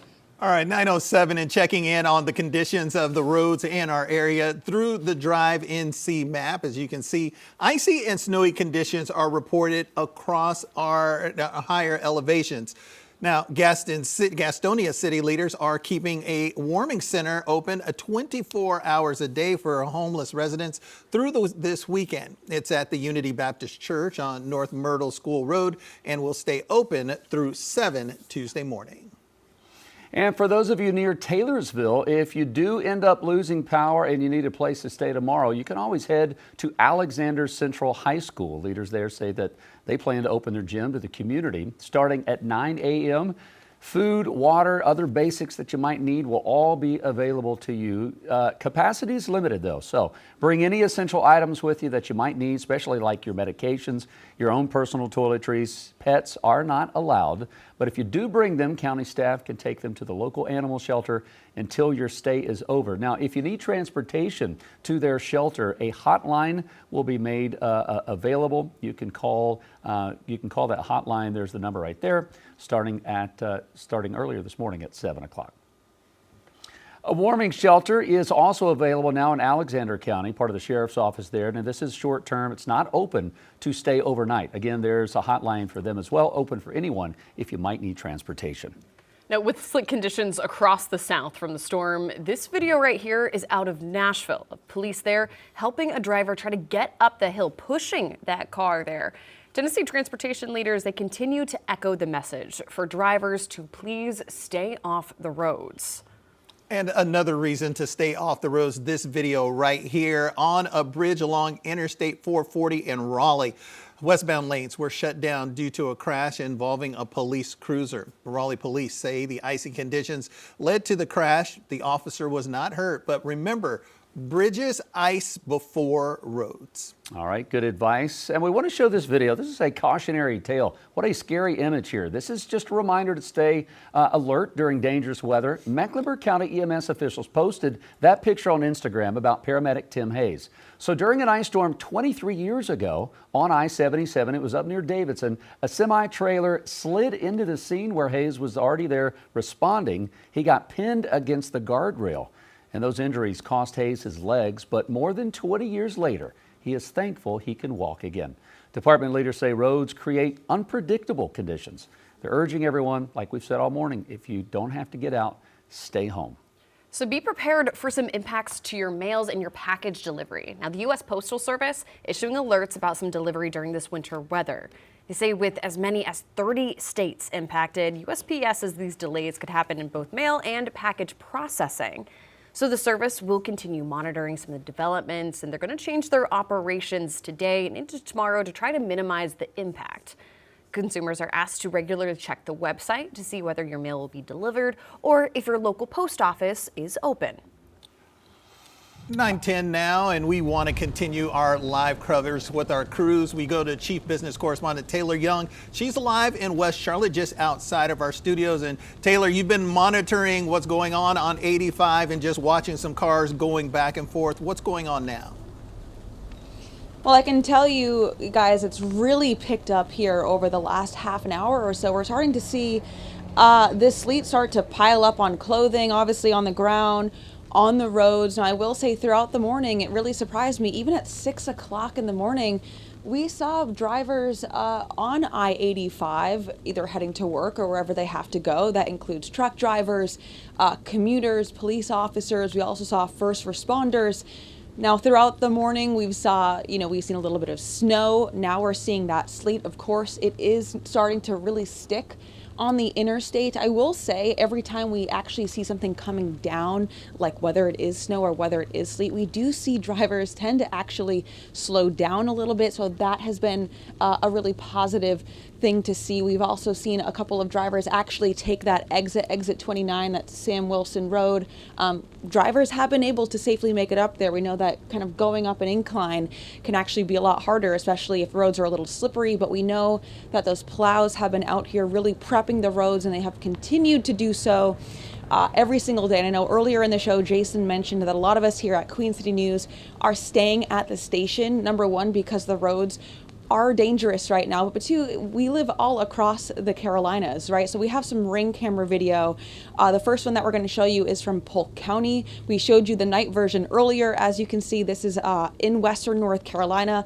The snow is sticking there. I think it's good to see that rather than kind of that glazed donut look where a lot of it is ice. So it's good to see that snow is there. The second one we're going to take, another Ring camera, is from Caldwell County near Lenoir. That right there is a driveway that you're kind of seeing right off that deck. Then you have the road. So even though you see interstates like I-85, people driving on it, it's really those back roads right now that aren't really getting necessarily the love that these kind of main roads are getting. So that's why kind of leaving your house right now could be more dangerous. We're going to go to the next one, which is in Mecklenburg County near Mountain Island.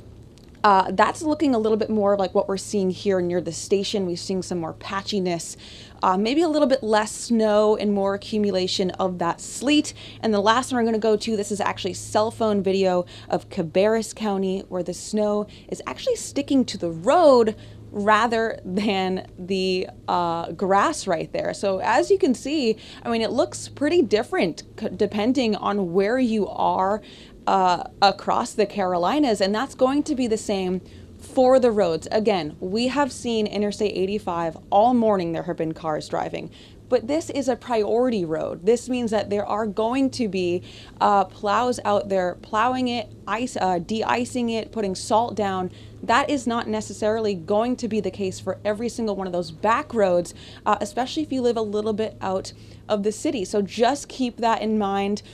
And make sure that if you do have to drive, of course, that is not recommended. If you do have to drive, go slow, be safe. Know that this can change rapidly. Of course, we've seen it go from freezing rain to sleet to snow to nothing. You just don't know what you're going to expect when you leave your house.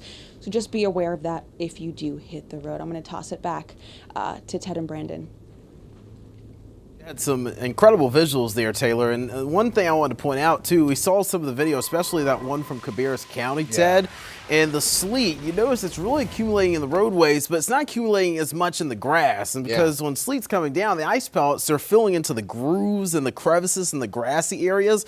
But when ice pellets fall on the road, they don't have anywhere to go. They just have to land right on the road and bounce onto the road. So that's why when you're looking at sleet, the road is completely covered, but the grassy areas barely looks like anything's falling because there's more room for that those ice pellets spread out. Which is quite the opposite for what most people would notice when you have snow accumulating. It tends to stick to the grass and the elevated surfaces beforehand than the roadways, Right. which is why that's a good delineation between the two. Because at a quick glance, some folks might look at it and like, is that snow? Yeah. No, not quite. Those are small little ice pellets that's bouncing off the roadways and off your car. I will say it feels good to see at least some white in the grass.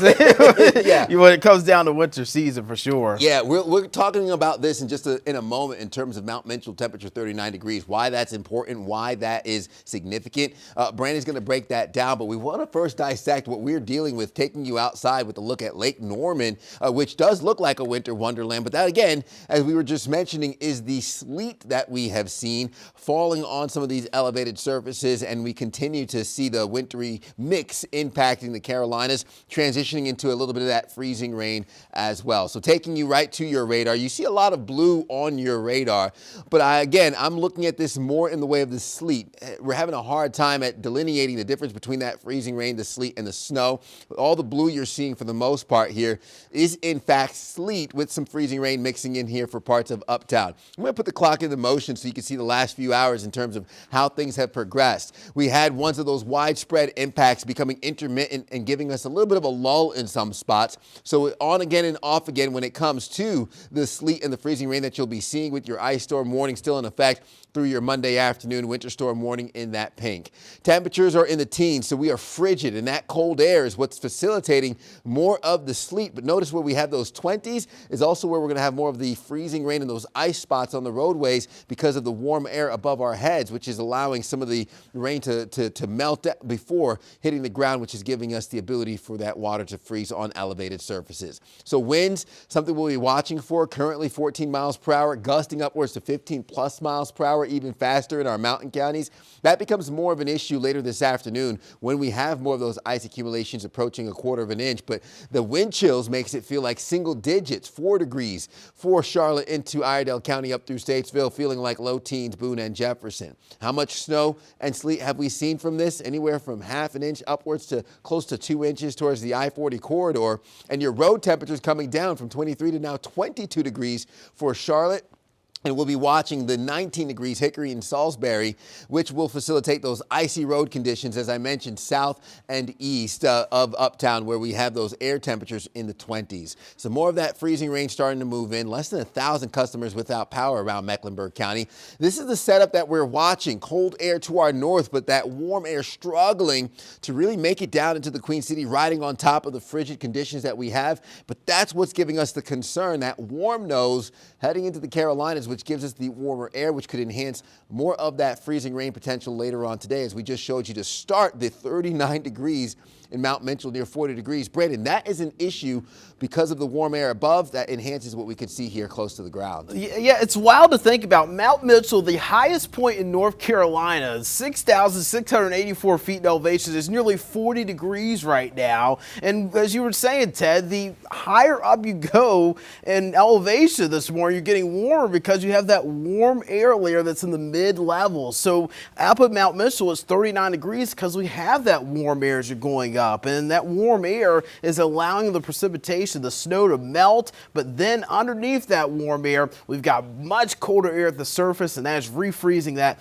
snowflake into ice, or also the chance of freezing rain. So it's ice pellets and also the super cooled water droplets that are sticking on contact or whatever they come in contact with. So again, that is why Mount Mitchell, much warmer this morning. That also coming from our friends at the National Weather Service in Greenville, Spartanburg. Now, precipitation types again, we just talked about it. Everything starts to snow, but as it comes down, it's melting into a raindrop at some point in the upper levels when you hit warmer air. However, if there's colder air below that warm air, that allows those raindrops to freeze into ice pellets or also freezing rain. So here's a look at your ice forecast. Again, it's kind of come down a little bit today, but here's the deal. Still significant ice totals we're expecting. 1/4 of an inch to 1/2 an inch across the entire Queen City News viewing area. That's enough to cause scattered power outages. That's still enough to lean on the power lines and also cause issues with power outages. So I do want to get you a look at Futurecast. We're far from done with the system here. Still have the widespread precipitation now. A little low on that, those will get later in the morning, early afternoon.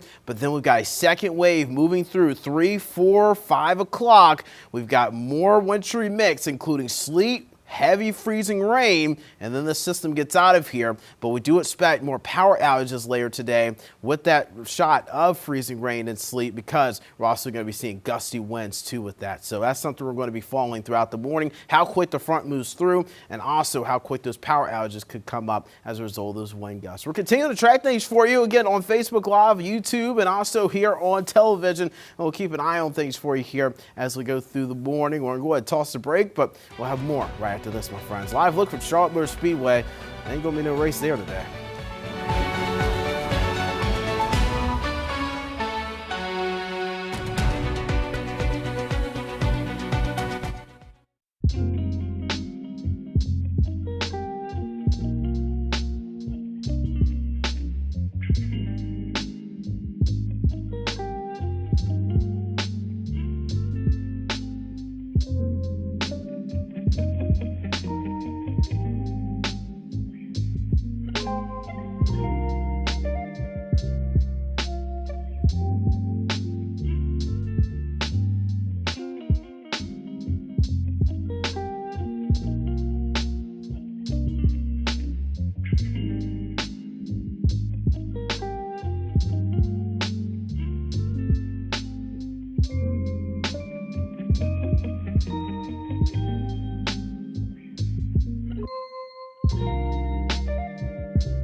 Welcome back in. 9:23 your time now on this Sunday morning. We'll be joined by meteorologist Ted Fayton here again shortly, but we're continuing to track this winter storm together for you on a lot of different platforms. Queen City News Plus, Facebook Live, YouTube, and also here on television. You guys have been watching us really since 5 o'clock this morning. We plan to stay on as long as the impacts are still here in our area in the Carolinas. So let's get you the latest updates on what's happening. This is a look at the storm. It still is a very, very big system here, but notice all this moisture back to the west. That is what we still have to get through. So there's still a lot of moisture back to the west that has to work through our area. That's why we are not done with this system yet. And we expect ice totals to continue to come up here, especially later this afternoon and into the evening when that swath of wintry mix of sleet and freezing rain works back into the area. Here's a look at ice reports. I actually just got these in about 10 minutes ago, really. So Indian Trail, over 1/10 of an inch of ice. Now Crowder's Mountain's up to 1/10 of an inch. So we're starting to see areas get up to 1/10 of an inch. So not 500ths of an inch of ice now in Crowder's Mountain, it's 1/10 of an inch there. Rock Hill, Concord, 0.08 of an inch of ice there. Mooresville, 1/10 of an inch. The reason why we're seeing less ice there so far in Mooresville is because they've seen more sleet reports there this morning. And that's why we're seeing a little bit less ice in some locations, because sleet, that can tend to trim down some of those ice totals as well. And that is really good news. We want more sleet, because sleet, again, it cuts the freezing rain totals in half, and it also leaves less impacts when it comes down to those power outages. So looking at what we're going to be tracking here as we go into the afternoon today, we've got more widespread precipitation that's going to be rolling in. So right now, you can see we've got more of the widespread wintry mix over uptown and really right around the Charlotte Metro, so pretty much right around the I-45 corridor. That's where most of the sleet and freezing rain is now. There's still a lot of scattered sleet and freezing rain that has to work through. So I'm thinking from about 9 to 1 o'clock today, this is going to be more hit or miss precipitation, but later in the afternoon, that's when we have the swath of moisture. It has to go through the area with this cold front. So we have one area of low pressure driving up the coast. That's leading to some very tough conditions up in New York, Buffalo, and DC. And then we've got the secondary low back to the west. That's the cold front that'll be driving through later today and leading to more sleet and freezing rain. So again, Futurecast, this is a little bit more broken up now. So more hit or miss chances of sleet and freezing rain here through the morning. But then notice as we get to about 3, 4 o'clock, here comes that moisture back to the west towards Louisiana and Arkansas. That's going to be moving in 3, 4 o'clock, and this is sleet and likely some heavy freezing rain as well. This will move out earlier because, again, this front's getting here earlier than what we were tracking yesterday. It means the impacts will be ending earlier. However, the impacts are still going to be the same, in the concern of more freezing rain and more power outages. And we're also seeing flurries in the mountains at least through tomorrow morning. So 1/4 of an inch to 1/2 an inch of ice across the Queen City News viewing area is expected. Again, when you're talking about 1/4 of an inch of ice, you've got 800 to 1,200 pounds on power lines. So think about like a Harley Davidson motorcycle sitting on top of the power lines with 1/4 of an inch of ice. And then 1/2 an inch of ice, think about if you had like 5 or 6 people just kind of taking their hands and swinging on the power lines. That's what you get with 1/2 an inch of ice. So again, we're almost talking tons of weight when you get up to an inch. Luckily, I don't think we'll get that high up in the ice totals, but 1/2 an inch definitely still a possibility, and that could lead to scattered power outages, especially between 2 and 6, because when that front moves through, it's going to increase our wind. So again, wind's already pretty stout this morning. As we go more so towards the afternoon, notice gusts only around 8 miles per hour at noon. It's gusty in the mountains, 30 to 40 mile per hour gusts, but then 4 or 5 o'clock, notice you start seeing some isolated 20 to 30 mile per hour gusts in there, and that is because of that front that's going to be moving through, and that's going to lead to that power outage threat later today. I do want to get you a look at your 7-day forecast. Again, the worst impacts from the storm are coming today, but we've got slick roads and bitter conditions when it comes down to temperatures lasting through Monday. We've got single digits possible on Tuesday morning, so even Tuesday and Wednesday, we're going to be tracking the concern, guys, for maybe some pipes bursting, and we're also going to be worried about maybe that slick road and power outage concern lingering due to those tough conditions for those power crews. All right, thanks so much, Brandon. We'll check in with you in just a little bit later in the show. Coming up almost on 9:30 now, we've got teams spread all around the Carolinas, from up in Statesville all the way to West Charlotte, even down in Fort Mill, South Carolina this morning. Right now we want to head out to Queen City News reporter Jen Cardone in Statesville. And Jen, we've been checking in with you since 5 o'clock this morning. Now we see you're in a different location. Where have you moved out to? So, Savannah, we moved just down the hill from the hotel we're staying at. I can also tell you the conditions have changed since the last time we checked in with you. It was more of sleet before, and now it's feeling more like snow because it's not hitting quite as hard. So now we're off of Turnersburg Highway, and I want to give you a look over my shoulder at the conditions here. This road in particular has hardly been touched by any crews whatsoever, but we did just see what looked like a city crew go up the road that's perpendicular to this, and they were laying what looks like sand onto the road. We'll show you video of that a little bit later, but you can see there's a handful of cars out here. This is Turnersburg Highway, just off of I-40 in Statesville, right before where I-40 and I-77 cross here in the city. With that said, a little bit earlier, we were able to get some video to send back that you can look at in the parking lot of the hotel and some of the nearby roads that were right by where we were staying. There was some snow on top of the cars, but there's also a layer of ice underneath. You can see that's causing the snow to be stuck onto some of those windshield wipers. You got to be very careful if you're coming out onto any of these roadways. You can feel it in the parking lot where I'm standing. There's a layer of ice underneath, and that's going to cause you to have some issues with stopping. We did test this out in a parking lot where there was no one near us, just to see what would happen if we slammed on the brakes 2 times. You could definitely feel the brakes trying to slow down, but we still went at least a foot forward after putting those brakes on. So you want to be super careful. If you have to stop, you want to make sure you're stopping slowly and taking your time getting anywhere you might need to be. All right, that is some good advice, Jen. I'm glad you guys were okay when you did your science experiment. But yeah, it's actually kind of good to know what it feels like. You don't know how to defend yourself driving if you don't really know what it feels like when you hit the brakes. So thank you for the update, and hopefully it will stay snow up in the Statesville area. Jen Cardone live in Statesville.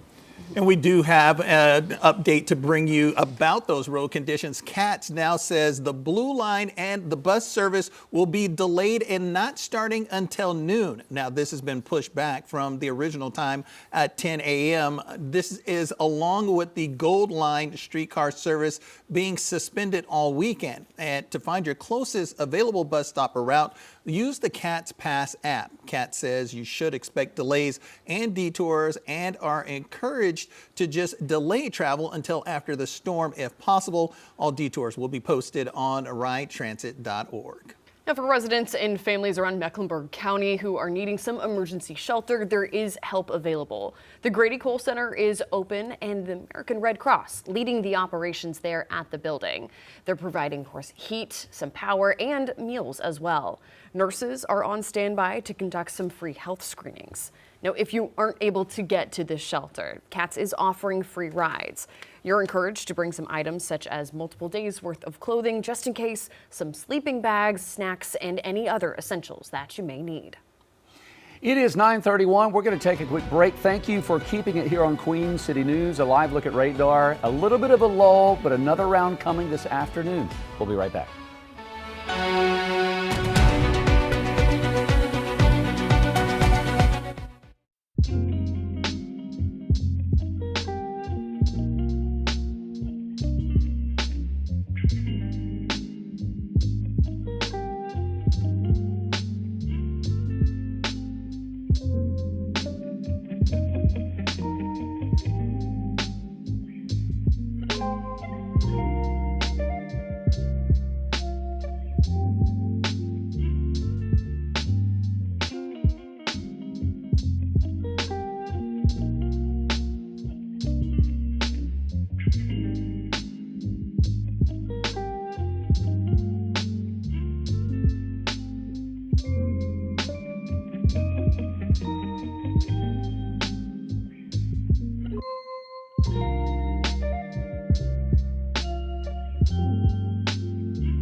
Well, some schools in North Carolina have already made the call to cancel school on Monday. We've got Charlotte-Mecklenburg schools, as well as Gaston County, Cleveland, and Anson County schools all going to be closed on Monday. Burt County schools, they've made the decision to go ahead and not have class on Monday and Tuesday. Then Union County schools as well, but they were already scheduled to be out for a teacher workday. So that's not related to the weather, but they will also be out. Then in South Carolina, there's Clover and York County. They've moved to online learning this coming Monday. And if you are wondering why we don't have the scroll going down on the bottom, of course, all of these school districts, as well as churches and other county buildings, they have all put all of that information for you online. No one's necessarily waiting at the bottom to see when their school will be closed. So go ahead and check that. We also have information for you online at qcnews.com. 9:35 now, and we're doing to get things over to meteorologist Brandon Lawson. Out on the radar. What's the latest looking like now, guys? Yeah, we have a lot of that warm air aloft that's starting to roll in. We've seen mostly sleet from this system, but a little bit of those reports of freezing rain starting to transition. The reports of the freezing rain totals have come up a little bit, hitting a tenth of an inch in some spots, Brandon. And now we're getting that concern for that second round, which will be moving in later on this afternoon. Yeah, around 2, 3, 4 o'clock. That's when we'll be getting that second wave. That's when the cold front will be moving through. And Ted, yesterday we were looking like that line was going to come through around 6 or 7, but this front has sped up. And, you know, that's the fun thing about forecasting. Things could change, and weather models are picking up on that. The good news with it, the storm will be out earlier today. 6, 7 o'clock, we're done. Bad news is power outage threat will start earlier in the day because that's going to bring the winds in the front with it. And, Ted, we've been looking at some of the latest radar estimates. We're looking at maybe some more heavier freezing rain towards the Greenville-Spartanburg area right now. Yeah, those reports coming in, and obviously it hits the upstate South Carolina region before getting to us. So that's why we keep an eye on upstate South Carolina for what we could expect. Here's the big picture. We have that low pressure system that's continuing to travel north and east, the secondary one pulling more of that cold air south, and that's the dynamic setup, the Miller B setup that we typically see for this winter storm that's traveling and really impacting the entire eastern United States. Let's take a look at exactly the winter storm breakdown of what we're seeing here this morning for the timing and what to expect, the impacts, and what's still yet to be undetermined. So this morning into your Monday, really into tonight, is what we're going to see the extent of the winter storm itself, and then those impacts will even extend even further into early next week. Now we have the dangerous sleet and ice storm on the way. We have the power outages, down tree lines, impassable roads, all possible for your impacts. What's yet to be determined is how close we get to above freezing. If we cross that 32-degree mark and transition from that freezing rain to the simply rain, that's going to help bring some of those ice totals down even further as we've come down to 1/4 of an inch to 1/2 an inch possible for the Queen City. Still, we have an ice storm warning in place, a winter storm warning in the pink shading up towards our mountain counties in western North Carolina and eastern Tennessee. Some of that will even cancel the ice storm warning because some of the warm air that's pushing in and more of the rain that they're seeing, but we are not getting that quite yet, still holding on to those teens with frigid conditions from Gastonia, Charlotte, into Rock Hill. We're in the 20s for Wadesboro, Rockingham. That's where the roadways are on the icy side. We get a little bit more of the freezing rain reports with, again, the ability for that rain to refreeze not as high and the potential even lower. So switching over to your radars, we keep an eye on things. We mentioned getting the reports of freezing rain. First, I want to address the blue that you're seeing on the map. That's more of sleet, not snow, as our radars having a hard time on really honing in on the precipitation type that we're seeing. But as I zoom in over northwest Spartanburg, this is where we've been seeing a report of torrential or heavy freezing rain, which will even increase the ice totals for parts of upstate South Carolina. I'm looking at Inman getting some of those impacts. And again, this is going to head north and east towards the Queen City, right along I-85, aiming towards Shelby. Patterson Springs, Forest City, you're going to be on the lookout for that sleet transitioning into more freezing rain here as your morning continues. Intermittent impacts, again, zooming out. We see some breaks in the precipitation, but again, that's just going to be the start of what could be a lull midday before we get a second round heading into the afternoon. Your sleet and snow totals upwards to a dusting to 3/4 of an inch, Charlotte, up to 2 inches towards the I-40 corridor. Again, the higher sleet is helping reduce the ice potential, but our road temperatures are really starting to plummet. In the last 20 minutes, I've seen us go from 23 degrees down to 21 degrees for Charlotte. We're at 18 and 19 degrees along the I-40 corridor. more, which again is going to reduce the efficacy and the effectiveness of that salt brine mixture that they use on the roadways. So the pink and the red showing you the icy conditions from Richmond County down through Chesterfield County and Lancaster. That's going to start creeping further north. Just roadways are a mess. Don't be out there on the roads if you could prevent it in any way, shape, or form. And our setup is that high pressure to our north, pulling all that cold air south and trapping it on the east side of the Appalachian Mountains right towards the Piedmont. And then you have this warm air starting to creep in and struggling to get into the Carolinas. Hence this little swirl you see in that warm front because of the cold air that's combating that warm air pushing north. That's riding on top, giving us the potential for freezing rain heading into this afternoon. So Brandon, as we keep an eye on this system, though we've had a bit more of the sleet so far, that freezing rain is still very much possible for your later morning hours and even into the afternoon heading into tonight. Yeah, Ted, and that's a sign that, we still have a long ways to go when it comes down to this system. This system is far from over. We got to get through that second wave later this afternoon. We did just get the latest run of one of our short-range models, so this is new, fresh data for you here at 941 here on this Sunday morning. So here's a look at Futurecast. Notice by 10, 11 o'clock, so you still kind of have that lull in the precipitation. Now, as you're getting north of I-40, that precipitation is still kind of hanging around a little bit. But notice, we like consistency when it comes down to meteorology because models being consistent means that they're kind of on to what's happening. And it's still keeping that second wave moving through around 3, 4 o'clock. So we're going to be tracking widespread sleet and likely a good amount of freezing rain late afternoon through the early evening. Now, this will clear out quicker. As I was telling Ted earlier, this the good thing with this is that, we do get the system out of here quicker. Bad news is those power outage threats are going to be coming a lot faster today. Around 2 to 6 o'clock going to be the greatest threat and possibly into tonight. And you can see things do clear out by tomorrow morning. Shout out to Ted Faden building this graphic for us, talking about power line galloping. So essentially, if you ever see the power lines kind of going up and down during ice events, that's called power line galloping. And what's happening there is, again, you've got the ice forming that winged shape. So essentially, you're just throwing a lot of heavy weight onto those power lines there. So think of it as just not even ice. Imagine in some cases you're putting like a motorcycle or you're swinging with your hands from the power lines.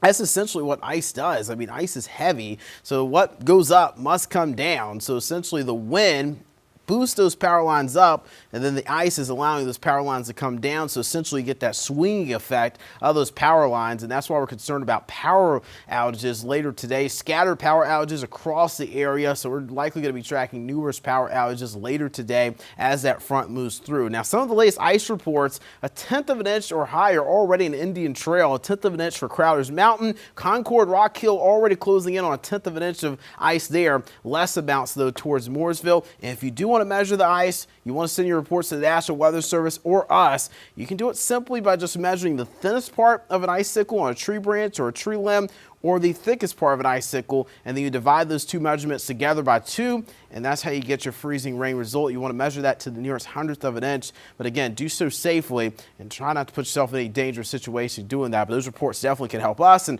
can help us help you as well to understand what's happening in the atmosphere, especially as we go through the morning and the afternoon, guys.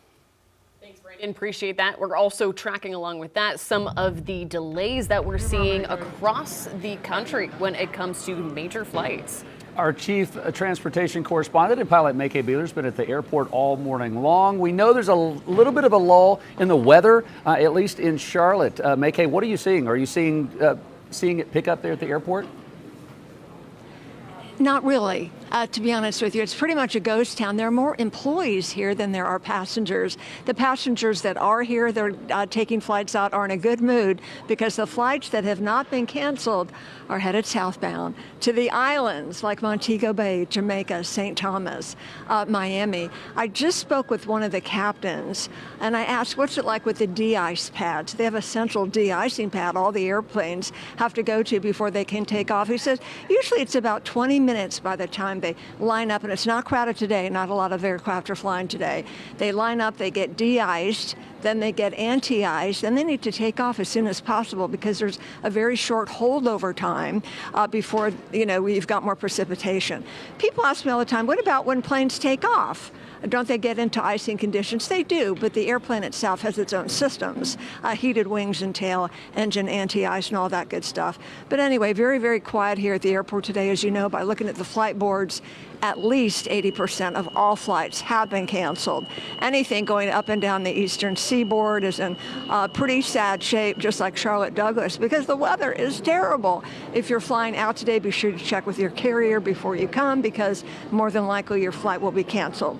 Now, I've spoken with quite a few passengers who have lovely stories to tell, but they're too shy to talk on camera. But I did catch up with two who shared their thoughts with us. Let's take a listen.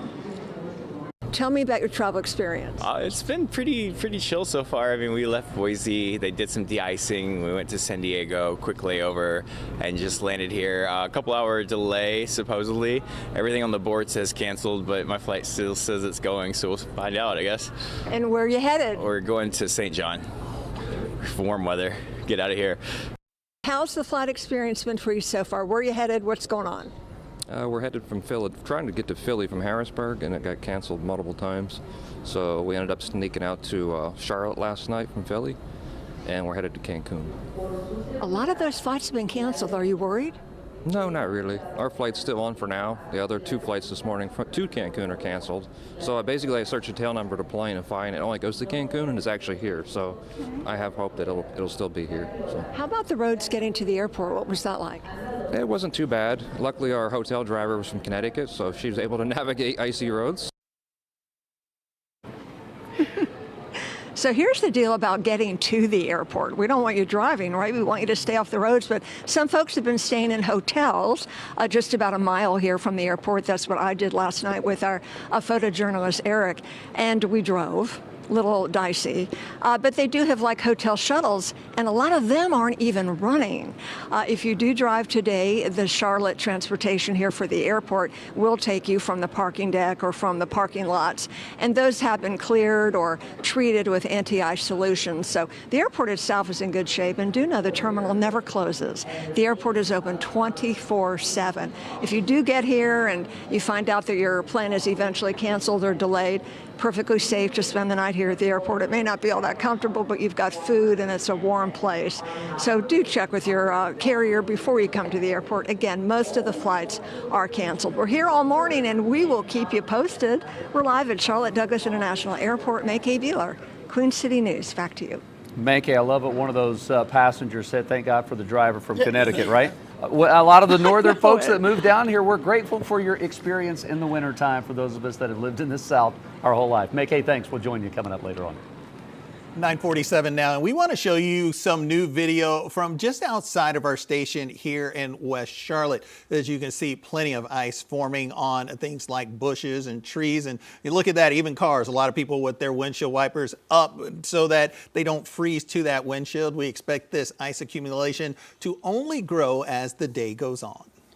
Charlotte police are sharing some helpful information this morning on who to call in an emergency if you have one. They say only call 911 if there are life or property threatening issues or actual crimes in progress. They say if your situation is not life threatening, you can use the non-emergency line. That's 311, and that helps keeps emergency lines open for those who truly need a rather urgent response.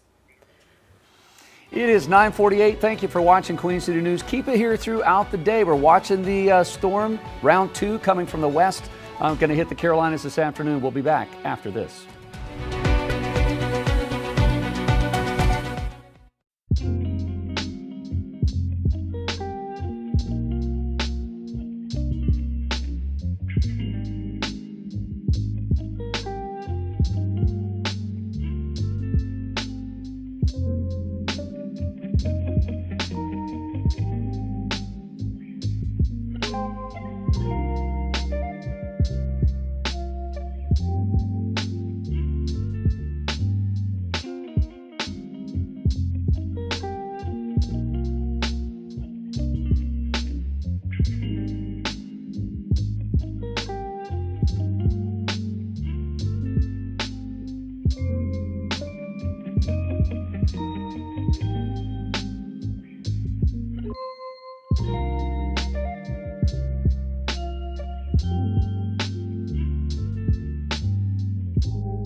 Welcome back. We're still in the thick of this winter storm bearing down on the Carolinas, transitioning from that sleet to seeing some reports of freezing rain. Our live camera over Albemarle getting iced over, but still a little bit of a glimpse on the sleet on the roadways, the sidewalks, awnings, and elevated surfaces. Roads are treacherous, and of course, we still have those frigid temperatures in place, which will facilitate more of that wintry mix continuing to impact the Carolinas from overnight into your Sunday and even into this evening, with some of those effects lingering into the work week. Ice storm warning in that purple from this morning and from yesterday into your Monday afternoon. We're looking at your winter storm warning also in effect in that pink, as we're looking at the impacts of what could be power outages as a result of freezing rain coming into play later on today before tapering off late this evening. Temperatures in the upper teens, Gastonia, Charlotte into Monroe. We still hold on to those low 20s, Boone and Jefferson. Warm air well over our head, giving us the potential for that sleet, and some of that coming in the form of liquid, which freezes on contact, which is what we call freezing rain. So radar not doing a great job at depicting the sleet this morning. The blue indicating what looks like snow, most of which is actually sleet coming down. That's traveling out of upstate South Carolina. Some pockets of heavy freezing rain for northwest Spartanburg, making it along that I-85 corridor, aiming right towards the Carolinas and the I-77 corridor heading into this afternoon. So taking a look at the total sleet and snow amounts that we've seen so far, anywhere from 3/4 of an inch upwards to near 2 inches to 1.25 inches. Salisbury and Statesville, our mountain counties, Boone and Jefferson, seeing a drastic difference from almost 1.75 inches to north of 6 inches as these road temperatures come down, facilitating more of the icy and slick spots that will impact anybody that's out and about, which is why you want to make sure you're staying home, hunkered down, and we'll keep you updated all throughout the extent of the storm. Red on your map, this is 45 inner and outer, I-77 south heading into York County. That's where the ice potential is even higher. We see the patchy ice in that pink shading and continuing to stretch further north and west as we start seeing more of these reports of the freezing rain here around the Carolinas. Good news is our power outage reports are very limited. We've seen more power outage reports further towards western North Carolina, parts of northeast Georgia, and all while that warm air pushes north into the Carolinas, which will give us more of the potential for freezing rain, and the high pressure to our north pulling all the cold air south, giving us the snow through Pennsylvania into New York. But we get that ice potential here across the Carolinas and the southeast. So as we take a look, this is the cold front that is sped up a little bit, bringing rounds of heavy rain from Alabama into Georgia, transitions as it crosses the frigid temperatures in the Carolinas into what will be freezing rain from upstate South Carolina. This is 4 o'clock, approaching the I-77 corridor into your evening, and then quickly traveling east as we head into your Sunday evening, 9 p.m. I want to take you a little slower and a little closer, as you can see how our temperature profiles will greatly impact what we see. With low 30s up towards Boone, we could see more of the transition to rain for our mountain counties and western facing slopes, still holding on to 20s through midday, early afternoon, with spotty impacts for sleet and freezing rain. And then the pink, the deep pink shading here, 5 o'clock, is where I think we'll get the brunt of those impacts, which will lead into the spotty power outages here from Charlotte's areas south, north, east, and west, where we have the freezing rain start to accumulate upwards of what could be 1/4 inch to even 1/2 inch in some isolated spots before we dry out heading into this evening. Now, despite the system itself exiting, breezy conditions and leftover ice as we sit at that freezing degree mark will still cause issues for travel overnight into your Monday. We'll have a number of days with overnights well below freezing, so anything that thaws out during the day will still extend some of the impacts here into the work week. Now, your latest updates for ice totals have come down a little bit. We're looking at 1/4 inch to 1/2 inch possible. That still could lead to some power outages as our sleet chances and our sleet totals come up from a trace to 2 inches, 2 to 4 inches, I-40 corridor, and even further higher amounts as we head into our mountain counties. Scattered power outages still possible. I'm thinking the brunt of that will be this afternoon, maybe around 5, 6 o'clock, as your futurecast wind gusts really show those winds pick up as we head into the 4 and 5 o'clock hour. 25 to 30 mile per hour wind gusts. We have 20 mile per hour wind gusts through the I-77 corridor heading into this evening. We'll stay breezy overnight into your Monday, which again will continue to cause those issues. So from this morning into Monday, stay weather aware with the dangerous sleet and ice storm. How close we get to above freezing later will be the determining factor if we start to thaw out but then the refreeze overnight will continue the dangerous conditions with power outages, down tree limbs, power lines, and impassable roadways through this pinpoint weather alert day heading into your Monday, where we'll extend more of those frigid overnights, highs in the 30s, lows in the teens, giving us slick early mornings all the way through the work week into next weekend. Guys.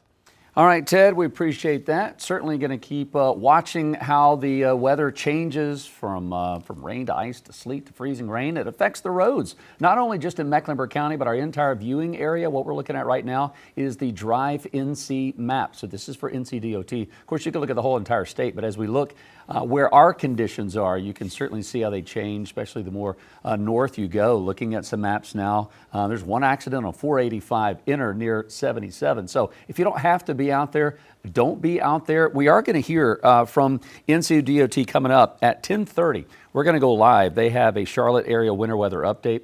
So we're going to join them coming up at a little over 30 minutes to give you an update about road conditions in our area. And Jason, as we talk about road conditions, check out this video from our photojournalist, Brian Christensen. Well, first, we're going to show you this. When he's trying to get some gas, you want to wash those windows. That's not happening right now. With it being so cold, you can see that washing fluid freezing over the top. He having to move that window washer to get everything unfrozen. That squeegee just frozen at the bottom of the bucket there. And then you want to see on the road conditions where he was out, but he's going slow. They're driving around. We'll catch up with Brian Christensen and Alicia down in Fort Mill. And we're keeping you covered from Fort Mill over to Boone and Blowing Rock. Live look here over King Street. We'll be right back. Queen City News Now coming up in just a few minutes.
It is a little after 10 o'clock on this Sunday morning. Welcome in. It is a pinpoint weather alert day with this winter weather now having descended on the Carolinas. Round 2 coming later today. Welcome in, everyone. I'm Jason Harper. I'm Savannah Rudisell. And I'm Will Lewis. Of course, we have crews all around the Crown in West Charlotte. They're in Statesville.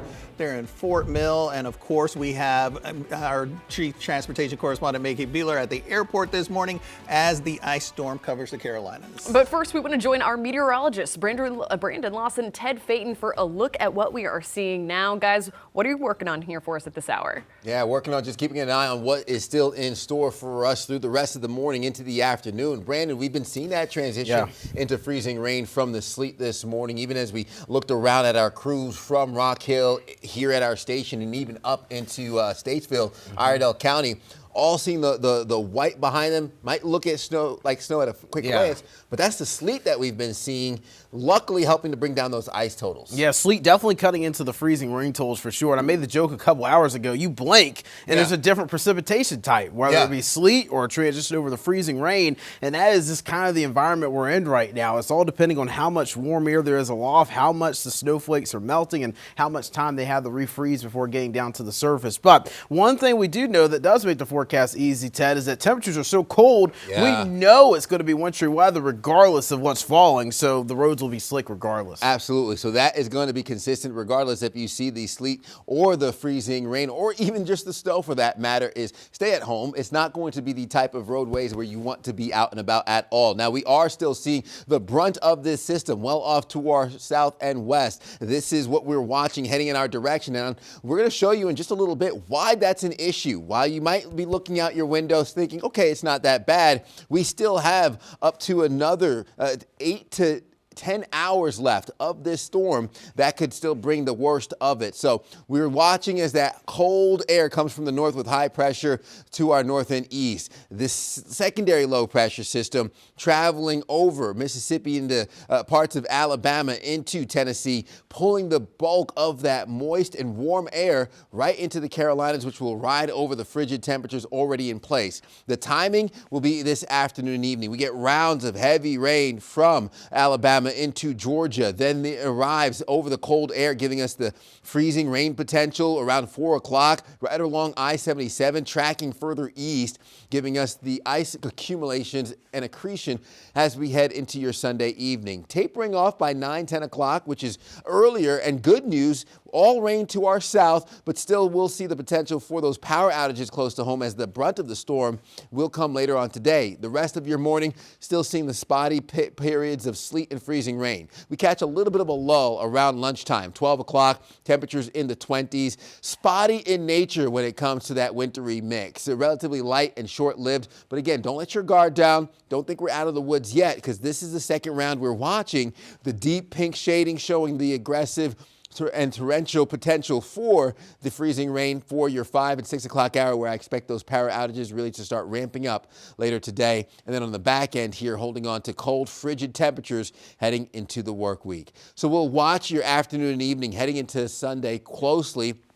Coming down on ice totals now, expecting what could be 1/4 of an inch to 1/2 an inch, but still 1/4 of an inch is enough to cause those power outages, spotty and scattered, more of a significant impact as we get closer to 1/2 an inch of ice on some of those power lines and elevated surfaces. Sleet totals could be a trace to 2 inches, further north 2 to 4 along the I-40 corridor and up towards our mountain counties.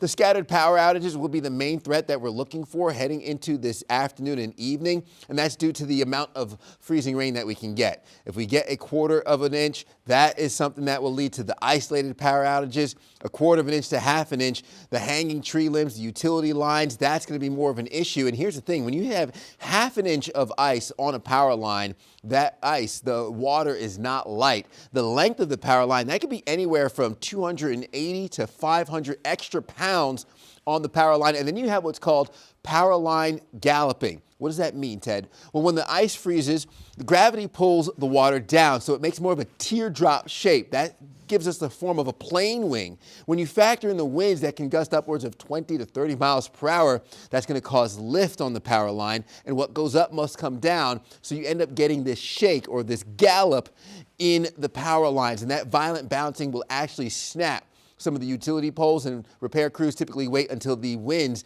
have subsided before they get back out to repair those. So as we have the freezing rain later this afternoon, and those wind gusts, we have the potential to see more of the power line galloping. So it's not just the tree limbs coming down on the power lines, it's also the power lines themselves bearing that extra weight of what could be up to 500 pounds of half an inch of ice that will bring some issues to the power infrastructure around the Carolinas. Now, we haven't seen a significant amount of power outages here close to home, Brandon, but when we look further out west to where the brunt of the storm has hit already, kind of gives us a story of what we could expect to see here close to home later on. Yeah, it's kind of a concerning story because there are thousands without power west of us. And again, that's where the heftiest stuff has moved through. That's where the cold front is moving through. So the cold front not only brings that widespread precipitation back that Ted was just showing on Futurecast, but also brings gusty winds, and that brings that power line galloping that Ted was just explaining. And that's what we're concerned about later this afternoon between about 2 and 6 o'clock today. That's when we expect power outage threat to go up. So look to our west. I know you're seeing the colors here. I'm going to highlight some of these power outages, though,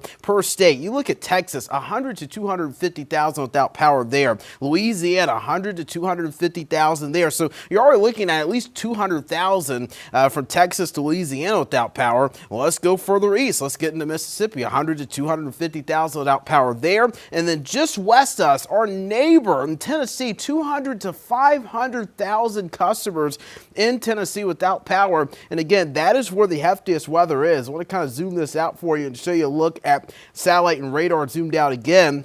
Notice where some of that heaviest weather is as the cold front's moving through. We just talked about Louisiana. Texas, they've cleared out, but unfortunately, they've been left a mess with power outages. But you've got heavy wintry mix of sleet and freezing rain rolling through Mississippi. Tennessee getting the brunt of this storm right now. And this activity that's to our west still has to work to the east. And that's what Ted was showing you on Futurecast just a few moments ago. Later today, we're going to be tracking more of that. So I want to talk just about the weight of the freezing rain on power lines. So we're talking about 1/4 inch of ice, which some of us are already closing in on this morning, including Indian Trail, which is over 1/10 inch, and Concord, another spot that's almost at 1/10 inch of ice. So 1/4 inch of ice on power lines, 800 to 1,200 pounds, folks. So, I mean, that is equivalent to maybe a motorcycle that could be on top of power lines. And when you get to 1/2 inch of freezing rain, 1,600 to 2,400 pounds of weight on those power lines. And some of us could be closing in on 1/2 inch of freezing rain later today. And you apply that with those gusty winds, 15, 25 mile per hour gusts as the front moves through. That's going to cause that power line galloping concern and also possibly cause power outage issues for us here across the region. Something we're really worried about as we get later into the afternoon, and something obviously we're going to be working around the clock to keep you updated on through this morning, guys. Brandon, Ted, we appreciate that. We want to get you out on the roadways here this morning, something that NCDOT officials as well as South Carolina transportation officials say we'd like you to stay off the roads as much as possible. This is a look as to why. Now, here's kind of what some of these colors that you're seeing on this map mean. What we're seeing is that we've got that red portion. That is all extreme ice is what they're calling it. The purple, that's when they say is going to be some patchy ice, but you've just got some pretty consistent icy coverage. All of that there in the red. Everything that you're seeing in the teal, that's going to be just some wet roadways. A lot of that sleet or some of the freezing rain or snow that's been falling earlier, making those roadways extremely slick. Now we're seeing a kind of a cluster of accidents kind of on our north side there on both 77 as well as 485. Police are responding to one here that's just before you reach the W.T. Harris intersection there on 485 inner. They've got with the left lane blocked there. Then we still have an accident blocking the right lane on 77, this one for a little while now. To get you an idea of exactly kind of what those roadways look like right now. It's not a live picture necessarily. This is just a still image right now at 485 and Harris Boulevard. This is what the roadways will look like. NCDOT says, quote, this is not the day to go out and test the roads. You may be clear kind of on one side of 485, but here on the north side, on those inner and outer lanes, both of those just completely covered in snow or ice. Taking a look here just south of the border, This is along 77, looking in both directions here, just north of Highway 460. Not a lot of cars out on the roadways. Again, what officials are wanting to see, but those that are have to travel extraordinarily carefully. They're telling you to increase the distance between you and the car in front of you. Slow your speed down is what some of these truckers are doing here just outside of our studios in West Charlotte along I-85. They say make sure that you stay clear of any crews that are out on the roadways, either helping stranded passengers and drivers or who are doing those necessary repairs. Slow your roll. That's what my wife always says. Slow your roll, Harper. All right, we are looking at different videos and pictures coming in all around our viewing area. This is just a little earlier in Waxhaw, North Carolina, down in Union County. As you can see, neighborhoods, they always just, I mean, as long as you're not out traveling in them, they just look beautiful with a little blanket of white. Whether it's sleet, slush, snow, whatever, but a nice looking shot as folks wake up to see that and go, ah, I'm going to go right back inside. And let's go just across the state line. These are some pictures from Pageland, the police department, showing some of the icy conditions right outside of their station. But the good thing is, no one is on the road. You can see a few tire tracks there, but it looks like everybody is heeding a lot of the officials' warnings to stay off the road and stay inside. And staying in South Carolina, we want to check in with our Queen City News anchor, Alicia Barnes. She is live in Fort Mill this morning. Alicia, how are things going for you? You know, you guys mentioned how beautiful it is. I have to say, just looking around Fort Mill, it is absolutely gorgeous when you see the snowfall that's here. We're live in the heart of the town of Fort Mill on Main Street, and you don't see anybody behind me. All these stores obviously are closed and restaurants, but the whole area here on Main Street is blocked off, and these barricades are up. That's what I wanted to be able to show you here. This went up around 3:45 this morning is what officials tell us.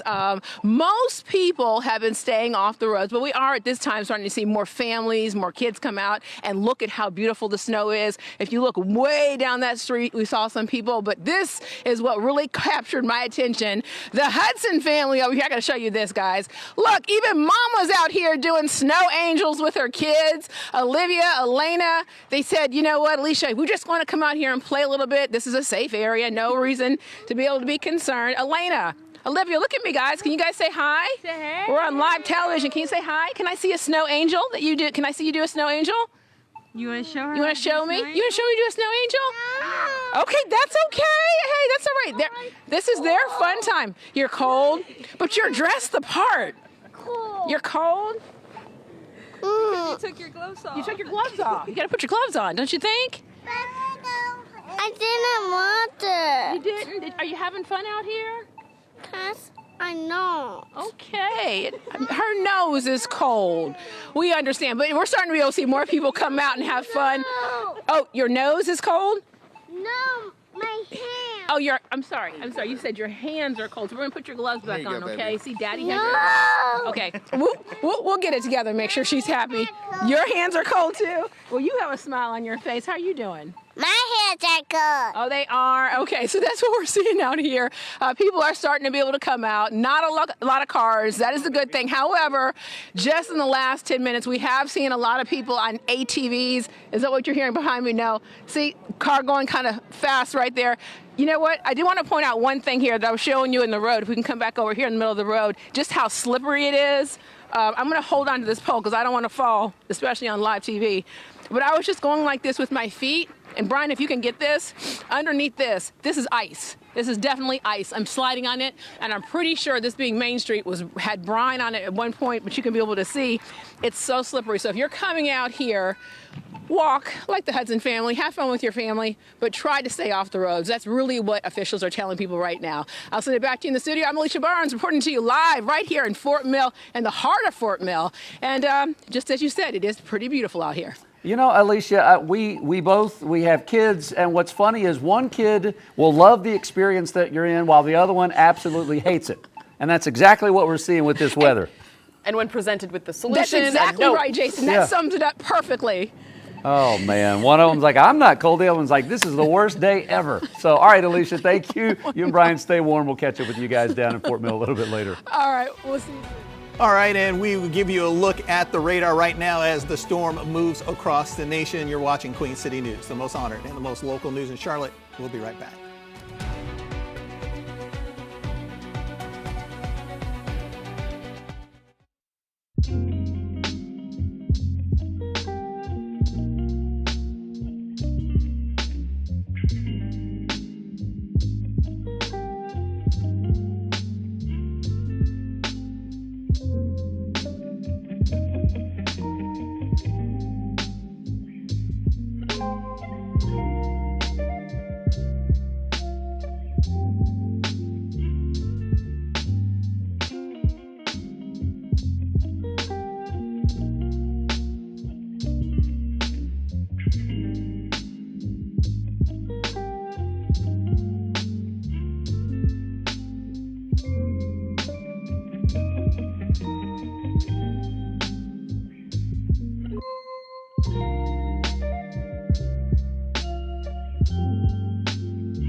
Welcome back. Taking a look at your pinpoint weather forecast on this pinpoint weather alert day. More of a nowcast than a forecast, Brandon, as we've been seeing that transition from that sleet into some pockets of freezing rain. The good news is it's more of the light intermittent impacts. The bad news is we still have a brunt of that moisture off to our south and west that's going to be heading in our direction this afternoon. Yeah, we've been seeing a gradual transition from sleet to freezing rain in western parts of our area. So we were talking about that freezing rain that was going through the Greenville-Spartanburg area, and we were mentioning, hey, we always track what's coming from the west because that gives us an idea of what's moving in, and we're now starting to see a transition from sleet to freezing rain in Cleveland County. I do want to give a shout out to Brandon. I love the name. He actually sent me an email, and he was telling me that they've seen more of a snow and sleet mixture through the morning, but now we're starting to see maybe some more freezing rain over towards Cleveland County and Shelby. And that's what we're going to have to watch for, those impacts that will start to transition into the glazing on elevated surfaces, which then can lead to some of the impacts of those power outages. High pressure to our north, pulling that cold air south, warm air coming out of the Gulf with that moisture riding on top of the cold air, which is what's going to give us the potential for that wintry mix. We'll hone in on that a little bit more, but I just want to show you what's still in store for later on today, because most of this has been that wintry mix with the sleet locked in, but with the abundant amount of moisture heading in our direction this afternoon. I'm thinking we'll get more of the freezing rain impacts for your Sunday afternoon and evening. So first, for the rest of the morning, intermittent impacts from the sleet transitioning to that freezing rain. Temperatures sitting in the 20s. We'll catch a little bit of a lull midday. I'm looking at lunchtime into your early afternoon, or early evening rather, of just those spotty impacts of a little bit of the wintry mix, some sleet and freezing rain mixed in, heading to that 3 o'clock hour. Now ahead of the front though, we have an abundant amount of moisture that will ramp up the freezing rain potential. Could be heavy at times. That's where the glaze really starts to settle in around the Carolinas and the Queen City by 5 p.m. I'm expecting power outage reports to start ramping up 6 to 7 o'clock. The ice potential pushes east while our breezy conditions linger, and we hold on to those cold temperatures, potentially giving us a refreeze for any areas that peak above freezing briefly, dropping right back down below freezing, heading into your overnight hours. So as we look at your futurecast, despite drying out this evening into Monday, we still could see those impacts linger into the work week. Ice totals now settling in anywhere between what could be 1/4 of an inch to 1/2 an inch total for this afternoon and evening. Now, less than 1/4 of an inch, you still see the slick roadways, some isolated power outages here and there, but 1/4 of an inch to 1/2 an inch leads to hanging tree limbs, utility lines sagging, scattered outages, dangerous roadways. And when you get to 1/2 an inch, those power lines could sag 4 feet below where their new normal heights would be. And then you add the galloping, which is almost a difference of 8 feet from the top to the bottom, which an NBA player could jump rope with. That's how big the swing of our power lines could be as those winds pick up later on today. So first we have the slick and icy roadways, road temperatures below freezing. We have the icy conditions. Now typically I would tell you the bridges freeze faster than the roads, but with the frigid temperatures and the 23-degree roads, everything is frozen. Those icy spots are locked in. So when it comes to your Sunday morning, afternoon, and Monday morning commute, red light for all 3 of them, more of that yellow light for your Monday afternoon. Now, I mentioned that we're seeing the wintry mix here, the potential for the sleet versus the freezing rain. And it's all about this warm air aloft or overhead. How much of it do we see? Mostly sleet because we haven't seen too much of that warm air overhead, but that's starting to get wider and more impactful as we've been seeing in some of our models and our reports and observations, which could lead to more of that freezing rain potential. And Brandon, that's what's going to cause those issues later this afternoon is the glaze of ice that could land on the power lines, tree limbs, and elevated surfaces for later on today. There's no better way to describe what you just explained by maybe going up to Mount Mitchell. So Mount Mitchell is the highest point in North Carolina, and this morning it's one of the warmest parts of North Carolina. So Mount Mitchell, about 6,600 feet in elevation. Just checking the latest observations there, it's 41 degrees. So Ted was just mentioning we've got warm air aloft, warm air above our heads. So as you're going up in elevation, the temperature is actually getting warmer, and that's leading to that melting of the snowflakes and then eventually the refreezing as we get down to the surface. So Mount Mitchell's 41 degrees. That just shows that warm air aloft as you're getting up in elevation and up in the atmosphere. And that's why we're having, again, those different types of precipitation. So ice reports, just getting some new ones in. Monroe, you're now closing in on 2/10 of an inch of ice. Indian Trail also still closing in on 2/10 of an inch of ice. So as you're getting towards Union County, significant amount of ice there. But Rock Hill, Concord, still trying to push towards that 1/10 of an inch of ice. And I expect these numbers to continue to come up here throughout the morning as we get more freezing rain and drizzle building back into the area, especially later this afternoon and into the early evening when the front moves through. So how do you measure freezing rain? How do we even get these reports? So what happens is you go outside, you're seeing a little bit of the ice hanging on the tree branch or the tree limb.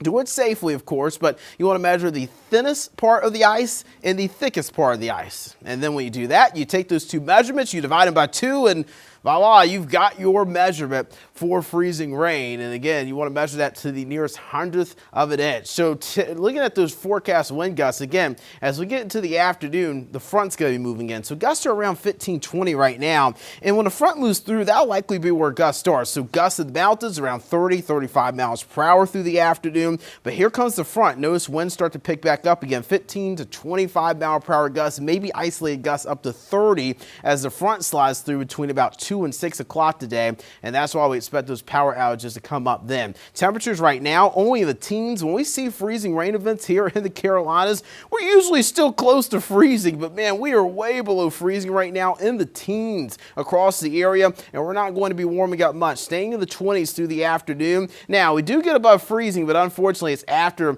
the event starts to pass through 7, 8 o'clock, so the temperatures won't really matter much if there's not much falling from the sky. So unfortunately, when we do get above freezing, we're not going to really be able to take advantage of it because the wintry mix will already be moving out of the area. So looking at your mountain forecast, we're looking at teens, single digits for overnight lows as we go throughout this week.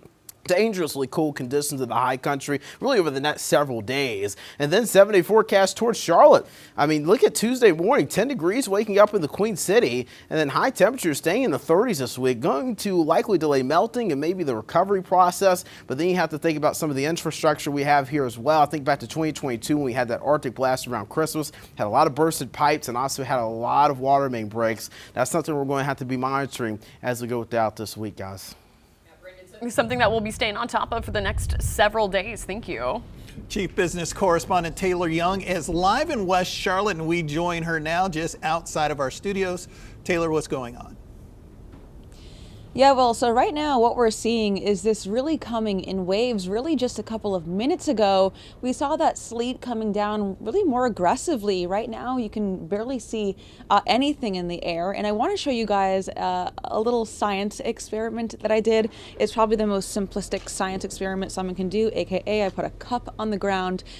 But I put this behind me, not under covering, about an hour ago, and already it's about 1/4 of an inch full of sleet. So listen for a second. So I think the silver lining here is that no, this is not snow. It is sleet, but it's not frozen water, which I think is what we are concerned could happen later this day. That, of course, is what would cover everything here, would cover the roads. But for right now, like I said, over the last couple of minutes, we saw this sleet coming down a lot heavier. Now it's kind of, we've taken another wave where we're seeing it kind of off and on again. So as for the roads, I can't say that we're any worse, we're any better than we have been over the morning. As you can see, there are still cars out there. I want to say that I've seen actually drivers maybe go a little bit slower than what we saw earlier this morning. I don't know if that's because the visibility is now better. They can see what's in front of them.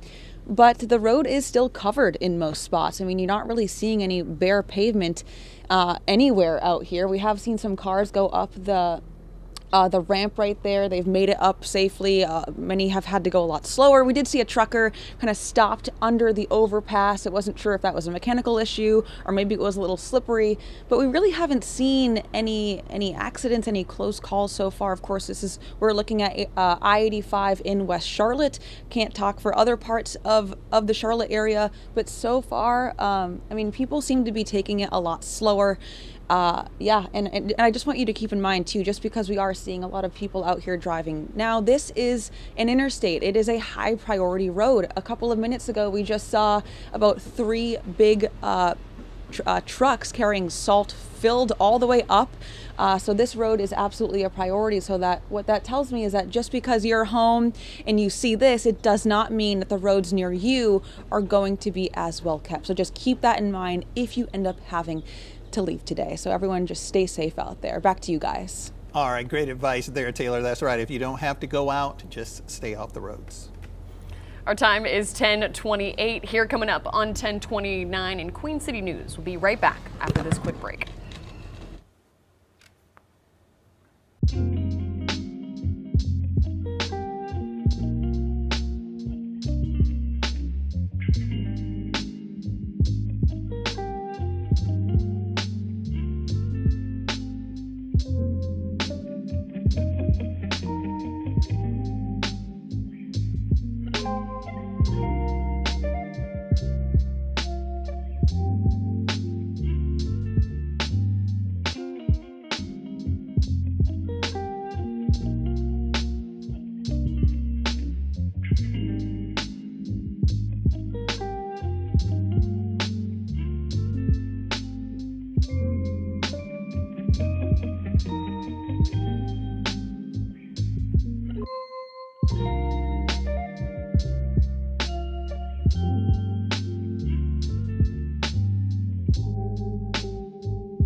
with 100. And welcome back to our 10:30 half hour. NCDOT is doing a Charlotte weather update with the road conditions. Let's listen in. And monitoring the condition, and they will be on rotating 12-hour shifts until the event is completely over and all of our roadways are clear. We also brought in multiple cut and shove crews to take care of trees that are down during the event. So we still have some precipitation coming down, and we expect a lot of trees coming down throughout the event. They will also be working 12-hour shifts continuous until the event is over. We've also been working closely with Duke Energy and some of our local power companies to make sure they have the resources they need from us to access any of the sites that need to be restored. Currently our roadways are either partially cleared or completely covered in ice. However, our crews have been working diligently this morning as the temperatures start to rise, trying to take advantage of the daylight hours and the warmer temperatures. And we will continue to make strides throughout the event to reestablish our roads on our bare pavement system. So the good news is we do have some warmer temperatures coming in, and we're hoping to take advantage of some of the temperatures coming in this afternoon into tomorrow. And even tomorrow when the temperatures get above freezing, we're hoping to take full advantage of that. The biggest point that we want to emphasize for the traveling public is just be patient and give us some space and just stay off the roadways if at all possible. Travel conditions are going to be dangerous for a couple of days, and anything that melts during the day will freeze back at night when the temperatures drop. So we've also worked with our State Highway Patrol partners on implementing immediate tow. This gives us the ability to tow vehicles immediately that are left on the road and the shoulder that could be a potential hazard to anybody traveling on the roadway. And so this will stay in place until the State Highway Patrol and the NCDOT get together and deem that it's safe to release that. For anybody that does have to get on the road, we just ask you to be extremely cautious, slow down, increase your traveling distance between other vehicles. But you can also check out our website that has live updates for snow and ice on drivenc.gov, and we give real-time travel updates throughout the event. So with that being said, I'm open if y'all have any questions. Mike, let's say the forecast holds and we do get a batch of freezing rain this afternoon and this evening. What do your operations look like? Do things pause as that freezing rain comes down, or will there be trucks out on the road treating roads as that happens? What does that look like? Yeah, so we're going to continue to treat as we continue to get precipitation. So we're looking, as you'll see this morning, we have a lot of slushy roads. So that means our de-icing chemicals are working. So we're going to continue to treat with salt and some of our other materials during the event as things continue to come down. Any trouble spots so far today? It seems okay, but we have seen a few crashes maybe on a couple interstates. Any trouble spots that you're aware of that people should be extra careful in? Yeah, so I would say the biggest areas of concern are the secondary roads that we're not treating currently. All of our bare pavement system we are treating with salt or blend of some sort. And so we're keeping a close eye on those, but the routes that haven't been treated yet are definitely going to be icy and treacherous, so just be careful. Tell us some of the hours that these guys are working. I know sometimes utility crews and public works can be the forgotten ones, but just how thankful are you for your guys and the kind of hours they're working through this? Yeah, we've got some really, really great crews that are working with us this event. They're working very long shifts, 12, 13-hour rotating shifts, and might be longer as we get deeper into this event. But we're going to be here for a long time, so we're trying to push for rest and just making sure everybody's staying safe out there. Last thing for me, and it's, I guess, just the expectation. So much preparing goes into this. It's really hard to forecast. Here at 11 o'clock Sunday, do we feel good about where we're at, or is there still some concern left out there? We feel pretty good. Like I said, we've got, we're starting to track material, which is great. So we're dealing with slushy material, so our chemicals are working, and our temperatures are starting to go up. So we're in a really good position where we're at now. We just need to continue to hammer down and continue to treat, and that's what we're going to do. I know many of us were surprised to see on like 485 and I-77 closer north, but still seeing the accumulation of some of that ice and snow. Was that out of the ordinary, or were you guys expecting some of that? We were definitely expecting it. The temperatures being so low through the night, I think we touched 17, 18 degrees, which is kind of our threshold for salt being really effective. So we knew things were going to quickly escalate through the night, and we were hoping once we started getting to the daylight hours that we would really start seeing some slushy material, seeing that our material was working. So yeah, we're in a good spot where we are now. When it comes to the heating up element as the days move forward, what's the plan for NCDOT to make sure that the ice is pushed to the side and that kind of stuff? Yeah, so we're going to start plowing pretty soon. We're really trying to take advantage of the salt that we put down last night, making sure it's still effective before we're trying to be as efficient as we can with our material. But as the temperatures continue to go up, we're going to be plowing and continuing to treat, and you'll really start to see a difference as the temperatures start to increase. Now, you're just talking about the effectiveness of the ice, and I know you said you guys are going to, salt throughout the day. Is there like an ideal temperature, like if it's below a certain temperature, that it may lose effectiveness for a certain amount of time? Yeah, so typically we say about 18 degrees is when our salt is not quite as effective as we want it to be, right? So we have other treatments that we can use, especially as we start looking into the colder temperatures going into Monday night. We use a blend material that mixes our brine and calcium chloride, and it can go even further. So we have some different options for when the temperatures go down, but 18 degrees is typically what we say for salt. Appreciate it. Absolutely. Thank y'all for coming out. All right, we've been watching this live press conference with NCDOT, giving us a Charlotte area winter weather update, and for the most part, they say that they are feeling good about the chemicals that they put down yesterday with the temperatures that are starting to crawl up a little bit. It's turning some of the ice out there into slush, which allows them to get out there and plow it. So good news from what we're hearing so far from NCDOT. But they definitely say that there's still a ways to go ahead. It's not just today, not just this afternoon, but looking over, they say it's going to be treacherous for what they say is the next several days. So something you're still going to be seeing those plows, those salt trucks, those other ones spreading out brine. So definitely going to be a lot of work for these crews in the days ahead. Yeah, of course, them saying be patient with them, give them space, let them do their work. But they did say if you see the slushy roads, that means the material they're putting down is actually working. That's right. DriveNC.gov, real-time updates, whether you're in the corners of North Carolina or right in the heart of the Queen City. Let's bring in meteorologist Ted Phaeton.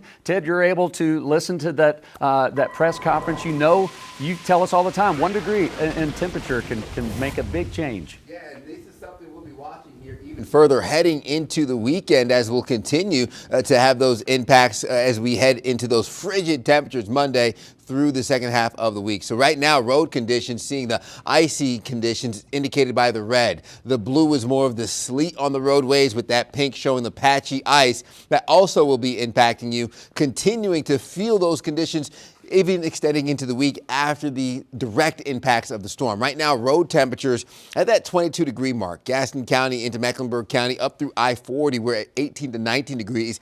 That's the point at which we start losing the efficacy and the effectiveness of that salt brine mix on the roadways. So we are still watching to see that threshold get reached for some of the higher elevations, while uptown and surrounding areas are still above that, but still leading to treacherous travel as we get the sleet and the freezing rain. 3/4 of an inch of that snow and sleet mix through Charlotte. Further north, we're looking at 2.5 inches, if not close to 3 inches. Hickory, 1 3/4 inches, Boone, and higher amounts towards Jefferson. That's going to help bring down our ice totals here throughout the storm, but still looking at the impacts ramping up for the second half of today as we keep an eye on radar showing some of the freezing rain and the sleet traveling north and east, giving us a little bit of a lull as we catch that break late morning, early afternoon before round 2 moves in with the cold front, which is also going to be the culprit behind some of the significant impacts with the accumulating ice heading into the Sunday afternoon and evening. High pressures to our north, pulling all that cold air south. The warm air is coming further north out of the Gulf with that moisture associated with it. That's what's going to aim right towards the Carolinas with cold air already in place, 19 degrees for Charlotte. And the source of all this air coming up from the low 70s, Mobile, Alabama, into the mid-50s, Birmingham, Alabama, and then even further pushing into the Queen City. So power outages will start to ramp up here. We have just shy of 1,000 customers without power towards Buncombe County for Asheville. Mecklenburg County looking at less than 1,000 customers without power here this morning, but we'll be watching this here closely as this area of low pressure continues to track further east. But again, watching for what those impacts of power outages will be looking like, especially heading into this afternoon as the ice accumulation starts to build. And Brandon, that's what I'm thinking will be causing those issues for folks this Sunday afternoon and evening into the work week. Definitely concerned about the power outages. I mean, there's thousands without power as you're getting further west, Texas, Louisiana, and as you're getting towards the Mississippi area, even Tennessee, our neighbor. We're talking about really 500,000 to 1 million without power just west of us. So that is a serious number of customers to the west and across those states without power. And that is where some of the most significant weather is right now. Some of the heaviest precipitation like freezing rain and sleet. And that's what Ted was mentioning. He said we still got to get through that second wave later this afternoon. And that's exactly right. The cold front going to be driving through later today around 4 or 5 o'clock. So right now, this is the lull. This is a little bit of a break. Now, this isn't a ticket out the door to go run around the roads. The roads are still very treacherous right now. Extremely icy conditions. Temperatures are in the teens. You just heard the road crews saying it's hard to keep up with conditions right now just because of how cold the temperatures are and how that salt is a little less ineffective with temperatures being in the teens. So again, definitely don't want to get off on the roads, even though we've kind of dried things out a little bit here for the later morning hours. Now, as we go into the afternoon, storm not over. Here comes the cold front. Here comes that batch of wintry mix I was talking about to the west. That's leading to all the power outages west of us. We're talking about 3 o'clock, 4 o'clock, the arrival of that. This is going to be sleet and another batch of potentially heavy freezing rain for the region. That will last for about 3 or 4 hours, and then it moves out. 7, 8 o'clock, things are drying out. And we're going to get rid of the system a little bit earlier than we were expecting to get rid of it yesterday, but that is because that cold front's arriving earlier as well. So you can see things will be drying out gradually in the mountains overnight as well, but colder temperatures are going to linger. So we're looking at about 1/4 inch to 1/2 inch of ice. And you're probably noting that this is a little bit lower in the Charlotte area compared to what we had in the forecast yesterday, but 1/4 inch to 1/2 inch of ice can still cause serious issues. It only takes 1/4 inch of ice to cause serious issues here for us in the Queen City News viewing area. 1/2 inch of freezing rain is going to be detrimental in some areas. Down tree concerns, also down power line concerns with that. So 1/4 inch to 1/2 inch of rain, you're talking about hanging utility poles, you're talking about hanging branches and possibly some limbs as well on those branches. So again, that is the concern as the winds pick up later today, that we could see that. Scattered power outages between 2 to 6 o'clock this afternoon and into the early evening. That's going to be the greatest peak, but even after the front passes, we could still see more power outages later this evening and overnight tonight, just because not just because of the wind, but also because of the weight of the ice on those power lines. So those winds right now gusting right around the 15 to 20 mile per hour range, but as we add more freezing rain through the day today, look at the front moving through. 4, 5 o'clock, you've got those gusts starting to peak up again. 15 to 20 mile per hour gusts possible, but we could see some isolated gusts up to 30 as the front crosses the area. So that's something we're going to be worried about later this afternoon. But even now at the break, guys, we don't want people rushing out to the roads because it's still very icy out there. And that is some good advice. We heard that from NCDOT as well. So don't go if you don't have to. We just got this picture in. This is breaking news. This is a fire at a restaurant up in Blowing Rock. These are pictures here of the scene. This is Bistro Roca, which is kind of a staple there in that part of western North Carolina, if you know it, up in that area. Thankfully, no injuries have been reported. The roads in that area are covered in ice, but emergency services were able to respond quickly to the scene. We're still working to learn the cause of that fire, and we will bring you any live updates on air and online. All right, 10:45. Here's a good looking shot of King Street in Boone. It's cold up there. It is cold everywhere. Stay warm and stay with us on Queen City News. We'll be back.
It is 10:49. Welcome back, everyone. Still a pinpoint weather alert day this morning as conditions are worsening.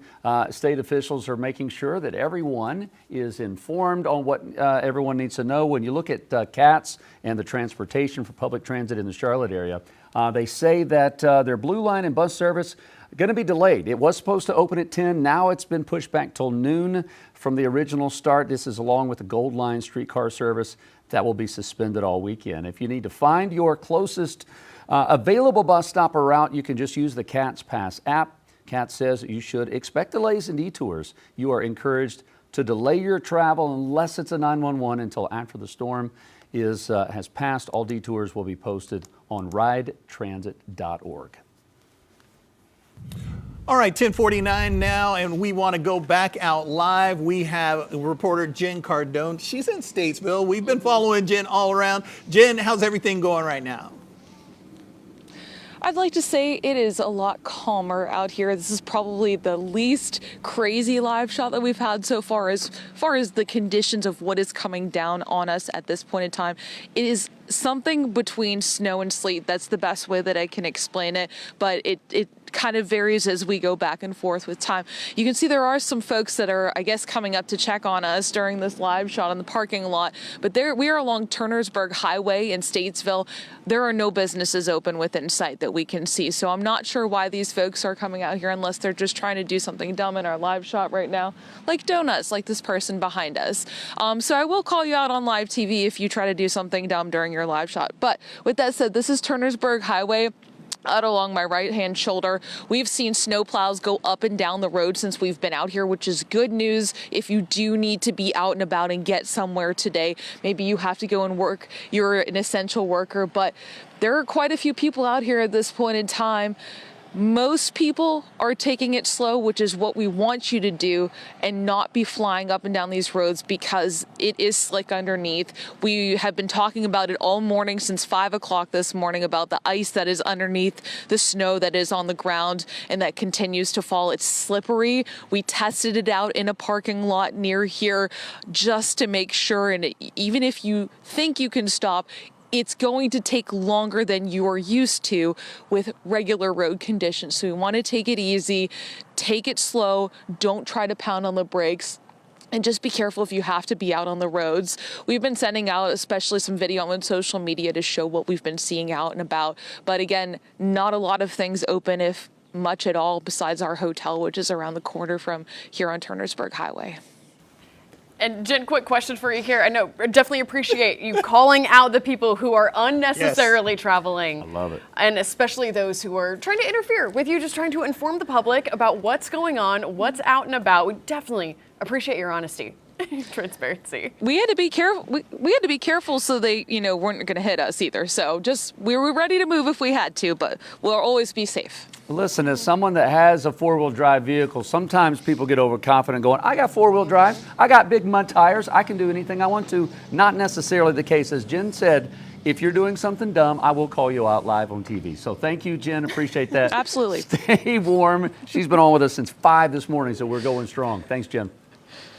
All right, 10:52 now. Let's go ahead and check in with meteorologist Ted Payton and meteorologist Brandon Lawson as you guys continue to track this storm. Yeah, a lot to watch here as we start to transition from that sleet to the freezing rain, but also seeing a little bit of that lull moving in, Brandon, that we've been talking about. Again, not an excuse to get out there and get on the road and do something crazy. It's more of that take a breather, catch your breath, because round 2 is coming later on. Yeah, it is a good time to maybe go outside and see what conditions are like, though. Like if you want to go out on your back deck or just go out in your front yard just to get some pictures and stuff, because that precipitation is kind of slowing down a little bit. So if you want to maybe get out and measure some of the freezing rain, if you can do so safely, find some of those icicles on the branch or also the limb, and if you measure the thinnest part and the thickest part and you divide those by 2, those measurements, you get your freezing rain results. So that's something we definitely could use as reports, and National Weather Service gathering those throughout the morning, Ted. Yeah, and things will be changing as we head into your Sunday afternoon. What we have here, more of that sleet indicated by the white roadways and the awnings and the higher elevations,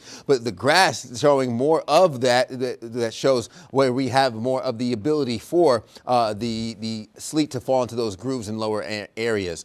Ice storm warning in effect in that purple. We have the winter storm warning in effect. This will all last until your Monday morning from what we'll see throughout the rest of the day here Sunday into your overnight hours. Now, when it comes to your freezing rain potential, this is the lull that we've been talking about. Late morning into the early afternoon, then ramping up 4, 5, and 6 o'clock, where I'm expecting the rounds of those power outages to start to ramp up for the second half of today, and then drying out as we approach your 9 p.m., your 9 o'clock hour later on this evening. So taking a look at radar, here's again the blue showing more of the sleet, not the snow that's traveling north and east, a little bit of that wintry mix and freezing rain south and east of Uptown tapering off as well. I mentioned that lull that we're catching, just a little bit of a break before we get round 2 later on this afternoon and evening. Our roadways are still icy and slick with the sleet and the patches of ice indicated by the pink. Monroe, Wadesboro, seeing the red indicating more of just the icy roadways as our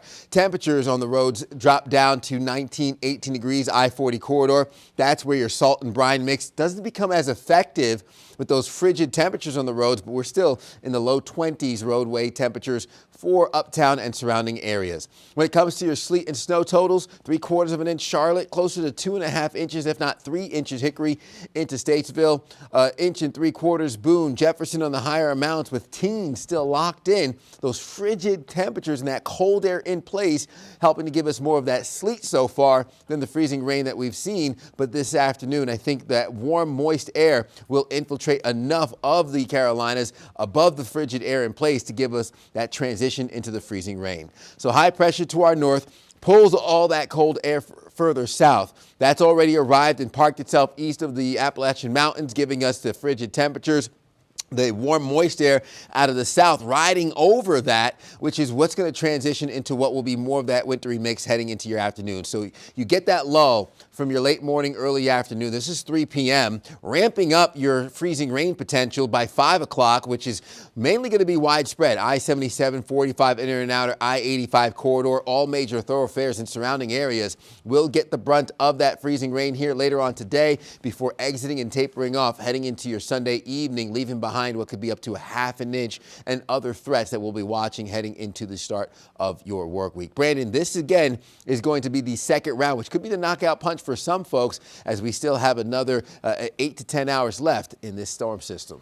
Yeah, that's exactly right. As we set up for our next hour here at 11 o'clock, just into the afternoon headlines, kind of an update on those pinpoint weather alert headlines here. So the cold front moving in later this afternoon into the early evening. So as Ted just showed you on Futurecast, we've got more of that widespread sleet and freezing rain moving through the area. And that is a signal that this event is not over. Even though we're getting a lull in the activity, we still have about 8 to 10 hours to go. So power outage threat going to be greatest between about 3 to 8 o'clock. I said 2 to 6 earlier, but with the front arriving around 3 in our western counties and lasting through about 6 or 7, that's a good range for when we could see some of those power outages. Not only because we're getting more freezing rain and more ice accumulation, but we also have those wind gusts that are going to be strong with the front as they move through as well later today. So that's why that power outage threat is greatest between that hour range. But even overnight tonight, that power outage threat could continue, especially depending on how much ice we accumulate on power lines, branches, and also tree limbs as we go into later this evening. That's something we'll have to continue to monitor. More of a nowcasting type of event where we're continuing to take the current conditions, some of the latest model data, and output it for you and let you know what we can expect as we continue to track this winter storm together. Again, we're live on TV, over the air, Facebook Live, YouTube, and on Queen City News Plus as we track this winter storm together for you. Your time now 10:57. We'll be back right around 11 to provide more updates for you.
It is a pinpoint weather alert day now that the winter weather storm has made its way into the Carolinas. We welcome you into Queen City News this Sunday morning, now 11:01. I'm Jason Harper. Thanks for joining us. I'm Savannah Rudisell. And I'm Will Lewis. Of course, let's go ahead and check in with meteorologist Ted Payton and meteorologist Brandon Lawson, who's been tracking this storm since early this morning, guys. Good morning, Will, Savannah, Jason. We are looking at this winter storm, giving us a little bit of a lull as we take a live look over Independence Boulevard near Sharon Emery Road. Brandon, I know you've been watching this since overnight into the early morning hours, that transition from that sleet to the freezing rain, but even now, catching a little bit of a break from the brunt of this system. Yeah, starting to see a little bit of that drier air work in, and that was something we were expecting. We knew around 10, 11 o'clock we would get some breaks in the precipitation, which is nice. It gives you a little bit of a break, gives you some time to calm down a little bit, but then we got to get ready for the second wave by about 3, 4 o'clock as the cold front moves in. That's when we're going to get more activity, Ted, and that's what we're concerned about. Now, we'll say we were actually watching the folks up in King Street and Boone, Ted. They have been working. Man, this thing bothered them. They are clearing those roads quickly, getting things cleared out. But here towards Charlotte, it has been a little bit of a battle. You know, temperatures around freezing rain events here in the Carolinas. Ted, we're usually close to freezing. We're talking about temperatures in the teens for this winter weather event, and obviously road crews having a hard time keeping up with that, with those temperatures making that salt less effective. Exactly. When you have those cold conditions, that salt doesn't do as much in order to thaw out the roadways. But here up through King Street and Boone, we see the plows in effect. And here's the irony, the oxymoronic experience where they're warmer in the mountain counties and will feel more of the warmth than what we have here in the Queen City because of the warmer air overhead, or the aloft warm air, which is playing into the sleet and the potential for that freezing rain that we've been seeing. Now, the setup I've been mentioning and been talking about is the high pressure to our north, pulling all the cold air south. That sits in the Piedmont region, really doesn't get to go above over the eastern slopes of the Appalachian Mountains. And then you have this warm, moist Gulf air that's pushing over that cold air, giving us the precipitation in the form of freezing rain and sleet. Just think about the ice first melting into water and then going over this huge, wide range of below freezing temperatures. So the ice freezes into small pellets, and that's what we've been seeing here close to home. Now catching a little bit of a lull as these temperatures start to ramp up into the 20s out of the teens. That's good news for those who aren't a fan of the cold, but it's also what's going to play into more of the freezing rain potential, because with the air not as cold, we don't get to freeze as fast. So then the rain falls as liquid, but then freezes on contact. And then as we head into your 4 and 5 o'clock hour, we have more of the aggressive rain, more of the aggressive precipitation, which leads to that freezing rain, which is something we'll be watching here through the I-77 corridor, 45 inner and outer, all major thoroughfares, starting to get that glaze of ice. As I mentioned, our mountains staying warmer in the mid-30s, getting all rain from this here on the back end for your Sunday evening. Dinner time will start to dry out and clear up by this evening, 8 p.m.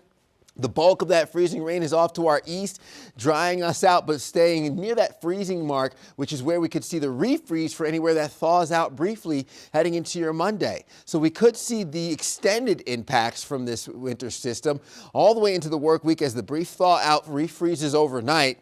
Now your new ice totals, we've come down a little bit today, 1/4 of an inch to 1/2 inch of ice, which is still enough to cause some issues out there with your sleet potential coming a little higher. A trace to 2 inches of sleet uptown up into Iredell County, 2 to 4 inches, I-40 corridor up towards our mountain counties where we could see higher amounts of that sleet accumulation.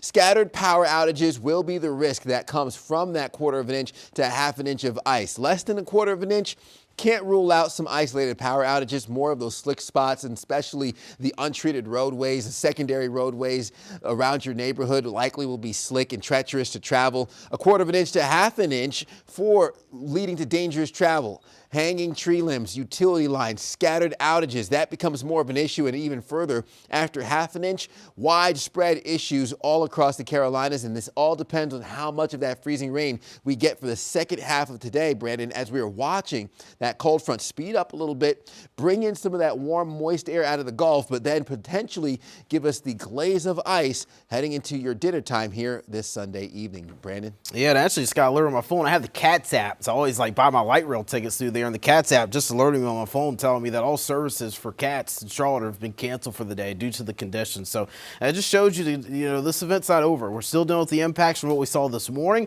and now we've got the impacts to deal with as we go through the afternoon and evening once the cold front front moves through the area. So I want to talk about power line galloping here. This is a great graphic that meteorologist Ted Fade made earlier today, just basically talking about why we're worried about winds and ice interacting on the power line. So the power lines obviously hanging up stairs.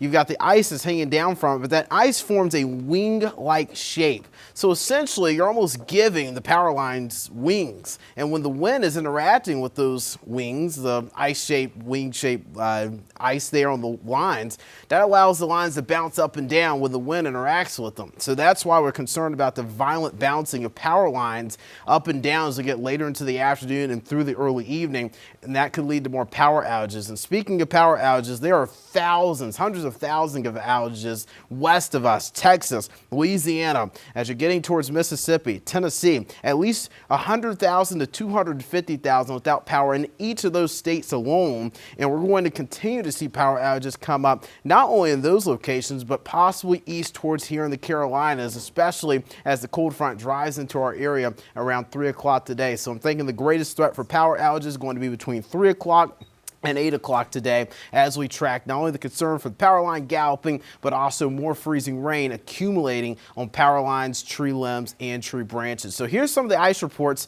Haven't gotten any updated reports here over the last hour or so, but Monroe, Indian Trail, about 1/10 of an inch or higher in those locations already. Rock Hill and Concord, likely at least over 1/10 in those areas. Those reports are about 2 to 3 hours old. Now, Mooresville, you haven't really gotten as much freezing rain there because you had a lot more snow and sleet blending in earlier, which kind of cut your totals down. But again, we're still expecting 1/4 of an inch to 1/2 inch of ice across the entire Queen City News viewing area. And that is going to be significant enough, especially later today when we get more freezing rain to cause those power outages. Now, if you do want to send in some reports, I've already gotten a lot of emails, Facebook messages of ice reports in some areas across our region. We're tracking those for you, so you can measure it by basically measuring the thinnest part of an icicle on a tree branch or a tree limb and the thickest. And then once you measure those two, you divide those by 2, and then once you divide those by 2, that gives you your measurement. You want to measure that to the nearest 100th of an inch, and that'll give you your freezing rain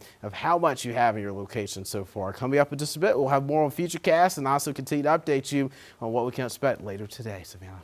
Thanks, Brandon. Appreciate that. Want to get an overview right now of how the current radar that we're seeing is impacting our roadways. If you take a look at this, what we've been showing you all morning long, this is a lot less of what appears to be an impact than what we've seen. This is just the precipitation that's currently falling. However, if we switch to our next slide and show you some of the impacts on the roadways, this is where you can actually get a good picture here. What these colors mean, everything in the teal, so the majority of our viewing area, that is wet, that is slick roadways, that is things that you need to be very careful on because those are pretty dicey conditions. In the purple right there, that's some patchy ice. That's what they're saying is still going to cause some slipping and sliding around on the roadways. And then over in Unionville, over in Fairview, well, that just went away. But what that red was is that is mostly ice. These conditions are still evolving, still changing. Things are getting a little bit better because of the temperatures that are kind of warming up as we go through the day. But again, NCDOT officials are very much worried about some of that refreezing that can happen overnight. Now, the northern part of our viewing area here, just on the 485 loop, right where it meets 77, that has had a couple of incidents. As of right now, it is cleared. But this stretch of 485 in particular, right between W.T. Harris Boulevard and 77, that's what this looks like as of right now. It is a little bit slushy because of those de-icing materials that NCDOT has used for a while. Got a couple of cars just now out on the road, but making their way very slowly. That's going to be the way to do these conditions. Now here, as we take a live look on the other side of the state line, this is just ahead of State Highway 710 there in along 77. The camera itself is icing over. That is some ice crystals right there that we are still seeing on our SCDOT cameras. So we're going to keep an eye here on traffic, on your road conditions. But once again, officials in both states reminding people that only travel right now unless it is absolutely necessary. All right, Savannah, thank you very much. We are seeing some of the impacts as well of these freezing conditions and temperatures throughout the Charlotte area. A pipe has burst inside the Allure at South Park Apartments. This is on Carnegie Boulevard. You can see the video here. This is shared with us from inside. Oh, that does not look good at all. You can see some of the flooding both inside the parking garage and in the hallways of the apartments. We had an earlier pipe burst in the Pineville area. Thankfully, that has been cleaned up. That was early this morning. But yeah, it doesn't take a lot. And as those temperatures continue to stay low for the next couple of days, these are things that are sometimes inevitable. So we will keep you posted on this apartment complex, again, Allure complex there near South Park. 11:11 now, and Queen City News continues to check on conditions, and we go back out live to Queen City News anchor Alicia Barnes. She's live from Fort Mill this morning. And Alicia, how's everything looking out there?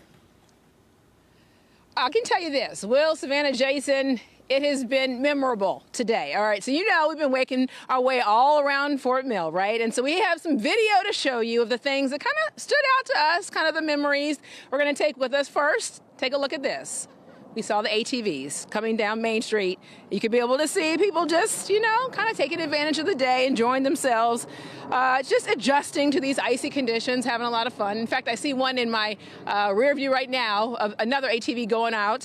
But also, here's some video here. We were over at Nations Ford High School near that area. We saw people sledding outside. In fact, I saw a couple of snowball fights that were happening. But you know what? Then we decided to get in our car and follow the tracks. And we said, you know what, there's a lot of tracks going to one place. And we wound up right here at Waffle House.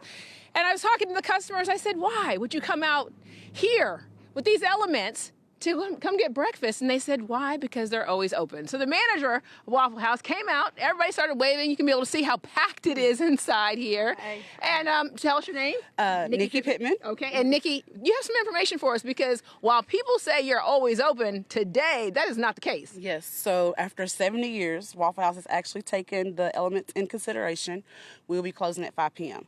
So all locations in the Charlotte area, South Carolina area will be closing at 5 p.m. with the exception of the Belmont location, the Billy Graham location, and Monroe. So there's 3 that will still be open 24 hours. So Nikki, are the customers upset? They are, because this is definitely breaking our tradition and our mode, because we've done hurricanes, tornadoes, people running into the doors. I mean, we stay open 24 hours. No, we were driving around Fort Mill and you didn't see tracks really anywhere, but the tracks came here to Waffle House. And when I asked your customers, that's exactly what they said. Mm-hmm. So give us the information one more time so people can know at home. Do not get in your car. Do not come to Waffle House after 5 o'clock. Yes, after 5 p.m. Please don't slip and slide. There will be no waffles or hash browns after 5 p.m. unless you go to Belmont, Billy Graham, or Monroe. Okay.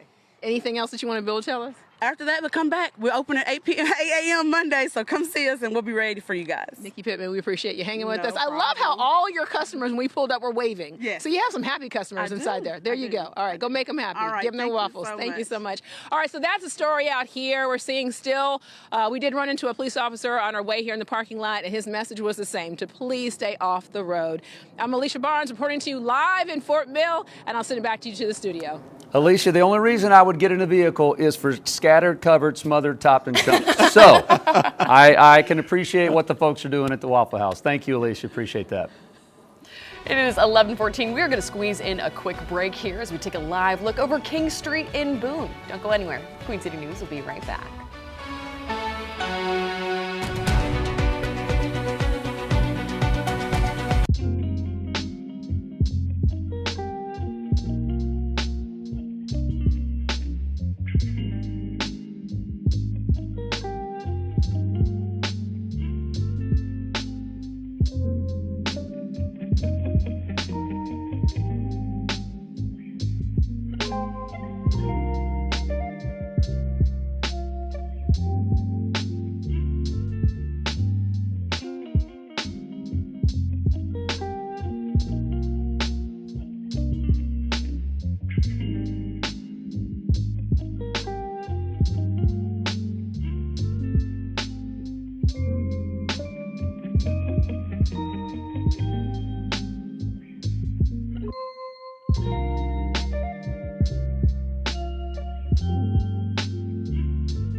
you right outside to the airport, Charlotte Douglas International, where we've got our chief transportation correspondent and pilot, May-Kay Beeler.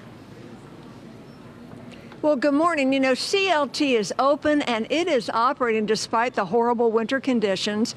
It's pretty empty here. As you can see, not a whole lot going on because there have been so many cancellations. In fact, about 10,000 cancellations already nationwide. Guess which airport has the most cancellations in the nation? CLT. If you have a flight going out today, be sure and check with your airline because more than likely you will be canceled, although there are some flights going out. I have a special interview. Come on over here. This is Mimi Chambers. She is from Jersey. Mimi, come on over here. She has a beautiful attitude, but Mimi is a disrupted and distressed passenger. What's your story? Is it May-Kay? It's May-Kay. Okay. I started in Mexico, winded up in Miami, and now I'm in a state that I'm not even supposed to be in. How'd that happen? I wish I knew. Like, listen, I don't know how. We got stranded because of this forecast. Okay, so you were in Miami, headed to where? New Jersey. And then all of a sudden, when I was in Tulum, they said the flight was canceled, so. Okay, so you were supposed to go to Jersey, but you ended up in Charlotte. Why are you in Charlotte? This is way closer than Miami to get to home. Okay. All right, so now what? That's a good question. American Airlines, can you tell me? I'm trying to get back to Jersey. Anybody can let me know how I can get back to Jersey through American. Y'all not even accommodating your people. All right, so in defense of American, and we love you, Mimi, and I feel your pain, they can't control the weather. Yeah. All right, are they giving you a hotel or vouchers? What's going on? I'm stranded. You're stranded? Mm-hmm. Okay. How does that make you feel? I don't even know. Okay. I don't even know what I'm gonna do. Ma, if you watching right now, girl, call me, because I'm stranded right now. All right, so I'm concerned. So are you going to get an Uber and go to a hotel? What's the plan for today? Because you're not going to Jersey today. Oh, definitely not. So I guess this is going to be a part 2 of Miami, being stranded in Charlotte Douglas Airport. Well, honey, we wish you the best. And good for you, Mexico. And now you're in Charlotte and headed to Jersey. Let's see if we make it back. Well, I make it back because you're here. You're going to be home. Any advice to people who want to try to fly today? I hope you got money, but most of all, keep hope alive. I love it. Thank you so much. Mimi Chambers from New Jersey. Thank you, Mimi. Have a great one, y'all. All right, so it's nice to talk with somebody with a great attitude. We've met a lot of wonderful people today, but they've all been camera shy. No kidding. So Mimi is stuck, and in all seriousness, she doesn't know what she's going to do. But again, this is a kind of an act of God thing with the weather. What do the airlines do? It'd be great to have a voucher. Of course, they're going to rebook Mimi. They have to. If your flight's canceled, they have to rebook you. You don't have to accept the rebooking, though. You can get a refund instead. Of course, she's got to get home to New Jersey, so she's just going to wait for to be rebooked and get out of here probably within the next few days. Just want to give a shout out to the employees here at CLT. It's mostly employees here today that showed up. Many of them told me they were scared to death to drive here today because of the roads. And the passengers that have come today, here today have ridden in Ubers, and some of them have been good experiences, some have been a bit scary. So we ask you to stay off the roads, be very careful. If you are booked on a flight today, one of the few flights that aren't canceled, be very careful. We're live at Charlotte Douglas International Airport. May-Kay Beeler, Queen City News. Oh, May-Kay, listen, in a world where you can be anything, be like Mimi. Yeah. When the world might be crashing down on you, at least it appears, be grateful, be thankful, and just be hopeful. Things will always get better. And Mimi's mom, call her. Yeah, that's exactly right. I know. Yeah. I know. We've met wonderful people here today. Yeah. We truly have. But the employees who drove in this morning that told me they were just scared to death, that they don't know how they're going to get home this afternoon. So we're all a little anxious about that. So we just all want to be safe and look out for each other. Of course. Thank you, May-Kay. Thanks, May-Kay. 11:22. Let's go ahead and get over to meteorologist Brandon Lawson and meteorologist Ted Payton following this storm as it keeps going through. Yeah, and shout out to BB there at the airport, May-Kay, and all the wonderful people there. I know it's tough, getting stranded like that, and still having a great attitude. That's how we get through these events, Ted. We do it together. Especially here in Carolinas, we have been hit hard. We had Helene, we've had some other serious storms as well, and now we're dealing with the likely what is going to be the biggest ice storm we've seen in at least a decade for sure. So we've been through a lot in the Carolinas. It's always good to see folks coming together and still having a good attitude. Yeah, having that good attitude, the warm smile, warm hugs to keep you warm in these frigid cold conditions, and even still being aware of what's to come, because we're not out of the woods yet. And so still hunker down and keep the good attitude even through this evening into the week as we hold on to those frigid temperatures and the rest of the freezing rain and the wintry mix on the way. Yeah, it's been quite the morning already. We have more on the way. One thing I did not think I'd hear today, Waffle House closing. 5 o'clock today. Man, that is a sign that you don't need to be outdoors today. With Waffle House shutting doors at 5 o'clock today. And here's a look at those pinpoint weather alert headlines here. Again, cold front moves through this afternoon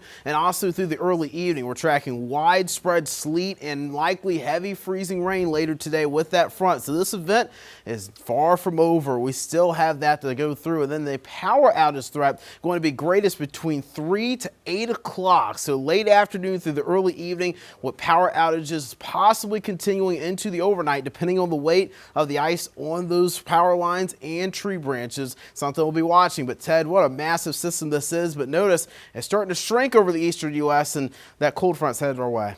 Cold front is heading our way. We're talking about impacts from Louisiana all the way through Mississippi, Tennessee, up extended into the northeast, New England, and through the mid-Atlantic. Here close to home, ice storm warning in effect through your Monday morning. Winter storm warning in that pink, but the impacts are very similar in the fact that they could lead to those power outages that I suspect will ramp up heading into your Sunday afternoon, 4, 5, 6 o'clock. Those calls will likely start coming in. Here's what we're watching right now on radar. As a matter of fact, we're catching a little bit of a lull here as the sleet and that freezing rain west of I-77, north of I-40, impacting Highway 321, continues to track north and east. We have a little bit more of the freezing rain out of upstate South Carolina and far western tip of North Carolina. As I put this into motion, we're still seeing a little bit of a break around uptown, but that moisture very much prevalent in the atmosphere heading up towards our mountain counties. Now, when we factor in the winds, we're still holding on to breezy conditions. That could unfortunately lead to some of the power outages this afternoon and evening. Current winds sustained at 7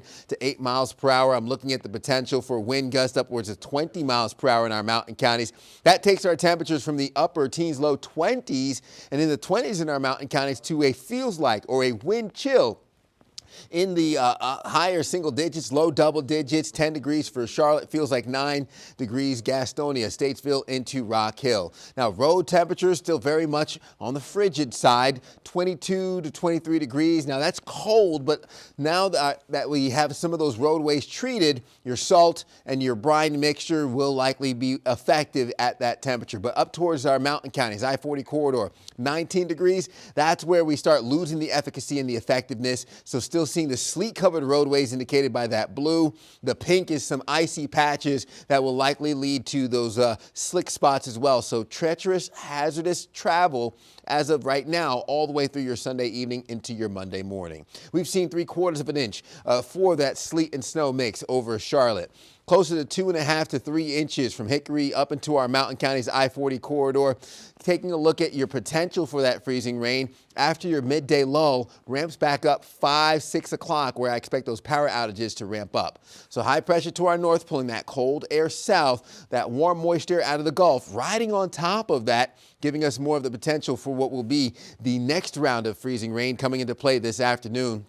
Here's that cold front approaching, spotty in nature when it comes to the wintry mix early afternoon, but 5, 6 o'clock is where we get the deep pink shading, which shows more of the aggressive rainfall, freezing on contact, which will increase that glaze and lead to the potential power outages around the Queen City. And even though we dry out heading into your Sunday evening, freezing temperatures will also be something to watch out for closely. So we look at 1/4 inch to 1/2 inch of ice possible when we get to the end of this system, still enough to cause some scattered power outages, and your sleet potential goes from a trace to 2 inches to upwards of 4 inches in some of our mountain counties. And those scattered power outages will be the impacts that we watch out for. Now, even with highs getting above freezing, heading into your work week, that brief thaw out leads to the overnight freeze. So we'll have those low double digits and low teens on tap through the work week, giving us hazardous travel in the early morning hours all the way into next weekend. You're watching Queen City News Now.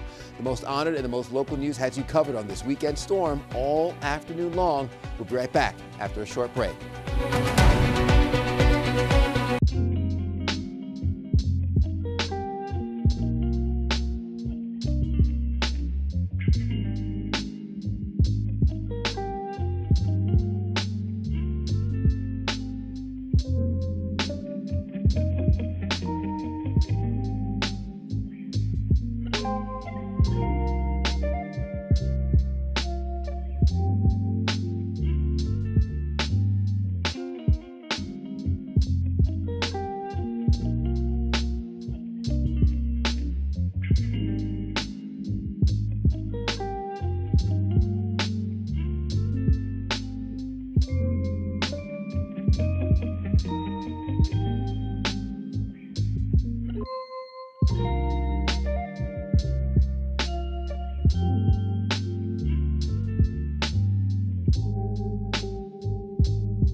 Welcome back into Queen City News here this morning, 11:30 now. We are waiting here in just a few moments to hear from North Carolina Governor Josh Stein. He's going to be providing some updates on the state of emergency that's now in place, as well as some of those impacts of this winter storm that we're seeing.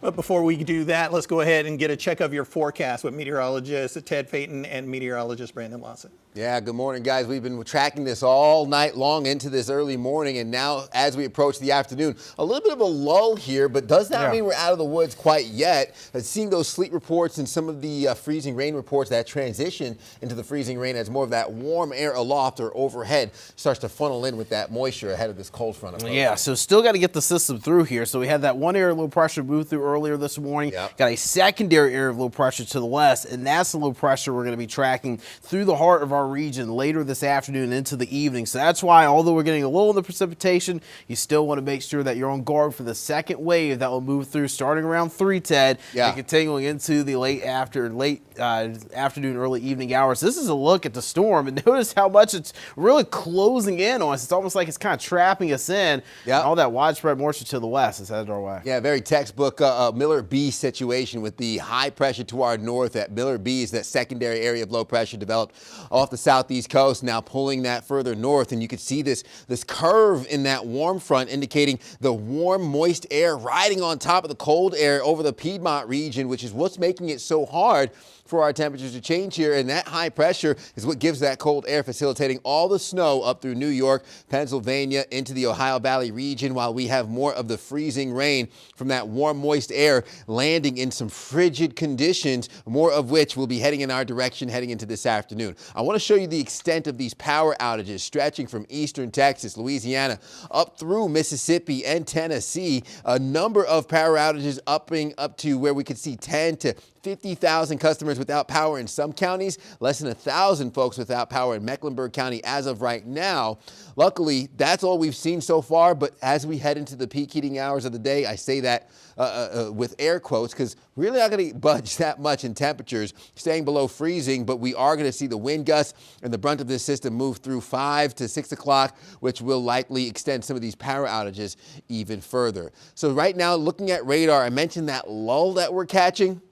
Most of this west of I-77 further north. The blue, likely more of that sleet snow mix. We have the freezing rain for Shelby coming out of upstate South Carolina, where the glaze of ice is starting to pick up over western North Carolina, Buncombe County, seeing some of the impacts from that freezing rain. That will head in our area and into our region through the afternoon, which is what's going to extend our risk of the glaze of ice and those power outages for the rest of your Sunday. So road temperatures already primed for icy and treacherous travel. We have 22 degrees on the roads for Charlotte, 23 degrees Rock Hill, but upper teens, Hickory through Statesville into Salisbury, I-40 corridor, where your salt and brine mix won't be as effective with those frigid temperatures, giving us the sleet and snow-covered roadways north of Uptown. The pink indicating more of the icy patches, which there's no driving in ice, no matter what you do. The car is not in your control once you have the slick, icy conditions take hold. 3/4 of an inch Charlotte, close to the 2.5 inches through the I-40 corridor. We'll keep an eye on this system as it develops. We are hearing from the governor right now. I'm going to send it back over to you, Jason, Savannah, and Will, to get a little bit of a listen in on that press conference. Today's ice accumulation on trees and power lines, along with strong winds, can cause more power outages. Currently, there are approximately 8,000 or 9,000 power outages, as we understand it. That number is going to go both up and down over the course of the day as more folks lose power and as our utility partners work hard to restore power. If you lose power, contact your utility immediately. The private sector partners, Duke Energy, Electricities, our electric co-ops, they're working hard to make sure that you can keep both the lights and power and the heat on in your homes. Our other major concern are road conditions. Right now, there's a lot of ice and wintry junk on the roads. As temperatures get colder, that will only turn to hard ice. Fortunately, there's not many cars on the road. That's a good thing. We want to keep it that way. If you're an NFL fan, Conference Championship Sunday, you can cheer on Drake May. If you're not, find that TV series that your friend recommended and maybe you can binge watch. But stay home, stay warm, stay off the roads.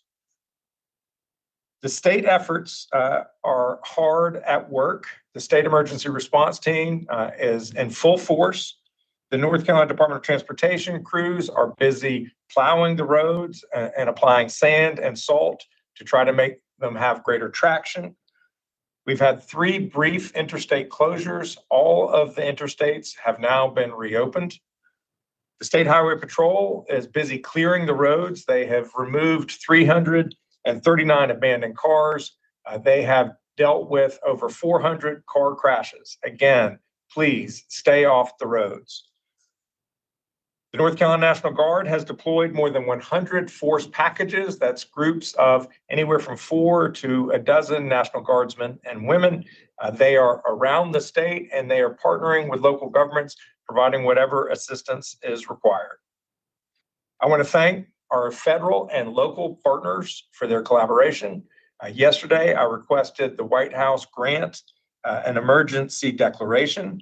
The White House, President Trump, responded quickly last night. We've executed that agreement today, and I appreciate their quick response.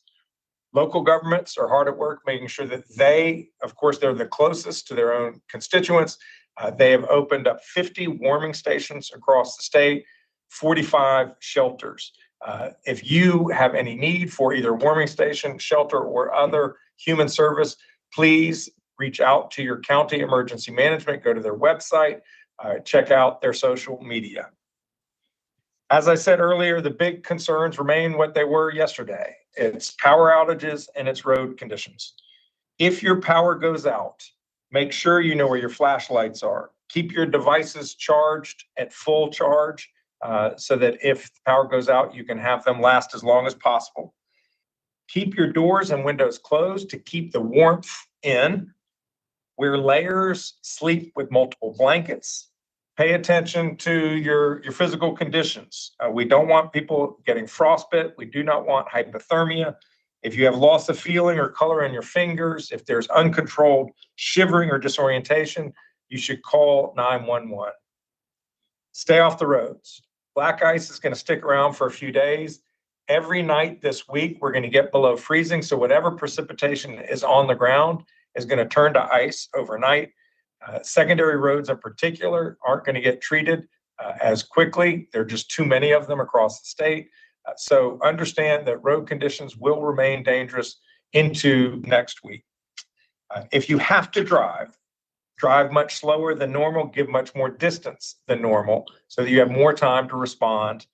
Do not make sharp turns or a sudden stop. Last thing is check on folks out there who you fear are vulnerable. This is the time for us all to be good neighbors.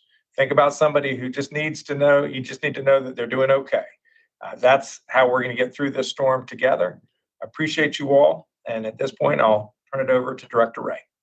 Thank you, Governor. Good morning, everyone. So we'll first start with a weather update. I think key takeaways as we move through today is a major winter storm is underway across much of North Carolina and will linger into early Monday morning. We still have a bit more of time before this storm and its impacts fully clear the state. A winter storm warning, ice storm warning, and winter weather advisory also remain in effect across much of North Carolina into Monday.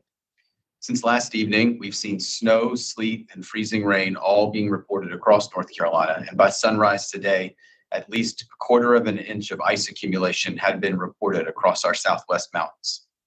Areas of snow and sleet that remain across the mountains are forecast to change over to freezing rain this morning, with the greatest ice accumulation expected along the southwestern mountains and portions of our Blue Ridge Escarpment.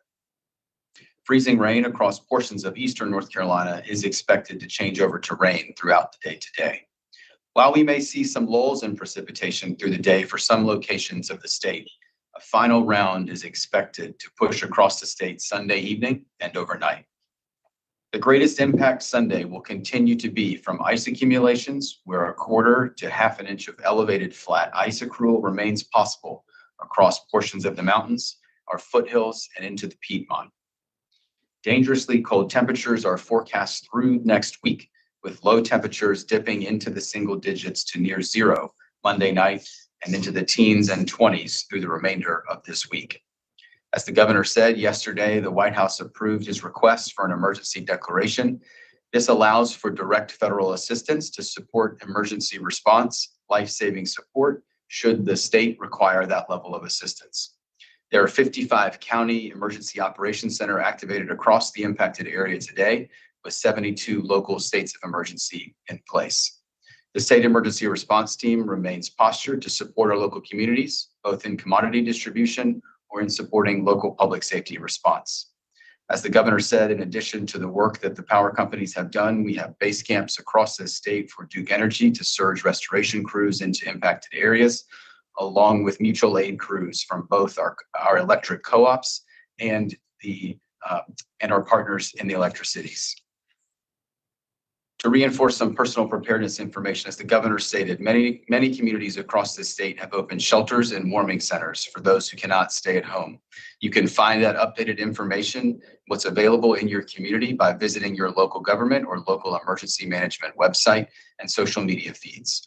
Additionally, for winter storm information and important links, please visit readync.gov/winterstorm 2026. And finally, as a reminder, roadway conditions have deteriorated since last night.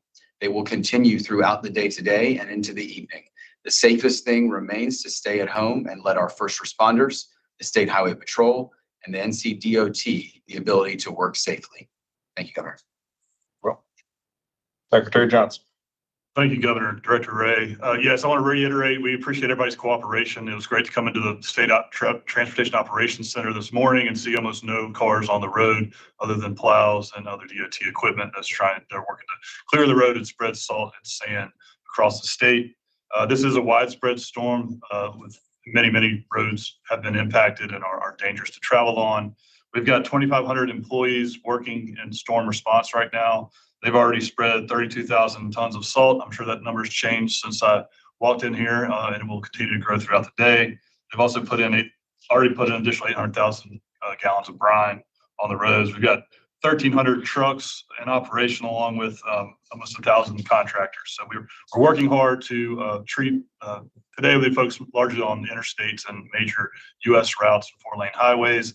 The secondary routes will take some time. With lingering cold temperatures, it may be days before some of those secondary routes become passable. So I encourage everybody to use extreme caution before they venture out. And also check driveandc.com for the latest road conditions. The ferries, most of the ferries are operational. None of them are impacted by storm. There were some closures this morning due to fog. All rail travel has been canceled. Again, we encourage people to stay at home, stay off the roads, and allow our folks to do their best that they can to clear these interstates and other roads. Thank you, Secretary. At this point, we're happy to take questions. If you have a question, please signify by the raise hand function.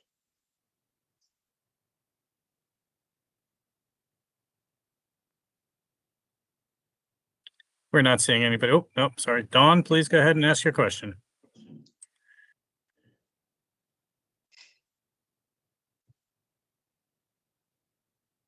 Dawn, you need to unmute yourself to ask your question, please. Dawn Vaughn.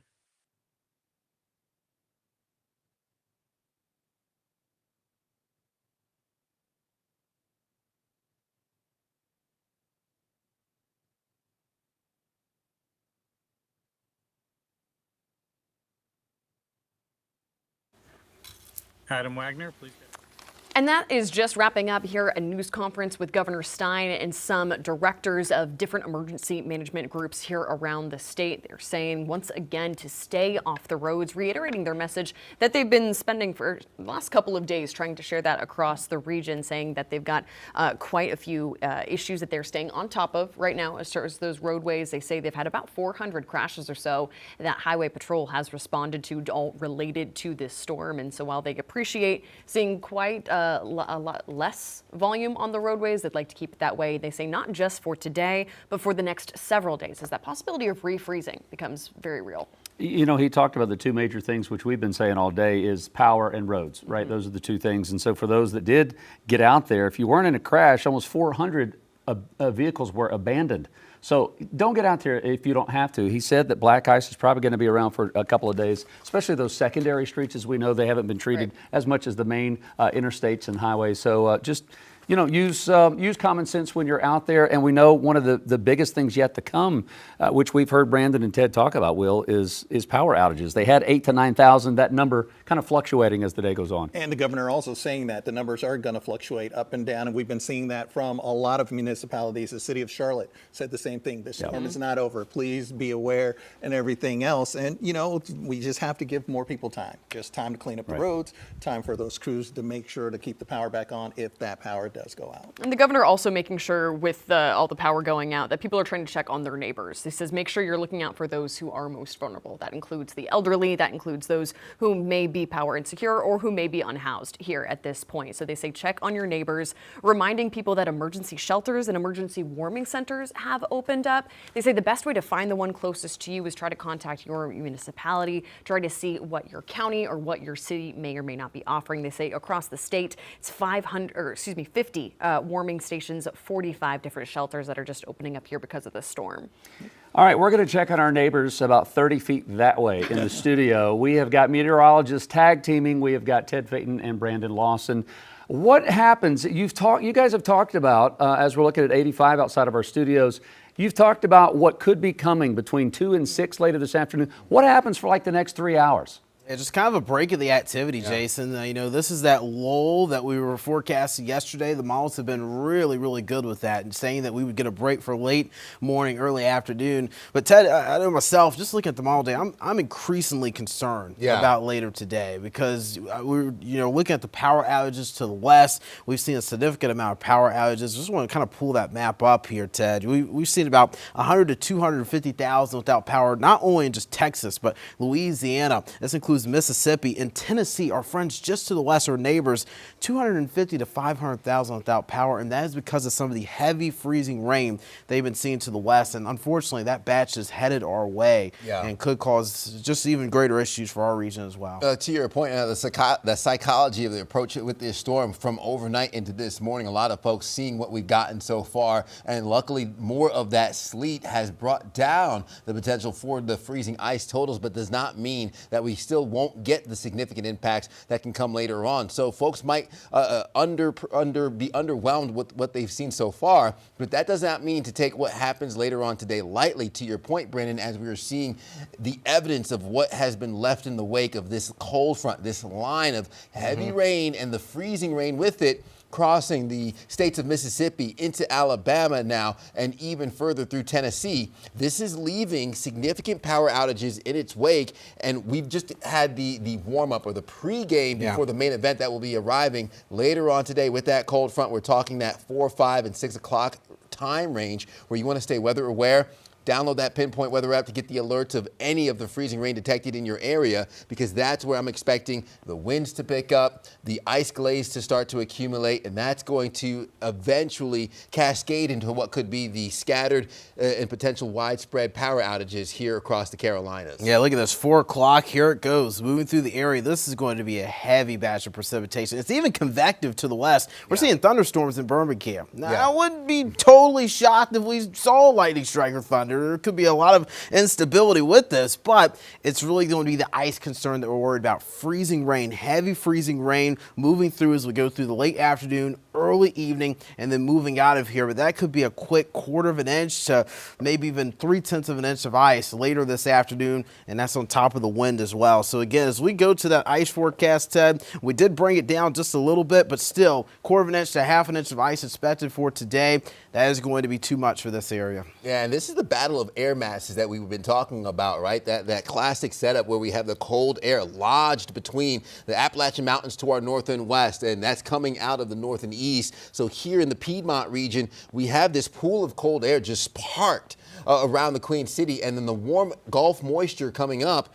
That's what's bringing all of this into the Carolinas, and that, again, will freeze as it continues to head into this afternoon. Now, we've been lucky so far with how much the cold air has really stood its ground and holding the line against this warm air, but as Mother Nature continues to bear down on the Carolinas, we can only hold that line so long before more of the warm air infiltrates us aloft and overhead, and we'll get some of the actual liquid falling. That's where the concern comes. When we get those ice pellets, it will bounce off of elevated surfaces. It will gather on your roadways, sidewalks, and kind of get itself entrenched in the dirt on the lawns and the grassy surfaces. But there is no bouncing off when it comes to the liquid falling on elevated surfaces, which leads to those power lines sagging and leads to the potential for more of that glaze of ice that will impact us, giving us the potential for those power outages. And here, as we mentioned, Albemarle, showing the example of what sleet looks like, contrary to what we typically would see in a snow event. That's exactly right, Ted. And I mean, we're going to have more on this through the morning. And again, later this afternoon, we're going to be here tracking it for you. Going to be tracking it on Facebook Live, YouTube, live on air as well. So we continue to watch this storm. My friend, it's not over yet. We still got a long ways to go. But by 6, 7, 8 o'clock, we should be clear. Yeah, we should be clear. Our producer, Robert, in our ear talking about team coverage, I believe. Are we going to break here, Robert, or are we going to be checking in with Alicia in Rock Hill? We're going to toss it over to the anchors at the desk. Our neighbors, just about 10 feet to the opposite direction. Jason, Savannah, Will, you've been helping hold this all down for us all morning long. Listen, you guys have been doing all the heavy lifting. We appreciate all of the tracking and making sure that every area of the Queen City is covered. As of right now, we want to go down to Fort Mill, where our Queen City News anchor Alicia Barnes is live. Alicia, what are you seeing? Well, Savannah, right now, I'm going to actually step out of the way so you can be able to see a car that crashed into a tree. And so just to give you what we know so far, not a lot of details, but when we first saw this happen, we saw some witnesses out here and there was another car. We then went up an exit, turned back around, came back, and then now 2 police officers have now looked at the car. At one point, after waiting about maybe 10 or 15 minutes, somebody then got out of the car. So right now, there's still questions if somebody's hurt inside, what's really going on. But I wanted to be able to show you this because this is the concern, why so many officials are saying to stay off the roads. As I showed you in the other live shots around Fort Mill, there is ice that's under here in so many areas that you don't see. But again, just to be able to see how this car right here just slammed into that tree, very concerning out here. So if you don't need to get out today, let us do the hard work. Let us show you exactly what we're seeing. Stay inside, stay warm, and take care of yourself. I'll send it back to you in the studio. All right, Alicia, I'm glad you guys are staying safe. Yeah, just another example of what the governor was just saying. We've had accidents, and so just stay off the road if you can. Black ice is going to be here the next couple of days. Alicia, thanks. And now we want to go to Chief Business Correspondent Taylor Young, who is live in West Charlotte, just outside of our studios. Taylor, what are you seeing out there? Yeah, we have been talking about cars driving along the interstate I-85 all morning. So we wanted to stop by the gas station to see, number one, if there were actually drivers here and to talk to people about what they're kind of seeing out on the roads. When we got here, I mean, it's essentially a ghost town. You have the Shell across the street. It's completely shut down. They don't have any customers. The Loves is also a ghost town. You don't really see, we do see one car actually getting gas. But if you've ever taken this exit, the Sam Wilson exit 29 in West Charlotte, and you've driven by or stopped by this gas station, you know this is typically always packed with cars. It's not only a gas station, but it's also a McDonald's. And right now there's a bunch of cars parked here. Assume some of those are the workers here. And we also see some people sitting inside their cars, maybe kind of waiting out some of these conditions. But we did end up catching up with one driver while he was pumping gas. And this is what he had to say. I want to say that everyone's going crazy about the snow. But for me, I'm, trying really safety out there. Just be careful, everyone. Just, it's really bad outside. And that's... Are there a lot of drivers out there? Are you alone? Well, there's truck drivers out there. And everyone trying to get home safety. I just see one out there just got into an accident. It was really bad. So there you have it. He says he witnessed an accident. We also know Alicia is just reporting on an accident. So people are out there. They are driving. I will say, we've heard the governor talk about those secondary roads.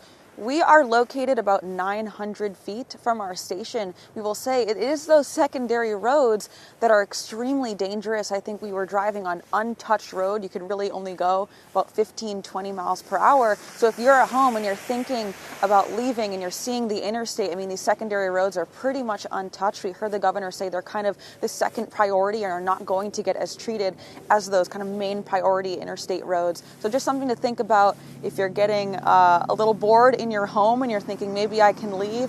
It's still unsafe out here to drive, even though there are people driving out here. The roads are still slippery, guys. Yeah, Taylor, a little bit of cabin fever. Not got to find a way to break that other than getting out. Thanks. Stay home. Yeah, well, and it even looks, as we're getting through the day, some of the conditions continue to look worse. We're going to take a quick break. As we do go to break, we're going to take you up to King Street up in Boone. Those roads looking pretty good. Looks can be deceiving, though. We'll have another update as we get prepared for our 12 o'clock hour.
Well, welcome in to our 12 o'clock hour of Queen City News Now. I'm Will Lewis. Thanks for joining us. I'm Savannah Rudisell. And I'm Jason Harper. Thank you for being with us. We have been on air since 5 o'clock this morning. One, because we're trying to give you all the information you can give. It continues to change hour to hour to hour.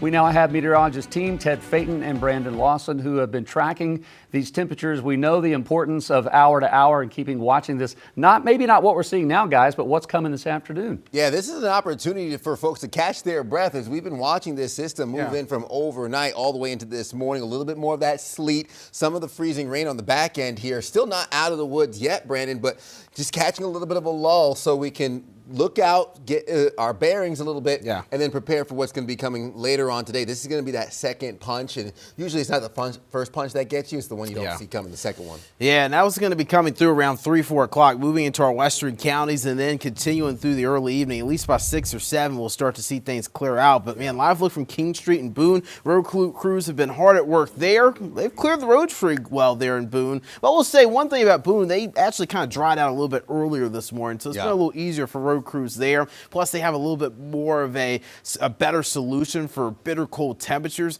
Unlike here in Charlotte, where temperatures get down this cold, that salt mixture might become a little bit less effective, and that's why roads continue to be rough.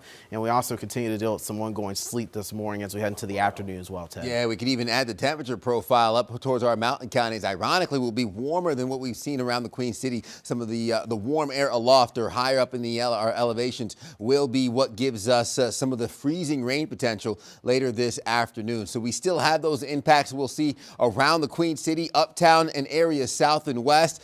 That's where we have the ice storm warning in effect, more of the winter storm warning as we're in this lull, this break between the rounds of that wintry mix. It's going to come back with a vengeance heading into this afternoon. So taking a look even further here, your potential for that ice ramps up as we have this high pressure to our north. Low pressure system pushing north and east, that warm, moist air riding on top of the frigid and cold air that's already parked across the Piedmont, stretching up those power outages. This is why I'm concerned here close to home. The history of this storm has left behind thousands of power outages in its wake. The yellow shading showing 10,000 customers plus without power in isolated counties, even up to 50,000 for parts of central Tennessee. Less than 1,000 customers without power around Mecklenburg County. Again, this is just the start from that second round as we catch a lull right now. But your 4, 5, and 6 o'clock hour is going to be another one to watch closely for the impacts we could be seeing here heading into your Sunday evening.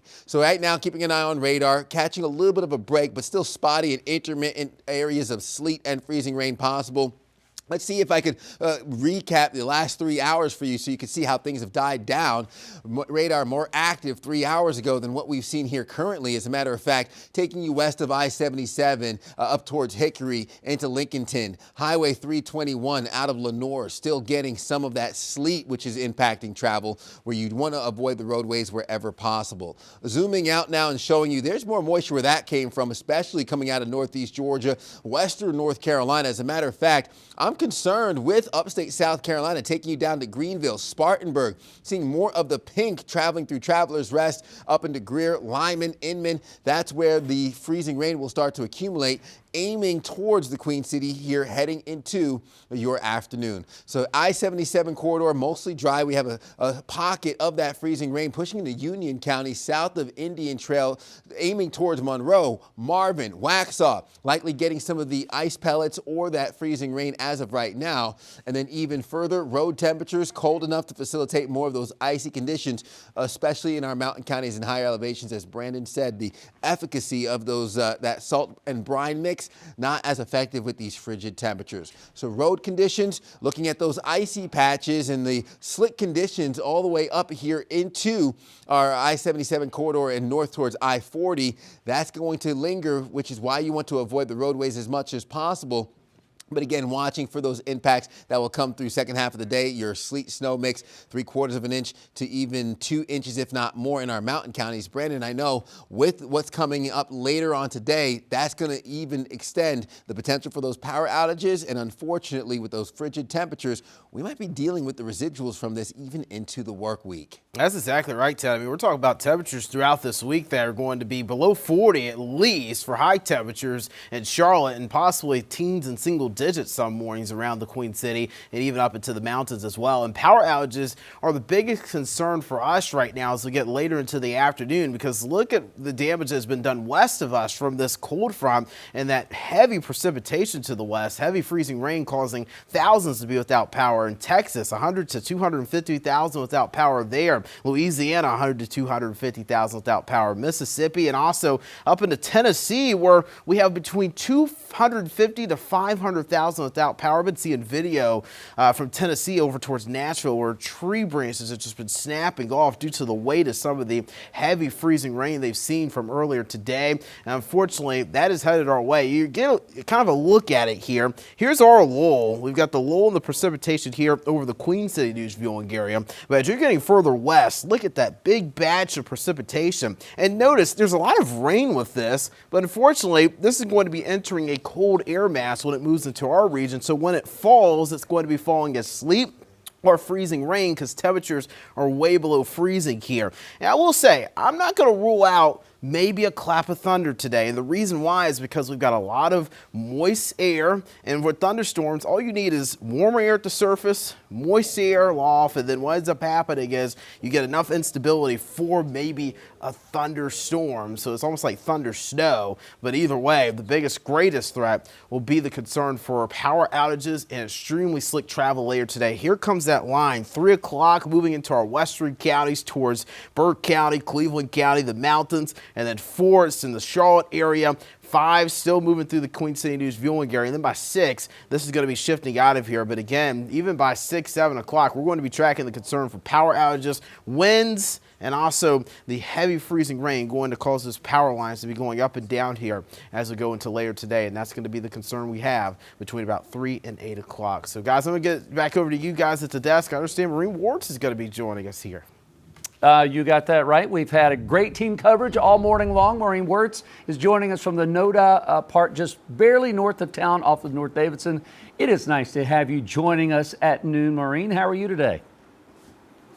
Oh, I'm good. You know, it's pretty cold here, Jason, but it's not as cold today as it was last night when we were out here at like 11. I remember both Jen and I were absolutely freezing. And right now it's kind of, we're just sitting in that pocket of quiet here in NODA, like between the storms. And I've never heard it as quiet as this is. And if you look over here, this is Davidson Street, just off over here, and that's cleared. And we've seen a handful of cars drive down here, but all of these side roads are covered in snow. It doesn't seem too slick here, but that doesn't mean it's not, especially as these temperatures keep kind of dropping and we're keeping an eye on the forecast. But yeah, just a handful of cars, people walking and driving, but it's definitely so quiet here. And this is one of those high density areas here in Charlotte. You got around 2,200 apartments here just in the NODA area, and that's according to apartments.com. So when we're talking about power outages, there's a lot of power lines, a lot of people that could be impacted here. So obviously we're gonna keep an eye on what's going on here, but so far right now, it's quiet and cold.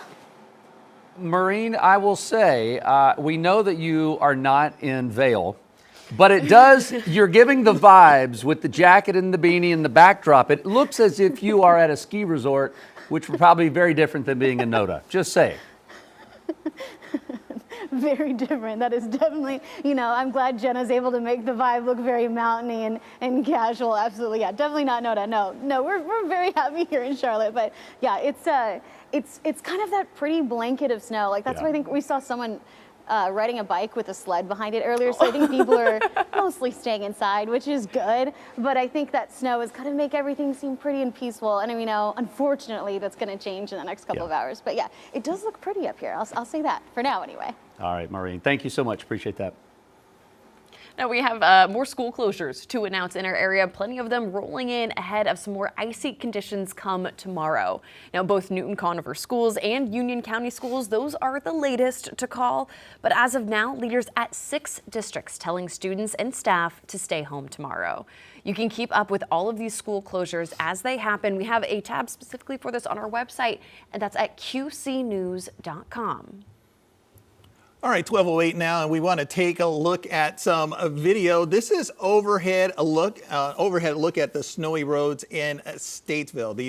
This video is courtesy of photojournalist Jack Anderson. As you can see, look, there's a few people out there on the road, but for the most part, a lot of people are just staying inside, heeding what officials are saying so that a lot of those road crews can get out there and do the work. It's still a beautiful scene and people staying off the road. We also want to show you some photos from the Newland area. Now, this is in Avery County, and they're just showing how much ice has been building up. Take a look at that there. You can see, look at that. I don't know if that's a birdhouse or what that is, but all the icicles hanging down. Much of this has been building overnight and in this morning. The viewer who shared these photos with us says it's about 1.5 inches of snow and 1/4 inch of ice that has built up. He's also telling us that the roads in that area are very dangerous. We appreciate everyone sending in pictures and video.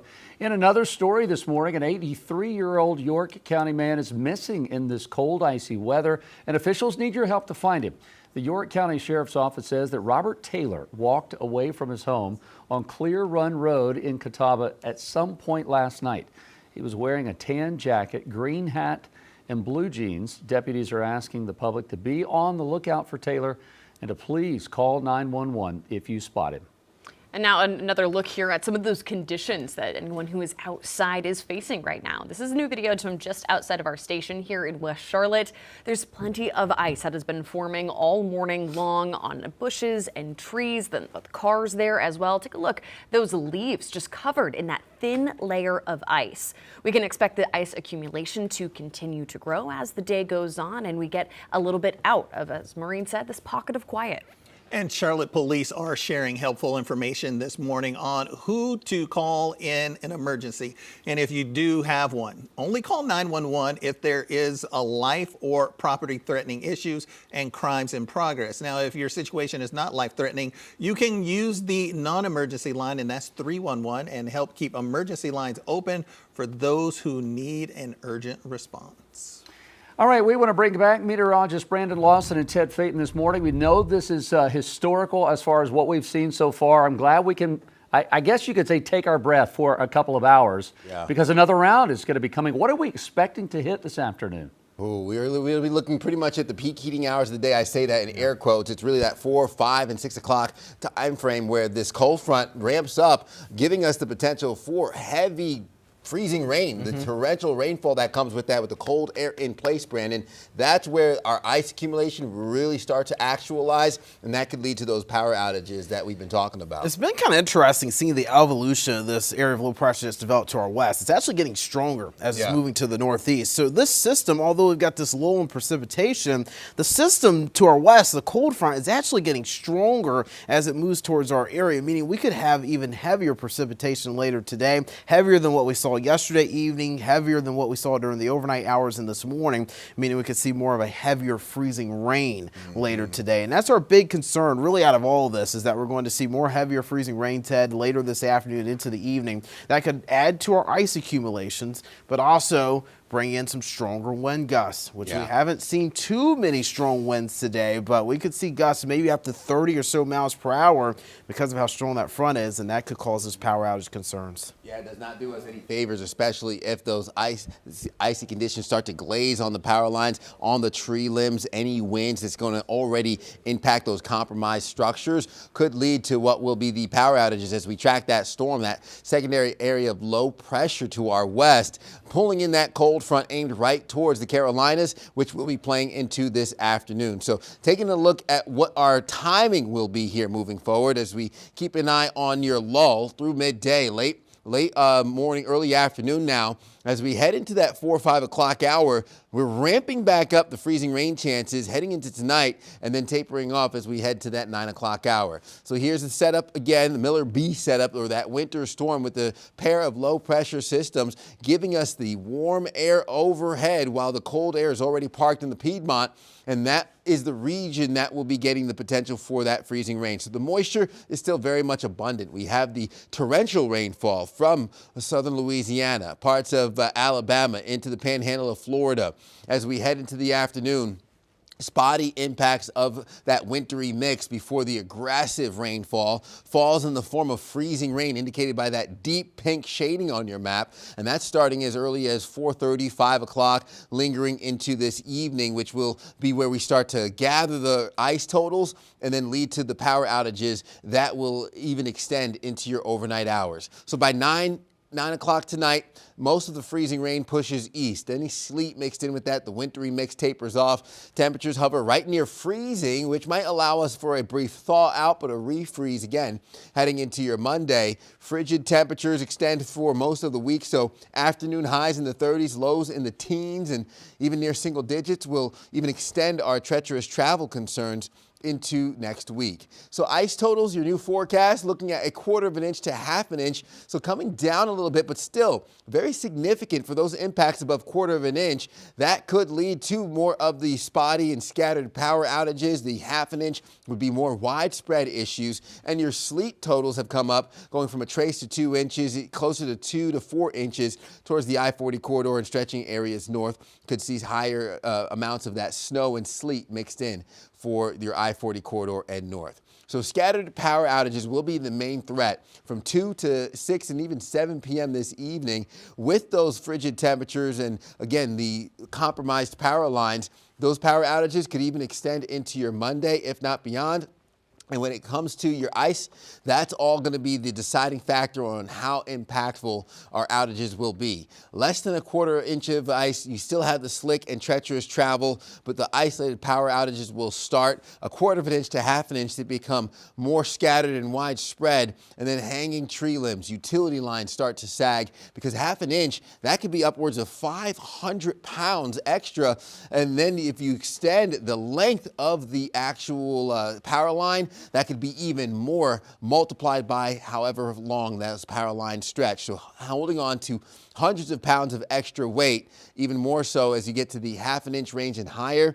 That's going to be where we really get those extended and cascading problems from those power outages and the sagging power lines and tree limbs. But a lot to watch as this second round, Brandon, moves in this afternoon and evening, bringing more of that freezing rain and ice potential with it. And a lot of this with that warm air aloft could even lead to some of the significant convection or lift, which could give us another factor to consider here heading into your Sunday afternoon and evening.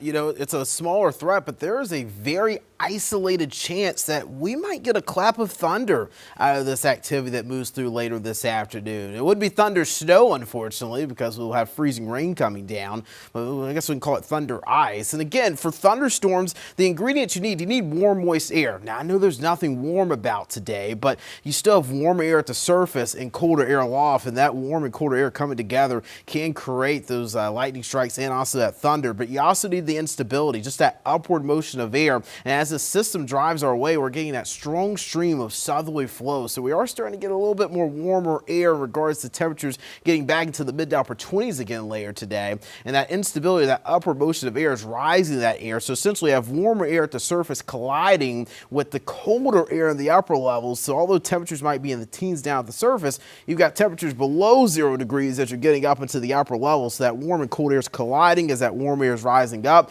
And one thing about thunder, snow, or thunderstorms during the winter storms is the clouds are actually a little bit lower because there's less instability. We don't have clouds shooting up through the troposphere in an activity, on activity like this. So lightning strikes could be a little bit closer to the ground. Again, it's a very isolated chance, but I don't want to rule it out. And if you hear that, don't be shocked because definitely it's a possibility. Now, speaking of temperatures and cold air, man, it has definitely been cold, but Charlotte, Rock Hill, Chester, Lancaster, guess what? You have made it into the lower 20s now here at lunch, so temperatures are starting to warm back up again. It's going to be cold through the day. We're going to stay below freezing likely later this afternoon. And I want to point out, you know, models are hinting at a chance that we could get to freezing or above freezing around 3-4 o'clock yesterday. But the thing is that front has really sped up. So the temperatures might get above freezing later this evening and before we go into the overnight hours.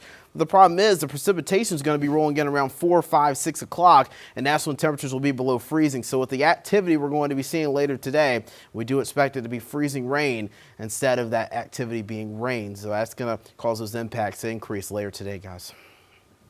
All right, Brandon, thank you very much. Appreciate that update. We will be watching and monitoring that through the entire afternoon. We want to take you live right now to downtown Monroe in Union County. That's the county seat. Boy, looking just gray and cold and dreary.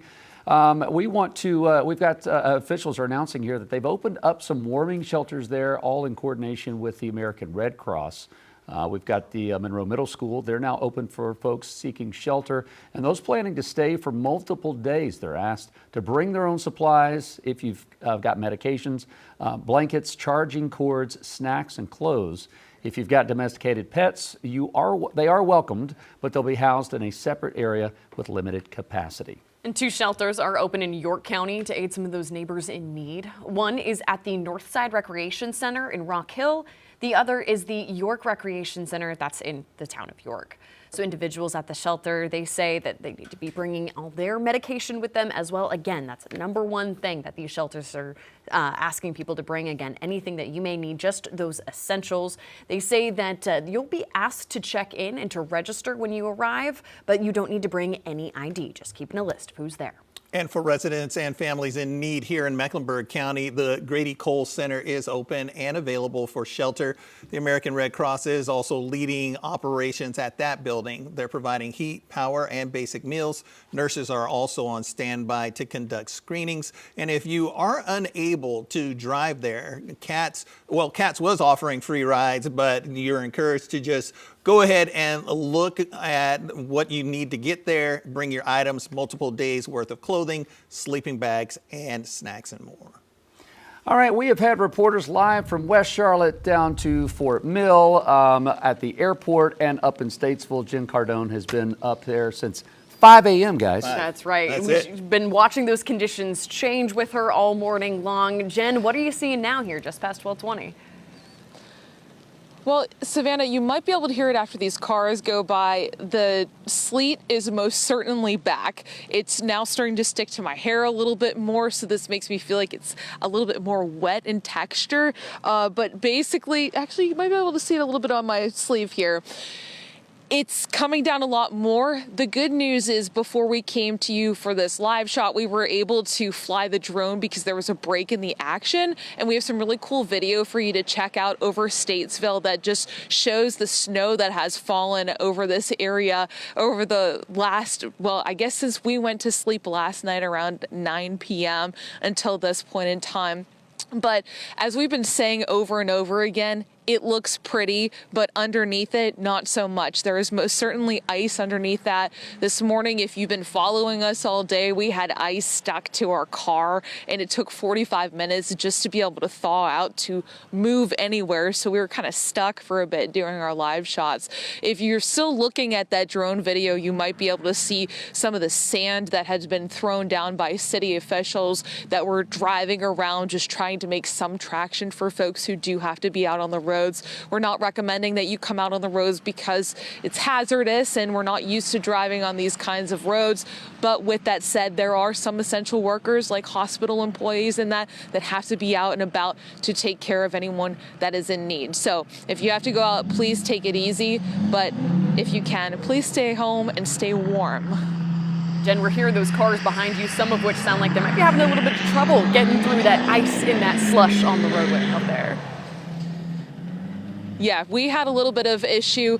We had to drive back to the hotel just to run inside and grab a couple of things. And when we did that, just going uphill specifically, if you don't have one of the better cars, all-wheel drive, four-wheel drive to help you get up that, you have to make sure you have steady power and don't slam on the brakes or you'll roll backwards, and we just don't want to do that at all. So if you can plan your route on a flatter surface, that will definitely help you, and don't brake and turn.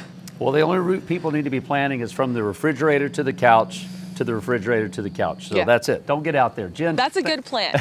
Jen, thank you. You guys stay warm. Great drone video. We appreciate that. All right, we're going to take a quick break. It is 12:22. Conditions are worsening outside on I-85. We'll be back right after this.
And welcome back to Queen City News. Now this extended edition covering the winter storm across our area. I'm Will Lewis. I'm Savannah Rudisell. I'm Jason Harper. This is going to extend until the storm is over, whether it's on air or online. Nice to have you with us. We want to bring in meteorologist Brandon Lawson and Ted Phaeton. I was just hearing them discuss, because I walked over to the Weather Center. You guys are already talking about what's coming up this afternoon. I said, looking outside our studios on I-85, it's starting to look worse. What are we seeing as far as transition this afternoon? Yeah, right now we're seeing a little bit of a lull. That transition is going to be more of the freezing rain that we get later on today. That sleet, though, is still going to be out there getting moved around by folks. For anybody who's on the roadways, even though travel is not recommended, I know we see the quiet time, you see the lull, you might open up your Pinpoint weather app, see a gap in the radar. I think now is your opportunity, but that's not the case, because you don't want to be away from your home come 4 or 5 o'clock later on when the real stuff arrives. Yeah, you absolutely don't want to be away from your home when this next line moves through. This precipitation coming up later this afternoon looks much heavier than the precipitation we had overnight last night and through the morning. And it looks kind of convective too, meaning it's going to pack a punch in regards to heavy freezing rain, heavy sleet. And I will say, this is a live look from Boone. Our friend over in Cleveland County, Brandon Schaefer, the one that sent me the report earlier, he said it's starting to get more heavy sleet there in Cleveland County. And you were mentioning that, you know, we're getting some sleet now, but we are going to be concerned about more freezing rain later. So this event far from over, my friend. Yeah, it's more about that warm nose of the warm air aloft overhead that's snudging over and riding over the frigid temperatures here across the Piedmont, and that's going to play into what we will potentially see here for your afternoon and evening. So here's our setup, a very classic winter storm setup, a Miller B setup with the two low pressure systems. Notice that warm air pushing north into Kentucky, but having a little bit of a harder time impacting the Piedmont region with the Arctic air that's already in place. This pink is the first plume that we've made through, which is including most of that sleet in that wintry mix, exiting to the north and east. Still some spotty impacts here on the back end, while temperatures hover in the 20s for your afternoon. And then we'll usher in that cold front, which will bring more of the aggressive freezing rain indicated by the deep pink shading from I-77, 45 inner and outer, I-85 and east of Highway 321. Just about everybody getting some of the glaze being built with that freezing rain lingering from that 4, 5, and 6 o'clock hour, even into your 8 and 9 o'clock hour. Will start to dry out, taper off east of I-77, and frigid temperatures still hold strong on the back end with a little bit of that residual moisture giving us some stray pockets of that wintry mix before we head into your Monday. Now, in terms of your ice totals, we're forecasting 1/4 of an inch to 1/2 an inch possible in the pink shading. That's including everybody, which will lead to the potential for some spotty power outages. When it comes to your sleet snow mix, a trace to 2 inches of sleet, 2 to 4 inches of snow and sleet north towards the I-40 corridor and into our mountain counties' higher elevations. So scattered outages will be something we watch out for, especially heading into your Sunday afternoon and evening. We've made it through the first round of that wintry mix overnight into your Sunday morning. Now, as we catch a lull, catch your breath, but just bear down and be prepared for what's going to come again later on today, as more of this warm air riding on top of the frigid air makes it into the Piedmont region. Right now, we've had mostly sleet from how cold and how vast that area of cold air has been. But as that moist, warm air funnels further in behind that cold front, that's what's going to give us the potential for the freezing rain. And that's what's going to really start to cause and echo some of those problems and those issues around the Queen City as the first snow melts into rain with above freezing temperatures aloft or well overhead, and then falls as liquid but sticks to those elevated surfaces. We're talking tree limbs, power lines, elevated surfaces like bridges and overpasses, getting the glaze of ice rather quickly, and anything less than 1/4 of an inch, we still see the slick roadways, maybe an isolated power outage here and there, but really starts to ramp up as we have 1/4 of an inch to 1/2 an inch, which becomes very dangerous on the roadways. Tree limbs, utility lines start to sag as you get over 500 pounds per 50 feet of the power lines, and we'll have those scattered power outages as a result of that. And also more than 1/2 an inch of ice will cause cascading issues to the grid and to the system, and it can even exacerbate and extend the recovery time even further heading into the week. So Brandon, we're watching for the concern of this ice glaze increasing this second half of today, because that's likely going to cause those issues of the power outages that we've been talking about leading up to this storm since earlier last week. Yeah, that's exactly right, Ted. You got numerous power outages to the west. I did want to start again with Mount Mitchell. I know I've been talking about it probably about 3 times this morning, but I just can't get over the science behind this. So Mount Mitchell is the highest point in North Carolina, out to our west in Yancey County, about 6,600 feet in elevation. And the temperature right now is 40 degrees there as you're getting up to about 6,600 feet. So you heard Ted talking about the warm air aloft in the mid-levels. Well, this is showing you the warmer air aloft as you're getting higher up in elevation. The temperature is increasing, and that is allowing us for our different precipitation types. So if you're going to be measuring maybe freezing rain today, you want to go out, first off, do it safely. Find an icicle on the tree branch, the tree limb. You want to measure the thinnest part and the thickest part of it. You put those two measurements together and you divide them by 2, and that is going to give you your average, and that will be your freezing rain for your freezing rain measurement for that measurement. So again, if you want to measure freezing rain, get us some of those reports or get the National Weather Service those reports. Those are greatly appreciated. Just do it safely. Ted was mentioning that line. Again, this is a strong cold front. If this was 70 or 80 degrees, we'd be talking about severe thunderstorms, but we're talking about freezing rain and heavy freezing rain moving into our area later today. And you can see what's happening back to the west. Power outages continue to add up. As a matter of fact, Kentucky now in the orange. We're going to get back to the anchors here in just a second. I just want to see exactly how many are without power now in Kentucky as that line moves us through. Yeah, 75,000 to 100,000 without power. So again, there is going to be a chance we get thousands without power with this line in the Carolinas later this afternoon into the evening. Hunker down by 3 o'clock. If you're outdoors, for whatever reason, get indoors before that second wave moves through. This one will mean business, and of course, we'll be tracking it for you. We've had live reports all through the morning, guys, and Marine's still at NODA giving us reports there. You know, Brandon, we 2 hours ago, Western North Carolina had 3,000 without power. Now we're up to 15,000. So It is growing rapidly in the state. Thanks, Brandon. And as Brandon mentioned, we do want to get out to Maureen. She's in NODA now. When we last checked in with you here in our last half hour, Maureen, we're up above, kind of taking a bird's eye view of NODA. We moved down to the streets now. What are you seeing? Yeah, so Savannah, in the last 2 minutes, 2 to 3 minutes or so, we're seeing a little bit of moisture coming down. It's even kind of freezing some ice particles on the camera. But this is Davidson Street behind me, and this is Jordan Place. So I want to show you the difference between the two, right? You've got some people that have been driving on North Davidson, but this is Jordan Place. That snow is kind of packed down on there, and it's definitely kind of not safe for these types of areas. It's really, really quiet, which is good. Very unusual for NODA, like we talked about earlier. But I do want to kind of show you, this is that, it's very kind of the dense snow. I don't know if you've ever made snowballs before, but this is not necessarily super fluffy.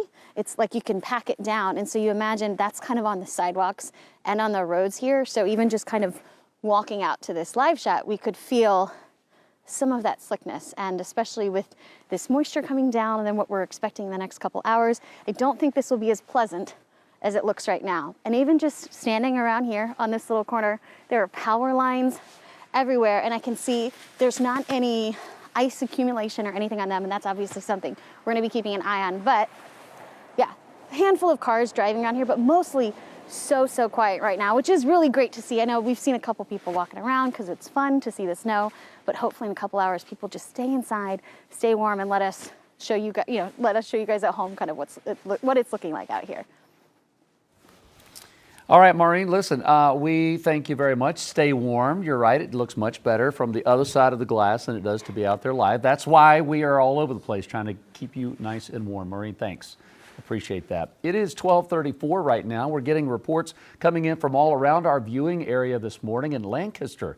Roads there throughout the city extremely slick due to significant ice accumulation on both main and secondary roads. These are photos taken by a Lancaster County police officer earlier this morning. And so, yeah, they are definitely socked in like much of our viewing area with ice and sleet and freezing rain throughout the morning. We also have new photos here from Charlotte Douglas International Airport. They're looking more at the progress that some of their crews have been making with clearing out those runways and the taxiways for all the travelers. Now, this is, again, a lot of that look, and what we've been hearing for our Mackay Beeler, who is live for us at the airport here this morning, is that really it has been clear. It really depends on where you're traveling to and if that flight can get through the path of the storm. Now, according to FlightAware, 1,100 flights in and out of Charlotte Douglas International have been canceled today. A lot of travel headaches today and into the beginning part of next week. And we want to go back to our live cruise. Chief Business Correspondent Taylor Young is live in West Charlotte, not too far from the airport. But Taylor, you're just right outside of our studios, not too far away. But what's going on right now at where you're at? Yeah, well, I can say, we've been covering this this weather really since about 5 a.m. That's when I first came out here. And I think this is the first time that I have seen kind of what's falling. It's more of like a misty rain. Before it was sleet or it was snow, but now we're starting this to kind of look and feel like rain. And once it is hitting you, it is starting to freeze. And I think this is what we've been kind of worried about, because we've already kind of seen it starting to impact the roads. Even this road right here, I'm outside of the Loves in West Charlotte off of exit 29 on I-85, and even the roads are a lot more slushier than what we've been seeing over the last couple of hours. And this is a look over I-85 in West Charlotte, and you can still see that there are some cars out there, but even kind of how the road looks different from what we were reporting from earlier. Earlier it was really just all white with a little bit of brown. You could see that's where kind of the salters were, where they were kind of treating the roads, and of course we had cars driving over it. Now that's really turned into kind of a slushy mixture, and of course I think the concern now is that that is going to freeze, especially because we're sitting around 19 degrees out here. So this is something that we're going to continue to be looking at. We were at this outside of the station for a little bit. We did move over to the gas station to try to talk to some people filling up gas to see what the road conditions were like out there. I did speak to a man who says, yeah, I have to drive extremely slow to get where I'm going. We took a back road to get here. Earlier we heard the governor talk about those secondary roads and why they're so dangerous. And it's because, one, we're not seeing a lot of people driving on them, so there's not a lot of tracks.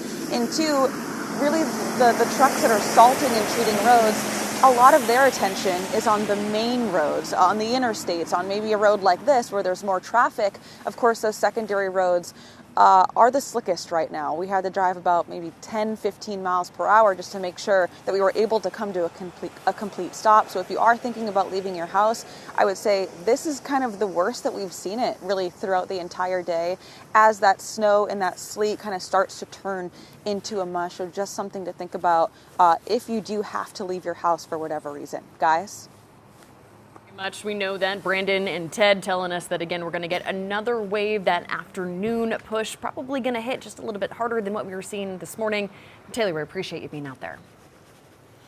All right, it is 12:38. We want to bring back in meteorologist Ted Phaeton and Brandon Lawson, because we've been saying that we're going to have a lull, but what we just heard from Taylor is she's feeling some kind of mist. But when it's, 19, 20 degrees? Like what's going on not only in Charlotte, but all around our viewing area? Yeah, that mist that Taylor is seeing is part of that lull, right? When we say the lull, doesn't mean that the system itself stops completely. It just means the continuous impacts take a little bit of a break. So you still could see the intermittent, the on and off again, light freezing rain, light sleet, but that's also the creepy, the Trojan horse here with the system, where we still could see some of this continue through the afternoon and in the low hours, Brandon. We see it a lot with cold air damming or cold wedge setups around here in the Carolinas, Ted, where you'll have that lull and you won't really see much on radar, but all of a sudden you're still getting drizzle. You're still getting that mist. We see it with temperatures in the 40s and sometimes the 50s, those chilly, misty conditions. That's essentially what this is, except the temperatures are way below freezing.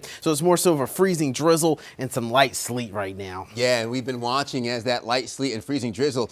Something we looked at before, Brandon. I'm going to see if I could touch our alerts on and see some of the reports that have popped up. Not going to break down all of this, but just to show you the icy reports from the sleet and some of the freezing rain that's come in and around the Queen City with light freezing rain in addition to sleet. This is just southeast Mecklenburg County, Union County getting freezing rain as of this morning. And we continue to have more of those recorded even further, Brandon, which is why this is, again, the lull, but just to start to more of these impacts that I could expect to echo even further this afternoon. And then zooming this out too, Ted, I mean, just looking back to the west, I mean, just look at all of the ice reports that are back to the west. As a matter of fact, you look down and towards Alabama, it's severe thunderstorm warning. So that shows us kind of how strong this front is. But yeah, look at all the ice reports back to the west. I know it's a lot, but those are ice, snow reports, damage reports as well. And again, that part of the front's going to be moving through our area later this afternoon. Yeah, that's why we're watching here. Radar close to home, the pink over Gaston County. Now starting to pick up a little bit better on what is the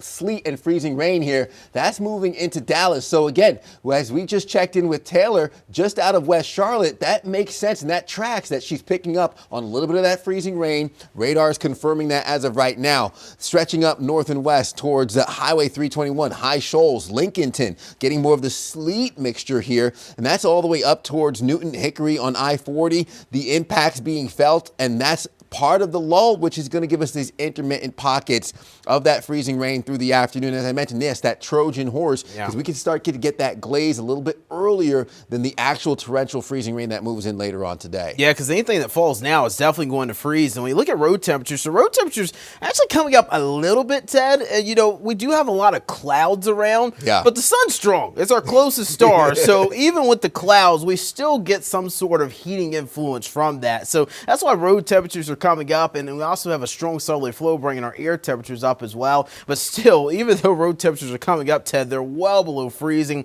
Definitely don't want to be out on the roadways, especially now considering we've got a second wave moving through in just about a couple of hours from now, if not 3 hours. So definitely just want to go ahead and take it inside and make sure you're preparing for that second wave if you aren't already inside already. Yeah, as you mentioned, that second wave for folks that are at home looking at a specific time of, okay, when do we want to pay attention? When do we need to really be attentive? Well, I would say still right now, make sure you have the Pinpoint Weather app downloaded. You don't want to let your guard down throughout the day. But as you head into the afternoon, 4 or 5 o'clock, we ramp back up as that cold front approaches and we get more of the aggressive, widespread torrential impacts of that precipitation with the cold air in place, that warm air aloft. It will likely fall as liquid, freeze on contact, which is what gives us the glaze and that freezing rain potential that we're so worried about from this system bearing down here on the Carolinas. Yeah, and looking back to the west, you see that cold front again. It's already producing a severe thunderstorm warning in southern Alabama, and that is a sign of how strong that front is. Again, so I was mentioning earlier, if this was like 70 or an 80-degree day, like in the spring or early fall, we'd be talking about severe thunderstorms for our region today. But now we're talking about heavy freezing rain and sleet because temperatures are obviously 50 to 60 degrees cooler than that, more so in the 20s right now. And temperatures actually coming up because of that strong southerly flow that's starting to build in ahead of that front, Ted. And again, Futurecast is going to be showing us just how quickly this line's going to be moving in today. Yeah, just pinpointing that big curve in that warm front. For anybody that can see my cursor at home, just lining that out for you, that's that warm air pushing further north into the Kentucky-Tennessee Valley region. As Brandon mentioned, that Futurecast showing what's on tap and what's in store for us later on today.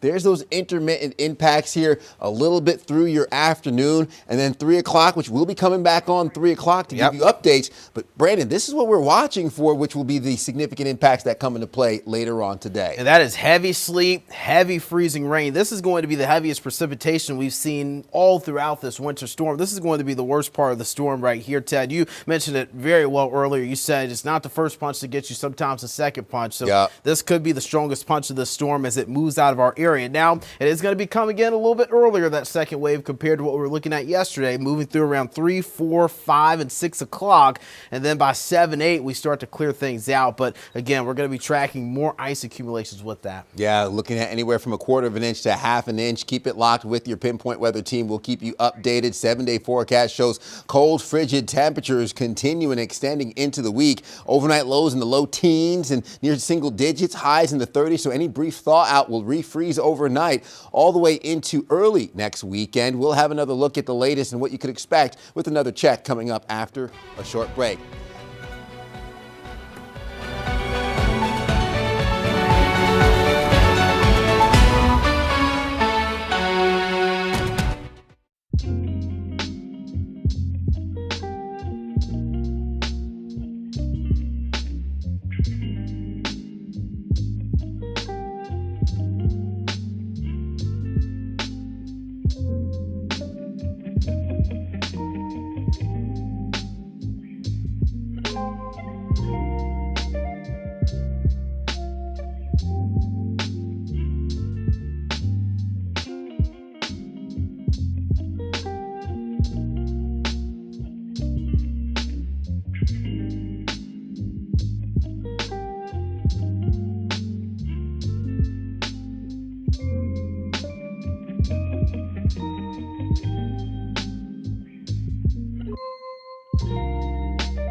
It is 12:47. Welcome back into Queen City News on this Pinpoint Weather Alert Day. We are continuing to monitor all of our viewing area from, Boone in the mountains all the way down to South Carolina. So thanks for joining us.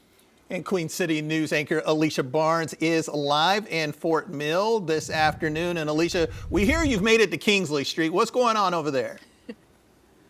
Yeah, so I'm here in Kingsley, and it is a ghost town. And for this to be a Sunday afternoon, normally this place is packed, but I'm going to have Brian, our photojournalist here, zoom around so you can be able to see, look, the storefronts. Only our car right here, but nobody else in this whole area. But if you listen really closely, I'm just going to be quiet for a second and see if you hear any sounds. Well, that is the American Bandstand Blues that plays here in Kingsley. So it's a party going on. Just nobody's at the party. And it's understandable because the weather obviously is so bad. But I do want to point out some things. Look at the storefront here. Obviously, they put salt down here and in several of these areas. But it's not working because I am slipping and sliding all over. Again, I'm going to have you come down and just be able to see. This is what we're looking at. And I say that because when you're out and about, it's not what you see in front of you, it's what you don't see underneath this snow, and that is the ice. I know you've heard us all say this all afternoon, but this now, at this point, it's getting pretty bad. The sleet, the heavy rain, coming down heavier just in the last 15 minutes since we've been here at Kingsley. So again, like everybody's saying, all the officials are saying, the governor's saying, if you don't need to leave home, please stay home. Let us do the work for you. But you can see here, if you have any interest in finding out what does Kingsley look like, you're not missing the party. Yeah, wow, you will never see it like that again, especially on a weekend. Enjoy the music by yourself. You and Brian have a front row seat to wherever you want. Enjoy it. It looks great. Thanks, Alicia. Now we want to bring back in Thanks, our guys. meteorologists Ted Payton and Brandon Lawson, who are tracking not only down in Fort Mill, but truly all around the Queen City. Guys, we're taking a look here over 85 in West Charlotte. We're seeing that these road conditions not looking great. And one thing that we keep hearing all morning long from different updates from NCDOT, as well as some of those state emergency officials, is that the possibility of refreezing is going to be something that's going to keep these roads pretty hazardous for the next couple of days. Yeah, and that's what's really going to work against us as we get above freezing for your afternoons heading into the week. The overnights, frigid, cold, will be exacerbating more of those overnight freezes. But that doesn't even include what we're likely going to get round 2 for later on today, Brandon. Yeah, we're talking about another batch of heavy freezing rain and also heavy sleet. Some of the heaviest precipitation we've seen during the entire winter storm itself. We believe that the second wave is going to be the strongest part of the storm, and that's where we're going to get likely our most significant ice accumulations and sleet accumulations because of the precipitation rates being so high, Ted. Yeah, and as we were talking to Taylor before, she had that mist. Now, when we say lull, that does not mean a pause. That does not mean a stop. That means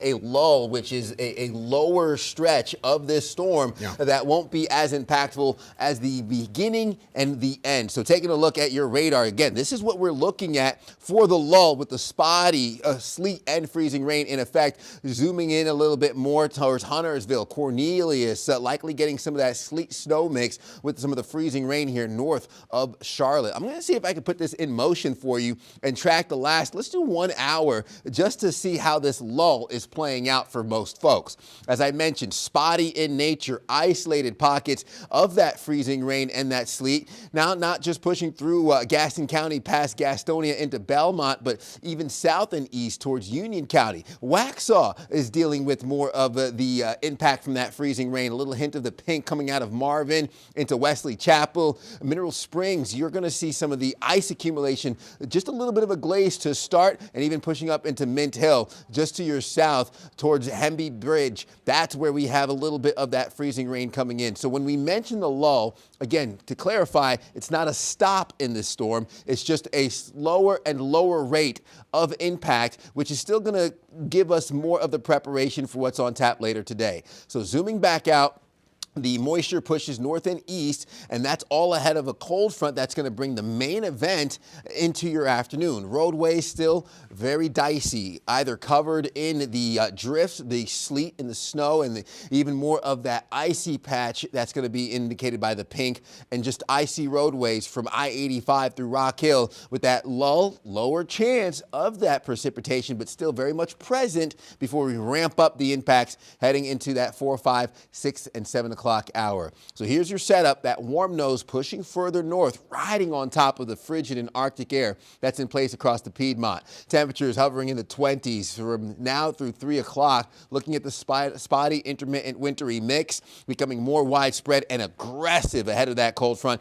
giving us the torrential freezing rain and a little bit of the sleet mixed in. This is where the glaze starts to really take hold around the Queen City, leading to those power outages. I expect those calls to come in throughout the afternoon and then into your evening while the wintry mix pushes east and tapers off. We're going to sit on the back end here with frigid temperatures, and that's the overnight refreeze we've been talking about. With anything that melts out or thaws out will likely freeze as those frigid overnight temperatures settle back in. So anywhere from 1/4 of an inch to 1/2 an inch still possible from the system, even though we've come down.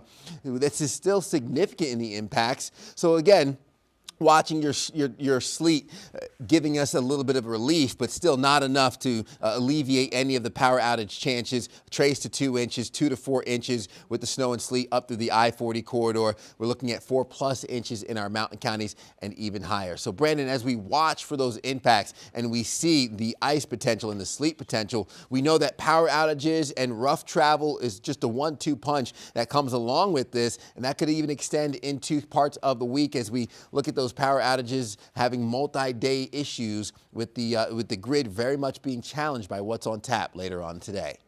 that's definitely going to be a concern. And later today, we're going to be getting, again, a little bit more heavy sleet, also heavy freezing rain. So comparing the differences, if you're going to be reporting those, if you're looking outdoors and seeing it, freezing rain, that's the clinging. That's like the glazed donut. When you have the sprinkled donut, you're going to have more of the pinging, and that is your sleet. That is those ice pellets coming down and pinging down on the ground. And again, as Ted mentioned, we are already seeing at least 1/10 of an inch or more of ice reports across many locations. And now we're going to be adding possibly another 2 or 3 tenths of that later this afternoon into the evening. And that is going to lead to the concern for those power outages. So right now, Monroe, over 1/10 of an inch of ice there. Same in Indian Trail, Rock Hill, and Concord. Haven't gotten any recent reports from those locations recently, but we still are about 1/10 of an inch, maybe higher than that in those locations. I have not shown you snow and sleet reports yet today. Now, I don't have Burke County on here, but Burke, the 911 office there, has reported 1.5 inches of snow and sleet. Granite Falls, 1.2 inches, just over an inch in Mount Holly. Valdese, 1.1 inches. Cherryville, 0.8, Troutman, 0.7. So again, snow and sleet, definitely something we're also tracking today, mainly sleet versus snow. So Ted was mentioning those frigid temperatures again. Mountain forecast here tomorrow, starting in the teens. Temperatures struggling to get out of the teens tomorrow in the high country. We've got highs in the 20s on Tuesday. Lows, though, as low as possibly below 0 in the high country. Low single digits there at best. And then as you're getting towards the Charlotte area, possibly waking up in the single digits around the Charlotte metro.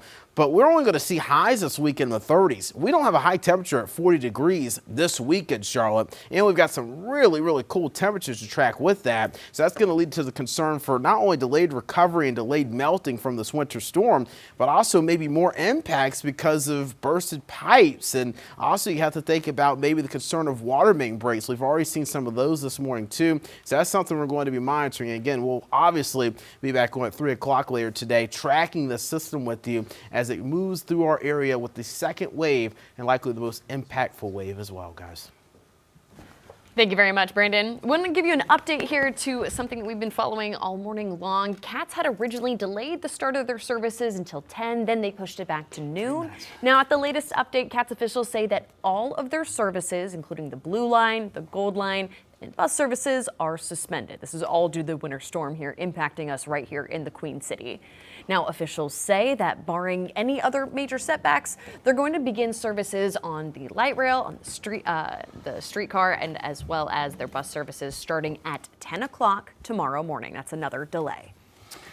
All right, we have not taken a look outside at the streets and looked at our pinpoint traffic in a while. There's not a lot of traffic out there, which is actually nice. As we're looking, though, all around the crown, all the yellow, typically that would indicate slow traffic. No, those are poor road conditions. It's terrible out there. Don't get out there if you don't have to. You can see indicated by this map here, just by, my gosh, the pink, the reds, the oranges, those are different ice conditions.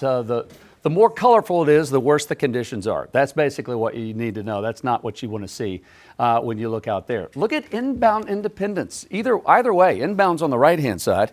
It looks terrible this morning.